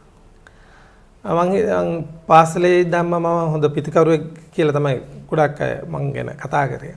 ඉතින් මං ඒකම මං හිතන්නේ ජාත්‍යන්තර ක්‍රීඩාවට යොමු වුණාට පස්සෙත් මං හිතන්නේ ඒක තමයි මගේ කියන්නේ මගේ තිබිච්ච ප්ලස් පොයින්ට් එක. හොඳ පිතිකරුවෙක් කියන එක තමයි මාව නැවතත් හැම වෙලේම දාන්න ඒගොල්ලන්ට හැම වෙලේම ඔළුවට ආවේ. යම් අඩුපාඩු තිබුණාම කඩළු රැකීමේ කවුරු ගාවට ඔබ ගිහිල්ලා ඒ අඩුපාඩු අදා ගන්නට? මම ඒ දවස්වල ගොඩක් අයත් එක්ක කතා කරා. මට මහේෂ් අයත් එක්ක කතා කරා, මිස්ටර් රංජිත් ෆර්නැන්ඩෝ. ඒ වගේ ඉතින් හැම වෙලේම මම තනියෙන් ගොඩක් වර්ක් කරා මොනවද කරන්න කියලා. ඉතින් මොකද සමහරලාට ඒගොල්ලන් කියපු ටෙක්නික්ස් වලට කරන්න බෑ. මොකද කීප් කරනවා කියන එක කෝච් කරන්න හරි අමාරුයි. කෝච් කරන්න පුළුවන් දෙයක් නෙමෙයි කීපින් එක. නැචරලි එන්න ඕන. ඒකේ මම හිතන්නේ පොඩි දේවල් බෝලේ බලන එක හරියට ගැද කරන තැන්. ඉතින් ඒ වගේ හැබැයි දැන් මේ තාක්ෂණයේ තිබුණා නම් ඇත්තටම ගොඩක් ඉක්මනින්ම මේ තත්ත්වයට එන්න තිබුණා. මොකද අපි තාක්ෂණය ගැන අවාසනාවට අපි පාසල් කාලේ ඉඳන්ම තාක්ෂණය ගැන ලොකු දැනුමක් තිබුණේ නැහැ. මම හිතන්නේ පන්දු කෙනෙක් කෝචර්ස්ලාටත් ඒ ගැන දැනුමක් තිබුණේ නැහැ. දැන් තරම්. ඒක අපේ අවාසනාව සහ වාසනාව වෙන්නත් පුළුවන්. අපි දකිනවා ප්‍රවණතාවයක් තියෙනවා මෑත කාලේ කඩළු රකින්න ගොඩක් ස්ලෙජ් කරනවා. කළු වැඩි ස්ලෙජ් කරේ නැහැ නේද? මං හිතන්නේ ස්ලෙජ් කරේ නැහැ කියන්න බෑ. හැබැයි අපිට මොකක් හරි ප්‍රශ්නයක් ආපෙලා තුන් කණ්ඩායමේ ක්‍රීඩකෙක්ට හරි අපිට හරි පර්සනලි ආපුවොත් ඒකට අපි නිකන් හිටියෙත් නැහැ. ඒ සමහරලාට ස්ටීව් වෝ කැප්ටන් කරනකොට මං එක සැරයක් අපි මේකක් වුණා. හැබැයි ඒක ක්‍රීඩාවට කියන්නේ තුවාල නොවන විදියට තමයි කරේ. මොකද ක්‍රීඩාව කියන එක නම්බර එකට තියෙනවා. ස්ටීව් වගේ සිද්ධිය පොඩ්ඩක් මතක් කරමු. ස්ටීව් මම අවුට් වුණා. ඒක දැවියාමක් හරි මොකක් හරි වුණා. කොහොමද අපේ එක්කෙනෙක්ට ගොඩක් පර්සනලි දේවල් කිව්වා. ඒක මම කතා කරාම එයාට තරහ ගියා. ඊට පස්සේ මාත් එක්ක බැට් කරනකොට ඉඳන් රණ්ඩු කර මේව කරේ. ඊට පස්සේ ඒක ටිකක් දිගට ගියා. ඊට පස්සේ මම බැට් කරන්න ආවම මම එදා තරඟේ 94ද 96ද ගත්තා. හැබැයි එයා කිව්වා මට පර්සනලි ඔයාලට 100 ගහන්න දෙන්නේ නැහැ කියලා. කොමින් හරි මම not out මේ මැච් එකේ one day එක. ඉතින් ඒක ටිකක් මේ මැච් එක පුරාම ගියා. කළු ඔබ දැකපු ලංකාව විතරක් නෙවෙයි හැම අතින්ම ගත්තම ඔබ දැකපු හොඳම කළු රකින්න කවුද? මම හිතන්නේ මෑත කාලේදී සංඝකාර කිව්වොත් නිවැරදි. මට කියන්නේ අන්තිම කාර්යය මොකද සංඝ ඇත්තටම ගොඩක් කීපින් වලට මහන්සි වුණ කෙනෙක් නෙමෙයි. නමුත් මම හිතන්නේ හැකියාව ඔහුගේ මහන්සි වුණා. මම හිතන්නේ බැටිං වලට තරම් එයා කීපින් වලට මහන්සි වුණේ නැහැ. නමුත් ඔහුගේ මම හිතන්නේ සිම්ප්ලිසිටි යාගේ කෝච් මම හිතන්නේ ටෙක්නික් එක ගොඩක් හොඳ තත්ත්වයේ තිබුණා. හැම වෙලේම ගැද කරන තැන් බෝලේ අල්ලන තැන් මම හිතන්නේ ඒවා හන්දා ඔහු ගොඩක් කීපින් වලදී කරපු දේවල් ගොඩක් දේවල් හරි හන්දා ඔහු සෑහන උඩ මට්ටමක කන්සිස්ටන්ට්ලි හිටියා කියලා මට කියන්න පුළුවන්. වැඩියම ස්ලෙජ් කළේ සංඝද? සංඝ සාමාන්‍යයෙන් හරි වර්බල් කියන ගොඩක් කතා කරනවා. එයාගේ ඒක නැචරලි එයාගේ හැටි. මම හිතන්නේ ඒක ක්‍රීඩාවට ගියාමත් එයා වෙනස් කරේ නැහැ. ඉතින් ඒක නැචරලි එයාගේ ආවා. ඒක මම හිතන්නේ ඒක හොඳයි. මොකද හැම එක්කෙනාම එක්කෙනාට කෙනා වෙනස්. ඉතින් ඔහු ක්‍රීඩා කරපු විදිය සමහර අනිත්‍යයට වඩා වෙනස්. නමුත් මම හිතනවා ඒක හොඳයි කියලා ඔහු ක්‍රීඩා කරපු විදිය. අපි කුමාර සංඝකාරගේ ලෝක වාර්තා ගැන කතා කරද්දී ගොඩක් කලාට කතා වෙන්නේ ඔහුගේ පිතිකරණ අංශයෙන් තියපු ලෝක වාර්තා. නමුත් ඔහු ටෙස්ට් තරඟවල සාමාන්‍ය එක්දින තරඟවල දැවියාම 488ක් ලබාගෙන තියෙනවා ඒ ලෝක වාර්තාවක්. ඔබට කුමාර සංඝකාර කණ්ඩායමට ආපුවමද තේරුනේ ගොඩක් කම්බැක්ස් දීලා තියෙන ඉඳ මං අහන්නේ. එතකොට ඔබට තේරුනේ මගේ කාලේ හරි කියලා. මම හැම වෙලේම මාව එළියට යනකොට මම හිතුවා මට වඩා හොඳ කෙනෙක් ආවොත් කියන්නේ දෙපැත්තෙන්ම කියන්නේ ටීම් එකට හොඳ කෙනෙක් ආවොත් මම ගිව් අප් කරනවා කියලා. මම හැම වෙලේම හිතයි දෙයිද. ඒකයි මම හැම වෙලේම මං ආපු හැම ක්‍රීඩකයාටම වඩා මම ඉදිරියෙන් ඉන්නවා කියලා මම හැම වෙලේම හිතුවා. මම දැනගත්තා ඒක. හැබැයි කුමා ඇත්තටම ගොඩාක් පාසල් අවදී එච්චර හොඳට ගහලා තිබුණේ නැහැ. නමුත් අර ඒ ටීම් තරඟවලදී ඌ ක්‍රීඩා කරලා තිබුණා හොඳින්. ඊට පස්සේ මම එයාව දැක්කම මට තේරුණා මෙයා අනිත්‍යයට වඩා ස්පෙෂල් කියලා. එතකොට මම එයාවෙත් මාත් ඒ නිකම්ම එයාට අවස්ථාව දුන්නේ නැහැ. මම පොඩක් බැලුවා ඇත්තරම මෙයා එහෙමද හොඳයිද කියන. ඒතකම් මම ගිව් අප් කරන එක ටුවර් එකක් ආවා මම මාව ඒ 20 ස්ක්වොඩ් එකේ දැම්මේ නැහැ. මම හිතුවා රයිට් this is it කියලා මම මොකද හැපි මම එතකොට මට ක්‍රීඩා කරන්න තිබුණා තව. හැබැයි මම ඉන්න කැමතිුන්නේ නැහැ. මොකද එතකොට එයාටත් වෙන අසාධාරණයක් කියන එක මට ඒක හැඟුණා. ඉතින් මම හිතුවා ඔයා ඉන්න ඉදිරියට ගන්න කියන එක යාට කියන්න බෑ. කාටවත් කියන්න පුළුවන් දෙයක් නෙමෙයි. මම මගේ හිතෙන් හිතාගෙන මම අයින් වුණා. හැබැයි සාමාන්‍ය ජනතාව අතර ඔබ හරි ප්‍රසිද්ධයි. කුමා පටන් ගත්ත මුල් දවස්වල උඩපන්දු අතාරණයම තියෙනවා. නමුත් ජනතාවගේ අතරේ ඔබට හිතෙන්නේ නැද්ද තිබුණයි කියලා පොඩි කෝපයක් කළු ටීම් එකේ නැහැයි කියලා පොඩි දෙයක් තිබුණයි කියලා ඔබට හංගුන්නේ නැද්ද? මට ගොඩක් දෙනෙක් කිව්වා හදිස් වුණා වැඩි වයි අයින් වුණේ ඔයා තාම හොඳයි නේද? නමුත් මම හිතුවා මගේ අවදිය මට මතක් වුණා. මම ගොඩක් මුලින්ම මං අර අයන් හෑන්ඩ්ස් වගේ තිබුණේ. අයන් ග්ලව්ස් වගේ කියන්නේ අල්ලනවා පේනවා. මොකද ඒ ප්‍රෙෂර් එකට මේ අත් දෙක හරි ස්ටිෆ්. ඉතින් රිලැක්ස් නැහැ. රිලැක්ස් නැත්තේ ප්‍රෙෂර් එක හන්දා. ඉතින් ওই ප්‍රෙෂර් එක මම ආයි එයාට දෙන්න මම හිතුවේ නැහැ. ඒකයි මම හිතුවේ මම ගිව් අප් කරොත් එතකොට එයාට තනිකර කාගේවත් ප්‍රශ්නයක් නැතුව ඒ වෙනකොට එයාට කරදරයක් වෙන්න වෙන කෙනෙක් කම්පියුටර් කෙනෙක් හිටපු නැති තරම්. ඉතින් ඒක හන්දා මම හිතුවා එයාට රිලැක්ස් එක එයාට සෙල්ලම් කරලා මුල ටික අමාරු ටික යවුවට පස්සේ අනිවාර්යයෙන්ම හොඳ නැචරලි හොඳ විකට් කීපර් කෙනෙකුත් වෙයි කියලා. ඉතින් මම හිතන්නේ එක්ස් කියපු දෙයට මම හිතන්නේ ඕක ගිල්ක්‍රිස්ටත් උනා. ඌ හොඳ පන්දු හොඳ කළු රකින්නෙක්. නමුත් අර ඌගේ බැටිං හන්දා ඌගේ කළු රැකීම ගැන වැඩි කතා කරේ නැහැ. මම කුමාරට උනේත් ඒකයි ඉතින්. කළු මං කිව්වොත් හරියද ඔබ පටන් ගත්ත දවස් වලට වඩා අවසාන හරියේදී ඇවිල්ලා කළු රැකීම ගොඩක් එන්ජොයි කරයි කියලා කිව්වොත්.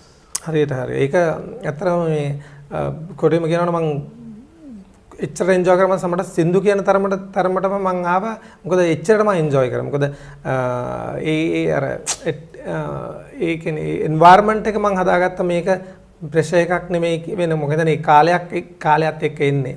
මොකද ප්‍රෙෂර් එකත් ඒක නැති වෙනකොට ප්‍රෙෂර් එක සමහරලාට අපි අයින් කරගන්න විදි අපි හොයා ගන්නවා. ඒකත් එක්ක ඒක එන්ජොයි කරන්න ගත්තා මම හිතන ඕනම දෙයක් මම හිතන්නේ. කුලී වැඩ කරන කෙනෙක් හරි ඒක කර යුතුයම දෙයක් නම් ඒක එන්ජොයි කරේ නැත්නම් ඒක ලොකු මහන්සි වෙන දෙයක් වෙනවා. ඉතින් මම හැම වෙලේම හිතන්නේ කරන හැම දෙයක්ම එන්ජොයි කරොත් මම හිතන්නේ ඒක හොඳට කරන්න පුළුවන්. ඒක සතුටෙන් නිමා කරන්න පුළුවන් කියන එක තමයි මගේ ඔළුවේ තිබුණේ. ඒක තමයි මම ශ්‍රී ලංකා ප්‍රේක්ෂකයන් 10 දෙනෙක්ගෙන් ඇහුවොත් ඔවුන් දැකලා තියෙන හොඳම ස්ටම්පින් එක මොකක්ද කියලා.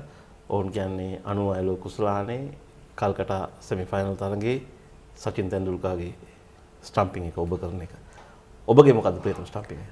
මම හිතන්නේ ඒක අපි ලංකාවේ ක්‍රිකට් වල ලොකු වෙනසක් කරපු ස්ටම්පින් එකක්. ඒක හන්ද තමයි මමත් ඒකට කැමති. මොකද මට තේරුණා සචින් ගහපු විදියට ඔව් තව ටිකක් ගැවුවා නම් අපි මැච් එක පරදිනවා. ඉතින් මෙයා අවුට් වෙනකොට මම දැනගත්තා අවුට් වෙච්ච ගමන් මම කිව්වා මැච් එක ඉවරයි කියලා. මොකද විකට් එක එන්න ඩිටෝරියේට් වෙන්න ගත්තා. මේ කඩතොල වෙලා පයින්න කැපෙන්න ගත්තා. හැබැයි සචින් එච්චර හැකියාව තිබිච්ච හන්දා ඒක අපිට පේන්න තිබුණේ නැහැ.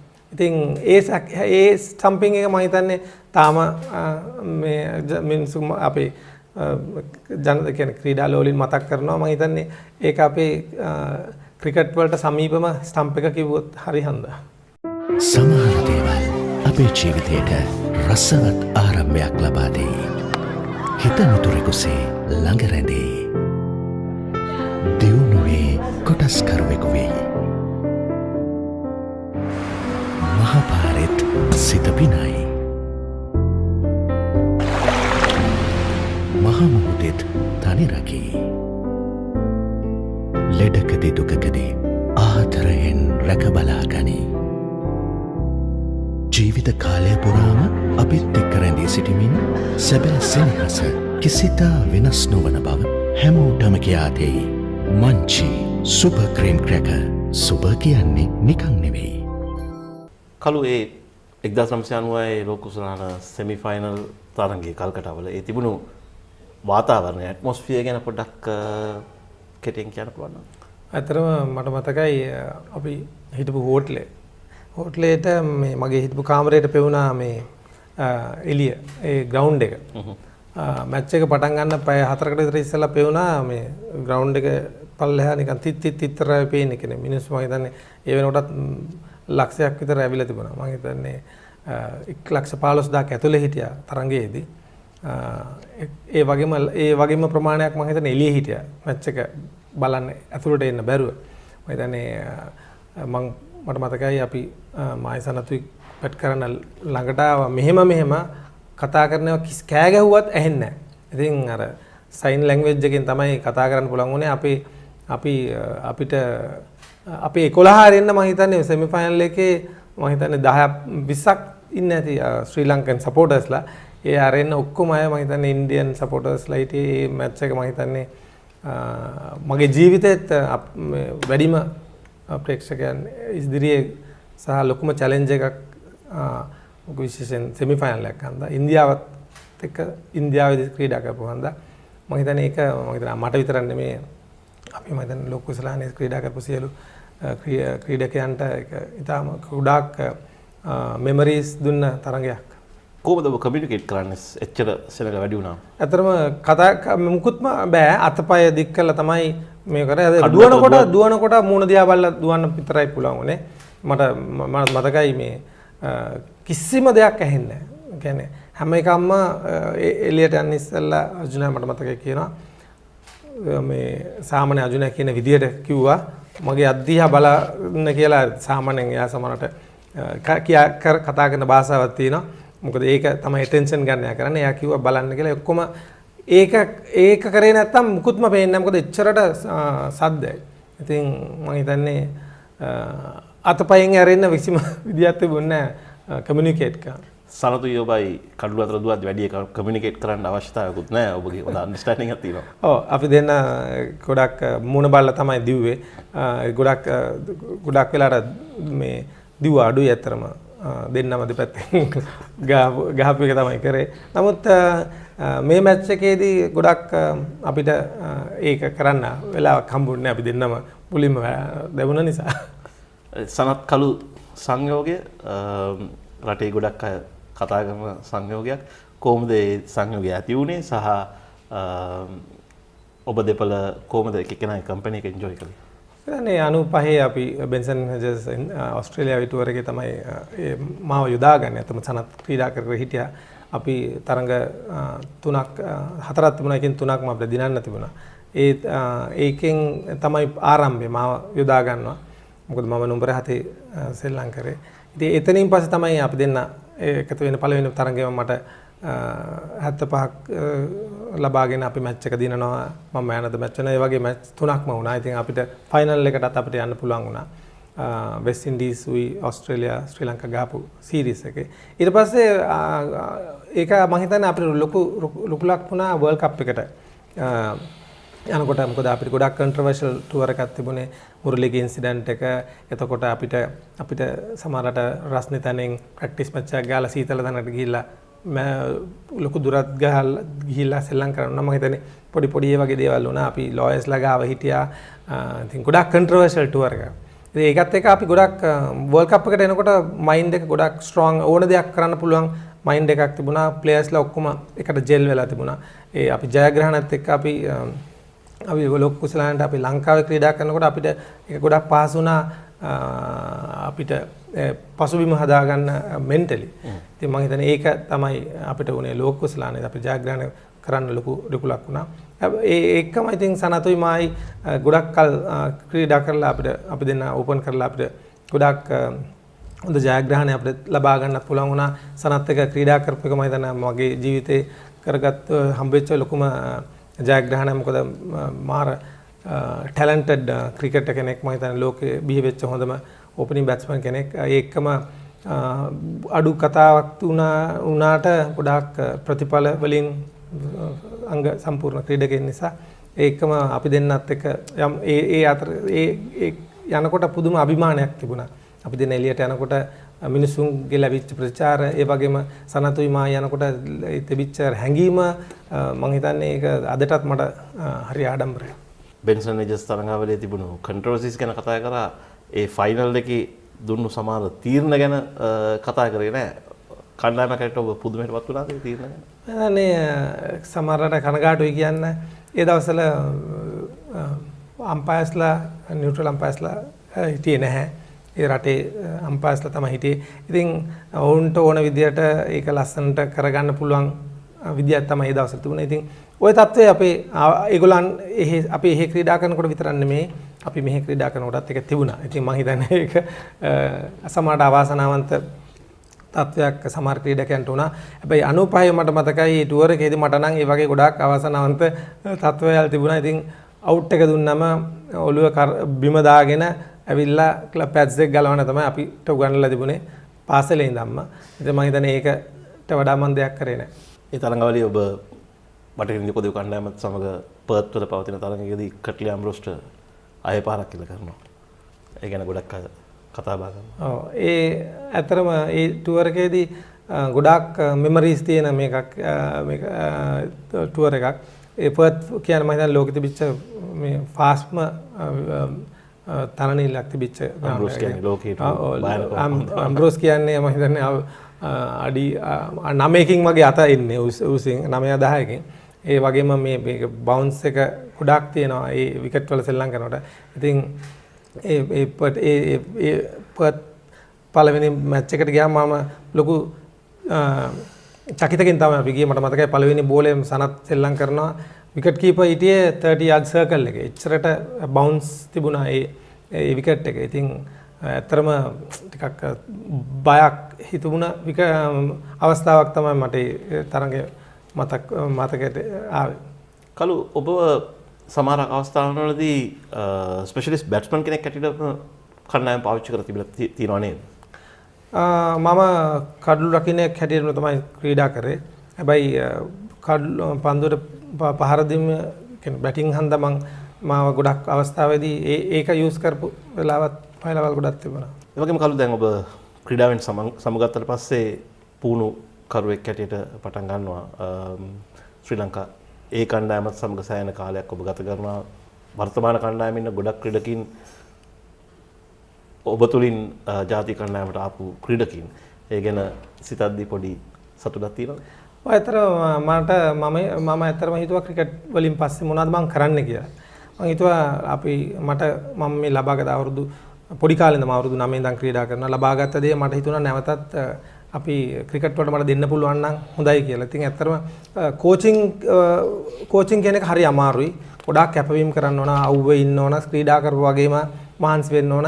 හැබැයි මම දැනගත්තා මේකෙන් කිසිම ප්‍රශංසාවක් නම් ලැබෙන ස්ථානයක් නෙමෙයි. මොකද ක්‍රීඩකයන් හොඳ වුණොත් කෝච් හොඳයි. මට මතකයි වර්ල්ඩ් කප් එක දින්නම හොඳම කෝච් වෙනවා ඒ කෝච් කරපු එක. නැත්තම් ඒ ආව එළියට යනවා. මම ඒ ඔක්කොම චැලෙන්ජස් දැනගෙන මම හිතුවා කෝච් කරනවා නම් ක්‍රීඩා කරා වගේ නෙමෙයි.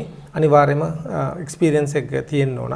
ඊට ඉස්සෙල්ලා කෝචින් ලෙවල් 1 ඒ කියන්නේ තියෙනවා එක්සෑම්ස් තියෙනවා. ඒක කරන්න ඕනේ. ඒක ඉගෙන ගන්න ඕනේ කියන එක. මම ලෙවල් 1, ලෙවල් 2, ලෙවල් 3 ඕස්ට්‍රේලියා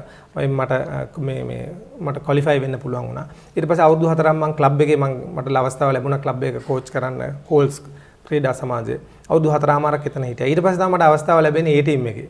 ඉතින් ඒ ටීම් එකේදී මම කෝච් කරා මම අවුරුදු 6මාරක් විතර. ඉතින් ට්‍රෙක්ස් කිව්වා වගේ ගොඩාක් චැලෙන්ජස් තිබුණා. ගොඩාක් මේ වෙනකොට ප්ලේයර්ස්ලා 90කට ප්‍රමාණයක් අද වෙනකොට මම කෝච් කරන කාලේදී දැන් ඉන්න කණ්ඩායමෙත් ඉන්නවා. මම හිතන්නේ අපි ඒ ගත්තොත් 30ක් ගත්තොත් මම හිතන්නේ දැන් සංජීතේ මම 25කට වඩා මම මගේ ඒ ටීම් කෝච් කරනකොට හිටපු ප්ලේයර්ස්ලා මම ඒක ගැන ගොඩාක් ආඩම්බර වෙනවා. අද වෙනකොට ඒකේ ඉන්න එක. නමුත් අවාසනාවට මම මේකෙන් මට එළියට යන්න වෙනවා. මේ කෝචින් වලින් අයින් වෙනවා. ඒක ගැන මම එච්චර කතා කරන්න කැමති නෑ. නමුත් මට දෙන්න පුළුවන් උපරිම මම දුන්නා. මම ගොඩාක් සතුටුයි අද ක්‍රීඩකයන් මම කෝච් කරපු ක්‍රීඩා කරන එක ගැන. මෑත කණ්ඩායමේ ඔබ දකින හොඳම කඩළු රකින්න කවුද? මම දන්නවා ඔබ දන්නවා අපි ජාතික කණ්ඩායම නොයෙකුත් ක්‍රීඩකින් භාවිතා කරලා තියෙනවා කඩළු රකින්න ඇටියට මෑත කාලේදී. නිරෝෂන් දික්වැල්ල, කුසල් ජනිත් පෙරේරා, දිනේෂ් චන්දිමාල් වැනි ක්‍රීඩකින්. මේ අතරින් ඔබ දකින සුශීලතම කළුරු රකින්නා කවුද? මම හිතන්නේ මම ඇත්තටම දික්වැල්ල ගැන හොඳ කළුරු රකින්නේ. දිනේෂ් චන්දිමාලුයි එයාත් අතර බැලුවොත් මම හිතන්නේ දෙන්නම එක හා සමාන වෙනවා. නමුත් දික්වැල්ලට අවස්ථාවල් ගොඩාක් ලැබුණ නිසා මම හිතන්නේ ඔහු ගොඩක් ඉදිරියෙන් හිටියා. නමුත් ඔහුගේ එකම මේ දේ ඔහුගේ කොන්සන්ට්‍රේෂන් ගැන මට හැම වෙලෙම චකිතය කියන්නේ ක්වෙස්චන් මාක් එකක් තිබුණා. ඒක තමයි මම හිතන්නේ ඔහුගේ පසුබෑම. නමුත් මම ගත්තොත් හොඳම එක්කෙනා කවුද කියලා කියන එක මට හිතන අසාධාරණයි. මොකද ඒක හැම මැච් එකේම හැම බෝලයක්ම එක එකට වෙනස්. ගත්ත කඩලු ප්‍රමාණය ලබාගත් කැචස් වත් ස්ටම්පුත් නෙමෙයි හොඳ ක්‍රිකට් කීපර් කෙනෙක් වෙන්නේ. ඔහුගේ ඕවරෝල් ඔහුගේ කණ්ඩායමට ලැබෙන දේන් තමයි මේ නැති මං අසාධාරණයි මෙයාට වඩා මෙයා හොඳයි කියන එක. නමුත් ඔබ පුදුම වෙනවද දික්වැල්ල ලෝකුසලන කණ්ඩායම නැති කියන? අතර පුදුම වෙන්නේ නැහැ. මොකද අන්තිම කාලේදී ඔහු ඔහුගේ තිබිච්ච කියන්නේ කන්ට්‍රිබියුෂන් එකේ ප්‍රශ්න තිබුණා. නමුත් ඉතින් ඕකේ මට කැමති නෑ ගැන කතා කරන්න. නමුත් ඒක යොදාගත්ත විදිය ගැන ටිකක් කනගාටුයි. මොකද ලෝක කුසලානට එනකොට මීට වඩා අපි තියෙන්න ඕන දැක්මක් තියෙන්න ඕන මේක මෙයා මේ පුද්ගලයා තමයි කැප්ටන් කරන්නේ, මේ පුද්ගලයා තමයි පන්දු යවන්නේ, මේ පුද්ගලයා තමයි කඩලු රකින්නේ, මේ මෙයා තමයි ඕපන් කරන්න කියන එක දැක්ම නැතුව අපිට එකපාර මේ කණ්ඩායමක් තෝරන්න ගියාම ඒක ගැන හැම වෙලෙම ඉතින් ක්වෙස්චන් මාක් එකක් එනවා. නමුත් ඉතින් අපි ගිය කණ්ඩායමට අපි සම්පූර්ණම ආශිර්වාදයේ සුබ පතනවා. ජයග්‍රහණය කරලා ලෝක කුසලානේ අපිට නැවතත් අරගෙන එන්න ලැබේවා කියලා. කලු මට කියනවාද දැන් DRS අඳුනවා දීමෙන් අනතුරුව decision review system එක අඳුනවා දීමෙන් අනතුරුව කඩලු රකින්නෙක්ගේ කාර්යභාරය කොයි ආකාරයෙන්ද වෙනස් වෙලා තියෙන්නේ? මම හිතන්නේ කඩලු රකින්න කියන එක්කෙනාගේ කාර්යය මම හිතන්නේ ඇත්තටම බාස්කට් බෝල් ටීම් එක ප්ලේ මේකර් වගේ. ඒ කියන්නේ ගොඩක් දේවල් දකින්න එයා. ඉතින් කණ්ඩායමේ කියන්නේ නායකයාට තොරතුරු සපයන්නේ එයා. සපය යුත්තේ එයා. මොකද එයාට පේනවා බැට්ස්මන් කෙනෙක් එන වෙලේ ඉඳන්ම ළඟින් ඉඳලා එයා ගහන්න කොහමද කොහෙටද ගහන්න හදන්නේ එයා හිතන විදිය හිතන්න පුළුවන් ක්‍රීඩකෙක් තමයි විකට් කීපර්. ඒ එකම ෆීල්ඩ් එකක් කැප්ටන් දැම්මම ඒක කොහෙද හරි තැනද ඉන්නේ වැරදි තැනද ඉන්නේ හරි පුද්ගලයෝද දාලා තින්නේ ළඟ වැඩිද දුර වැඩිද ඒකත් පේනවා. ඒ එකම ඌගේ මිස්ටේක්ස් හරි මොනවද තියෙනවා. ඒ එකම ඌගේ කොන්සන්ට්‍රේෂන් හොඳයි නම් මොකද විකට් කීපර් කෙනෙක් හැම වෙලෙම බලන්නේ කැච් එකක් අල්ලනට අමතරව හැම වෙලෙම කල්ලු කෙනෙක් ස්ටම්පින් වලින් දවා ගන්න. ස්ටම්පින් වල දවා ගන්න එක හැම වෙලෙම කරනවා. ඒක කරන ගමන් ඉල්ලන එක සාමාන්‍ය විකට් කීපර් කෙනෙක් කරනවාමයි සාමාන්‍ය විකට් කීපර් කෙනෙක් ඕන වෙලේ එක ලවුඩ් කියන්නේ හැම වෙලෙම පීල් එකක් කරයි නැත්නම් මොකක් හරි කරන. හැබැයි ඩිසිෂන් එක ගැන හරිම තේරුමක් තියෙන ඔහුගේ පොසිෂනින් මම හිතන්නේ හරි වැදගත්. ඒ කියන්නේ සමහරලාට විකට් කීපර් බෝලේ ගොඩක් මේ පැත්තට යනවා නම් මෙතන හිටියොත් ඒ ලයින් එකේ හිටියේ නැත්නම් ඒ ඩිසිෂන් එක ගන්න අමාරුයි. ඉතින් මම හිතන්නේ විකට් කීපර් කෙනෙක්ගේ කොන්සන්ට්‍රේෂන් අනුව ඒ DRS එකට ගන්න ඩිසිෂන් එක හරිම වැදගත්. ඉතින් ඒක හරිතොරතුර හරියට නායකයට ලබා දෙන එක මම හිතන්නේ මේ වකවානුවේ ගොඩාක් ලොකු වගකීමක් වෙලා තියෙනවා කඩලු රකින්නට. ඉතින් මම හිතන්නේ ඒක කොන්සන්ට්‍රේෂන් එකත් එක්ක සමහරට 50-50 අවස්ථාවල් තියෙනවා. නමුත් ගොඩක් දේ අවස්ථාවලදී ඒ මම හිතන්නේ කොන්සන්ට්‍රේෂන් හරිතත්තට තිබුණොත් තමන්ගේ මම හිතන්න ඕන මේ විකට් කීපර් හිතන්න ඕන අම්පයර් කෙනෙක් වගේ. මොකද ජජ්මන්ට් එකක් නේ දෙන්නේ. ඒ ජජ්මන්ට් එක කැප්ටන්ට දුන්නම කැප්ටන් ඒ මතම තමයි ක්‍රියා කරන්නේ. ඉතින් මම හිතන්නේ ඒක හරි වැදගත් දෙයක් වෙලා තියෙනවා. මම හිතන්නේ ඒක ප්‍රැක්ටිස් කරත් කමක් නැහැ කියලා තත්ත්වයට අවිලා තියෙනවා මේ තත්ත්වය. කලු බොහොමත් ස්තුතියි ලෙජන්ඩ්ස් වැඩසටහන සමග සහභාගී වුණාට. මංචි සුපර් ක්‍රීම් ක්‍රැකර් වෙතින් පිරිනමන මේ පුංචි ත්‍යාගය බාර ගන්න වෙන ඔබ ඉල්ලා සිටිනවා. Thank you Rex. බොහොමත් ස්තුතියි කලු.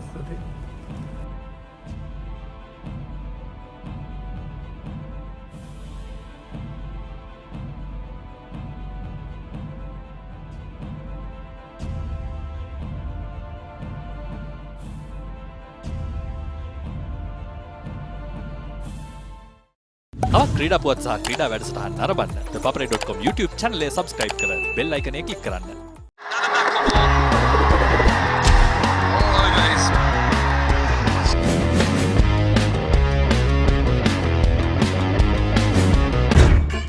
මහන්සිය ගෙම්බර් දාන තැන නොම්බරයකට රිෆ්‍රෙෂ් කරනවා.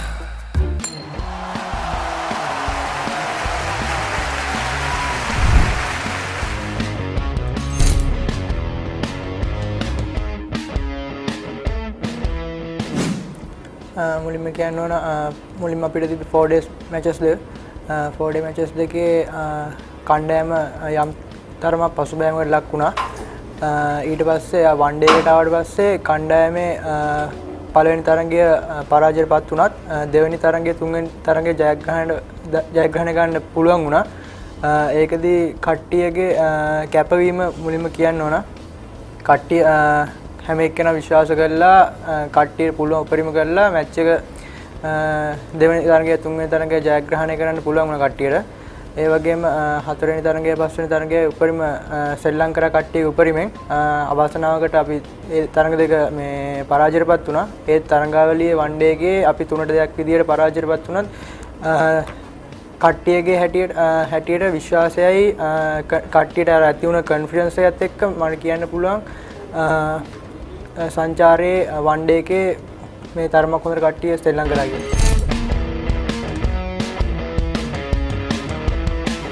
ලෝක කුසලාන කියන්නේ අර මේ තරංකාරීත්වයේ වැඩි තරංගාවලියක්. එතනට ගියාට පස්සේ අපි මුලින්ම කියන්න ඕන තිබ්බේ නවසීලන්තේ තරංගාවලිය ලංකාවට ගොඩක්ම වෙනස් කන්ඩිෂන් එකක් තිබ්බේදී ෆාස්ට් බෝලර්ස්ලාට පළවෙනි ඕවර්ස් 10 වගේ බැට් කරද්දී ෆාස්ට් බෝලර්ස්ලාට මේ හොඳට බෝල යන විකට්ස් තමයි තිබ්බේ. ඒ වගේදී චුට්ටක් අර කන්ඩිෂන් මේ එක ඇසෙස් කරලා ඉවරලා ශ්‍රී ලංකාවලා ඒ වගේ ඊට පස්සේ පළවෙනි ඕවර්ස් 10න් පස්සේ පන්දු යන්නන්ට වැඩි මේ උච්චතාවයක් දක්වන්නේ නැහැ. බැට්ස්මන්ලාට මේ හොඳට ශ්‍රී ලංකාවන්න පුළුවන්.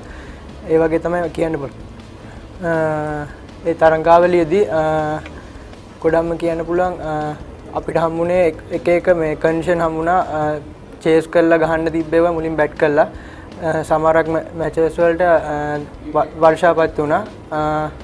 ඒ මැචස් වලදී කට්ටිය ශ්‍රී ලංකාව කරපු විදිය ප්ලෑන් ගහපු විදිය ඒ වගේ වුණා ඉදිරි ජීවිතයේදී මේ අත්දැකීම් වගේ ගන්න පුළුවන් කියන පුළුවන්.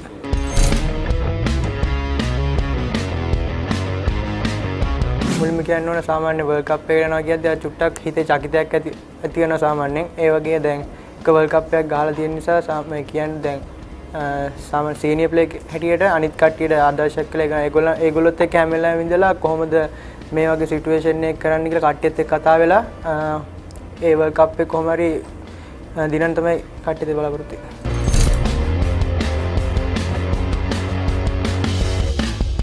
මම මුලින්ම 3 වසරේදී ක්ලබ් එකකට ගියා 3 වසරේදී වසන්ත විජේසූරිය සර්ගේ. ඊට පස්සේ ආයෙ 3 වසරේදී මම මුලින් ඉස්කෝලේ ගියේ ධම්මිස්තරේ under 13 B team එකට මම ශ්‍රී ලංකාව 3 වසරේදී. ඊට පස්සේ එතනින් තමයි මුලින්ම ක්‍රීඩා පටන් ගත්තේ. අපේ මුලින් මතක් කරනවා තරංග ලියනපතින සර්, නුවන් රුචිර සර්, ඒ වසන්ත විජේසූරිය සර්, ධම්මිස්තරේ ඕල් බෝයි මේ මාස්ටර් ඉන්චාර්ජ් හිටිය කීර්ති ජයසේකර සර් මතක් කරන්න ඕන. ඊට පස්සේ එතනදී දක්ෂතා එක්ක තරංග සර් ජෝසප් පාසෙට ගියාට පස්සේ මාව 8 වසරේ ජෝසප් පාසෙට ගත්තා. ජෝසප් පාස් එකේදී 8 වසරේ under 13 2013 ශ්‍රී ලංකාවේ ඊට පස්සේ එතනින් තමයි ගොඩක් දේවල් මගේ කියන්නේ ජීවිතේදී ගොඩක් දේවල් වෙනස් වෙන්න පටන් ගත්තේ. ඒක කියන්න ඕන මුලින්ම මතක් කරන්න ඕන මේ රන්දීර් සර්වයි අජිත් අංකල්ලා මතක් කරන්න ඕන ගොඩක්ම මාව ඉස්කෝලේට ගන්න ඒගොල්ලෝ තමයි මට ගොඩක් උදව් කරේ. ඒ වගේම ඉස්කෝලේ ගුරුවරු විද්‍යාපති පියතුමා ප්‍රියංජීව පියතුමාවත් මතක් කරන්න ඕනේ.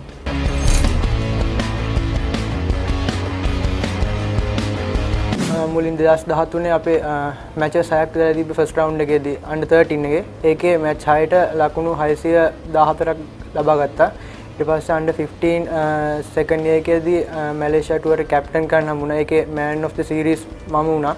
ඊට පස්සේ ආය ආවට පස්සේ 2017 මේ තරඟාවලිය 19න් 15 හොඳ මේ තුන්ගිරිය ක්‍රීඩකයයි ස්කූල් බෝල් ක්‍රිකට් රනර්ස් අප් ලබා ගන්න පුළුවන් වුණා.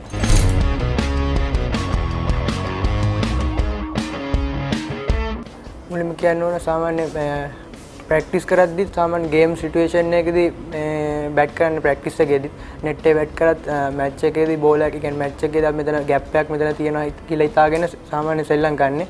ගොඩක්ම අර මේ ස්ට්‍රෝං සෝන් එකේ එව්වා තව ටිකක් වැඩිපුර ප්‍රැක්ටිස් කරනවා. ඒ වගේම අර වීක් සෝන් එකේ සමහරක් ඒවා තියෙනවා නම් එව්වත් කොහොම හරි කරලා හදා ගන්න තමයි ගොඩක් බලාපොරොත්තු වෙන්නේ.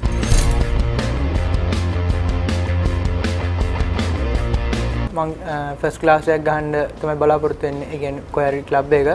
ඒ වගේම එමර්ජින් එකක් ශ්‍රී ලංකාවේ එකක් කණ්ඩායම සුදුසුකම් ලැබලි ඉවරලා කොහොම හරි මේ ශ්‍රී ලංකා කණ්ඩායමට නියෝජනය කරන්න තමයි බලාපොරොත්තු වෙන්නේ.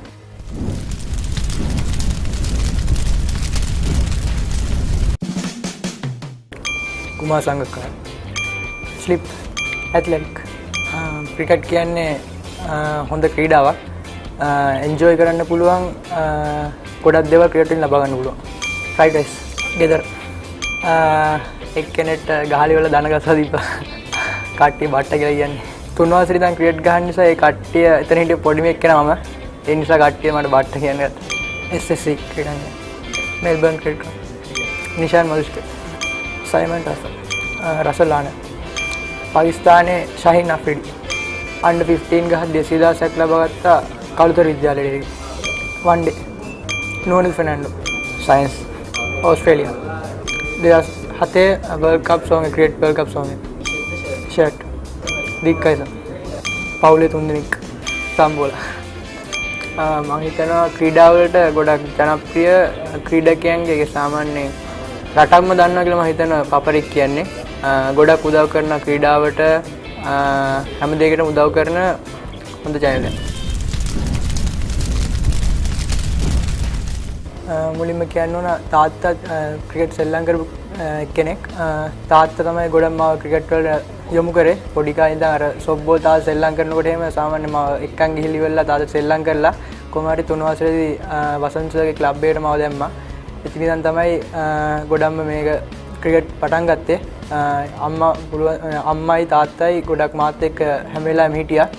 ඒගොල්ලන්ගෙන් ලැබුණ මේ දේ නිසා තමයි කියන්නේ මට මෙතන ඉන්න පුළුවන් උනේ. වගේම නංගි මල්ලි අපේ තව පවුල් ඉන්නවා නැන්දා මාමා ආච්චි ඒ කට්ටිය ඔක්කොම මතක් කරන්න ඕන. මෙතන ඉන්න ගොඩක්ම හේතුව ඒගොල්ලෝ.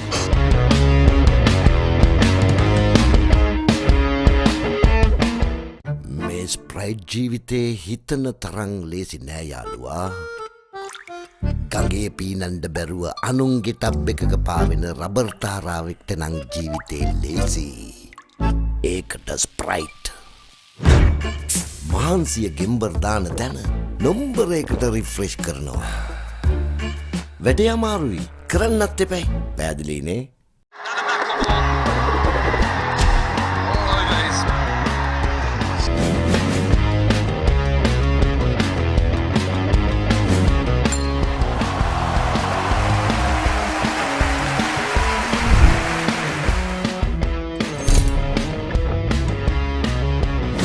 මං 3 වසරේ ඉඳන් වගේ තමයි ක්‍රිකට් ගහන්න පටන් ගත්තේ. under 13 15 17 19 ඒ ස්කෝලේ ඔක්කොම සෙල්ලම් කරා. ඉතින් මුලින්ම ආසාව තිබුණේ කොහොම 19 ටීම් එකට සිලෙක්ට් වෙන්න ස්කෝලේ.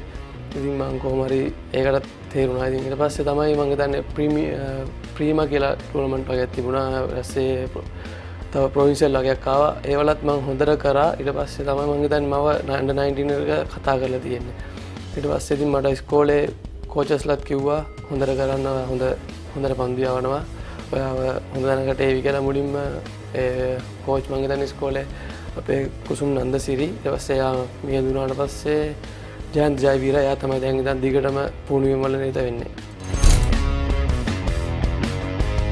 මම ශ්‍රී ලංකාවට තේරුනේ මේ ලංකා යුත් ඒෂියා කප් එකට යුත් ඒෂියා කප් එකට ඒකේ මැච් 4ක් තමයි මම සෙල්ලම් කරේ. මුලින්ම මගේ 19 ෆස්ට් මැච් එක නේපාල් මැච් එක ඒකේ විකට්ස් 1යි ඕවර් 4ක් වගේ මම දැම්මේ. ඉතින් කොහොම හරි ඒ සීසන් එකේ මම හොඳට කරින්ද ඊට පස්සේ අපි තිබුණ සවුත් ආෆ්‍රිකා රයිනේෂන් එකට මම තේරුණා. ඉතින් මම ඒ සීසන් එකේදී තමයි මම හිතන්නේ මගේ අමතක කරන සීසන් එක මම හොඳටම කරේ සීසන් එක. මම ඒකේ මෑන් ඔෆ් ද සීරීස් තුනා. ගොඩක් දේවල් එහෙත් ඉගෙන ගත්තා තමයි විකට්ස් ගැන කොහොමද ඒගොල්ලෝ ප්ලේයර්ස්ලා ගැන ඒවා දැනගෙන මම කොහොම හරි ඉතින් මගේ ටාගට් එකට මම ඒක ගියා. මම ස්කූල් වර්ක් එකට එකක් වෙන්නදී මම සවුත් ඕස්ට්‍රේලියා හෝ ඊට පස්සේ මොකක්ද එකක් තිබුණා ඒකට වෙන්න ඉස්සෙල්ලා ස්කූල් මැචස් 3ක් වගේ තිබුණා. මම ඒ ස්කූල් මැච් වල මම හිතන්නේ මැච් 3ට විකට්ස් 27ක් හරි 28ක් හරි ගත්තා. මම හිතන්නේ ඒකට බලපාන්න ඇති. ඉතින් මම ගම් එක ඉපදුනා කියලා මම ක්‍රිකට් අතෑරියේ නෑ. ඒ කියන්නේ මහන්සි වුණා ගොඩක් මහන්සි වුණා ක්‍රිකට් වලින් ඉස්සරහට එන්න. ඉතින් කොළඹටත් ඇවිල්ලා ගොඩක් හොඳ කෝචස්ලා හම්බුණා. එයාලගෙන් තමයි ගොඩක් දේවල් ඉගෙන ගත්තේ. විශේෂයෙන් චමින්ද වාස් තමයි මම හිතන්නේ හොඳ දේවල් ගොඩක් කියලා දුන්නා. ඊට රවින්ද්‍ර පුෂ්ප කුමාර ඒගොල්ලොන්ගෙන් ගන්න පුළුවන් උපරිම මම දේවල් ගත්තා මේ තැනට එන්න. මම ශ්‍රී ලංකාවේ කැන්ඩි ටීම් එකට මමත් මුලින්ම සතුටු වුණා මාලි අයියා අපේ ටීම් එකේ ඉන්නවා කිව්වාම. මොකද එයාගේ කෙනෙක්ගෙන් ගොඩක් දේවල් ගන්න පුළුවන්. එයා ගොඩක් දේවල් කියලා දුන්නා. කොහොමද බැට්ස්මන් කෙනෙක්ව ප්‍රෙෂර් කරන්නේ, අපි අලුත් බෝලින් මොනවද කරන්න ඕනේ, පරණ බෝලින් මොනවද දාන්න ඕනේ. ඒවා එයාගෙන් මම ගොඩක් ඉගෙන ගත්තා. අලුත් බෝලින් ලෙන්ත් එකට දාලා ඉවරලා අපි පුළුවන් නම් පරණ බෝල් එකක්දී වේරියේෂන් කරන්න ඕනේ. ඉතින් ඒවා ගොඩක් ඉගෙන ගත්තා එයාගෙන්. තව ඒක මාලි අයියා ඉතින් හරි හොඳ ප්ලේයර් කෙනෙක් තමයි ලංකාවේ ඉන්න තැනට එන හොඳම ෆාස්ට් බෝලර් කෙනෙක්. ඉතින් එයාගෙන් ගොඩක් දේවල් මම ඉගෙන ගත්තා. මම ශ්‍රී ලංකාවේ මාස් යුනිවර්සිටි අන්ඩර් මේ පාර මගේ ටයිල් එක මම කොමරි OD මැච් දෙකක් හෝ තුනක් තමයි ශ්‍රී ලංකාවේ. ඒ දෙකේ මට හම්බුණු chance එක මම උපරිම ප්‍රයෝජන ගත්තා. මම හිතන්නේ මුල් මැච් එකේ කට්ස් දෙකක් හෝ තුනක් ඊපස්සේ මැච් වලත් මම දෙක තුන ඊට පස්සේ ඉතින් අපි ඒකෙන් සෙමි ෆයිනල් එක පෙරදුනා සිල්වර්ට කණ්ඩායමට. ඉතින් ඒකෙන් පස්සේ අපි ප්‍රැක්ටිස් කරා ගොඩක් හොඳ මානසිකත්වයෙන් හිටියා T20 තරගාවලියට කොහොම හරි දිනන්න ඕනි කියලා. ඉතින් අපි මාසිච් එකේදී අන්තිම ෆයිනල් එක වෙනකන් ඇවිල්ලා අපි කොහොම හරි ජයග්‍රහණය කරා. T20 එකෙත් මම හිතන්නේ මම ශ්‍රී ලංකාවේ මැච් දෙකයි ඒ දෙකට මුල් LB ෆිනාන්ස් කණ්ඩායමට විකට් 4ක් ගත්තා. ඊට පස්සේ ෆයිනල් එකේදී අවස් 4යි ලකුණු ගානකට විකට්ස් දෙකක් ගත්තා කොහොම හරි හොඳට බෝල් කරලා. ඊට පස්සේ මම බැට් කරන්න යද්දී අන්තිම විකට් එකට ලකුණු 15ක් හෝ ගන්න තිබුණා ලාස්ට් මෑන් කියලා. ඉතින් මං අතෑරියේ නෑ මැච් එක ජයග්‍රහණය කරන්න පුළුවන් කියන එක හිතා හිටියේ හැබැයි ධම්මිකයි හිටියේ. ඉතින් එයාගෙන දේවල් ඉගෙනගෙන අපි කොහොමද මැච් එක දිනන්නේ කියලා ඒත් එක්ක තරග ජයග්‍රහණය කරා කොහොම හරි. දැන් ප්‍රීමියර් එකට අපි ක්ලබ් එකේ හොඳට ප්‍රැක්ටිස් කරනන් ඉන්නවා. කියන්නේ අපේ ෆිට්නස් ඒවා ඔක්කොම බලා ගන්නවා. ඉතින් අපි හරියට දේවල් කරන්න ඕනේ නැත්නම් මේ වෙන හින්දා අපි කොහොම හරි ඉතින් ඉමර්ජින් එකට සිලෙක්ට් වුණොත් ඉතින් කොහොම හරි මගේ බලාපොරොත්තු මම හොඳට කරන්න. ඒ වගේ ප්‍රීමියර් එකෙත් මම හොඳට කරන්න බලනවා. මගේ මුල් ප්‍රීමියර් මේ එක හම්බෙන තරගාවලින් මම කොහොම හරි උපරිම ප්‍රයෝජනයක් ගන්නවා.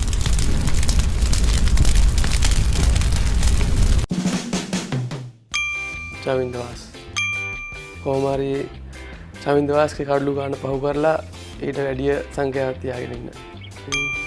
Jan Daniel, Dale Steak, football, Peter Seager, Barcelona. Cricket වල හොඳට මානසික වෙන්න ඇවිල්ලා ප්‍රැක්ටිස් කරන්න ඕනේ. සල්මන් කා, බන්දු සාමසිංහ, ෂෙහන් මිරාන්ඩ, දීපිකා පදුකෝ, අයිෆෝන්. අමරදේවගේ ගිමන් හරින ගියමදී. WhatsApp. Heartsafe. वास्ती BMW केक वगे बात वगे තමයි කොයිලා ගෙදර ඉන්න කැමති නැති එක.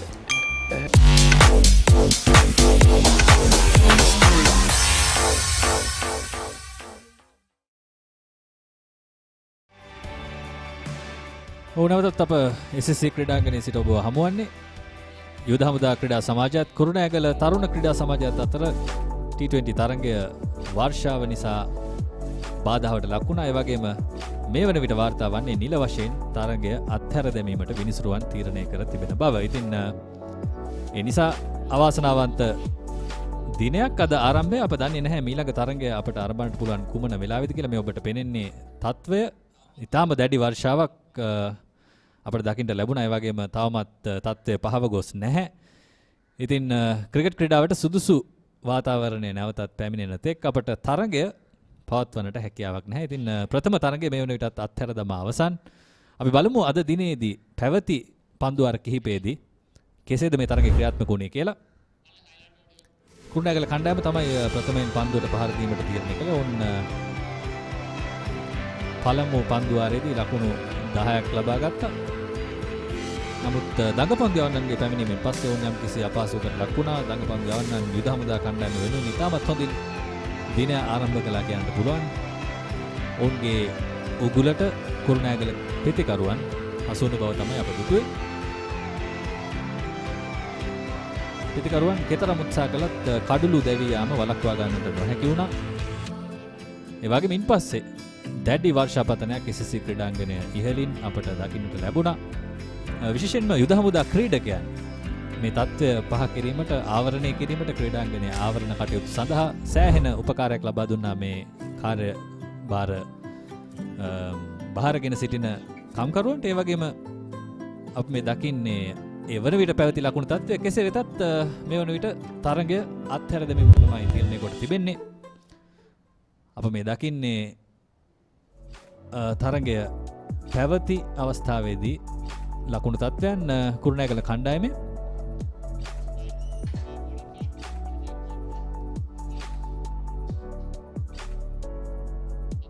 ඒ වගේම අපි බලමු පන්දු යැවීම කෙසේද සිදුවුනේ කියලා. යුද හමුදා කණ්ඩායමේ ආරම්භය තිසර පෙරේරා නායකයා තමයි ආරම්භ කළේ. කෙසේ නමුත් දඟපන්දු යවන්නන් මහිෂ් තීක්ෂණ, අසේල ගුණරත්න, ලක්ෂාන් ඒ වගේම සුමින්ද ගයාන් ඉතාම හොඳින් පන්දු යවමින් Tamanගේ කණ්ඩායමට පන්දු යවන්නන් 6 දෙනාගෙන් 4 දෙනෙක්ම කඩළු දවා ගැනීමට සමත් වුණා. ඒ පන්දු යැවීම හමුවේ කුරුණෑගල ක්‍රීඩකයන් අසාර්ථක වුණා.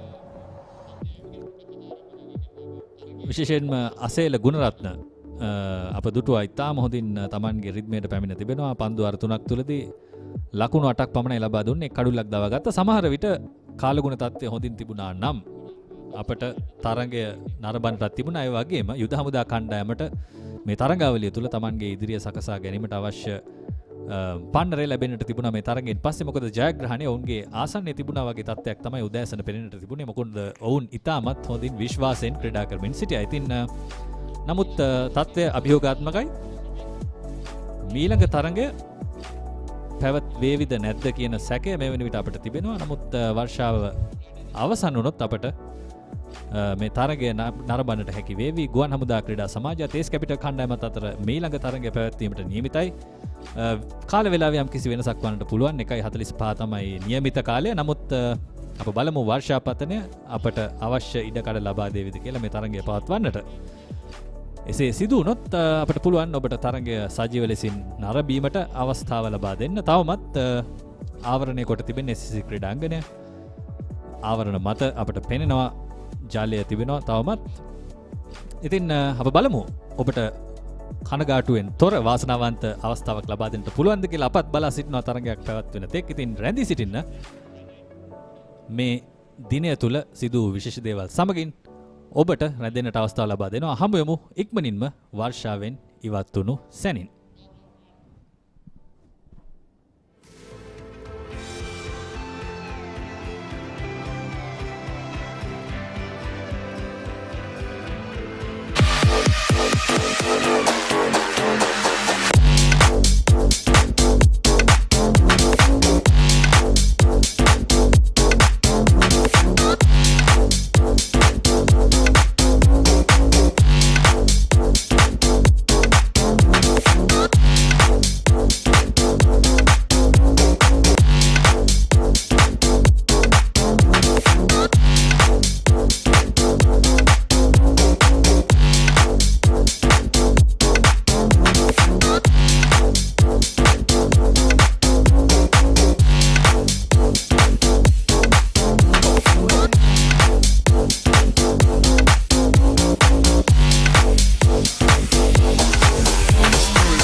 I came from the mud. There's dirt on my hands. Strong like a tree. There's roots where I stand. Oh, I've been running from the law. Hope they won't shoot me down soon.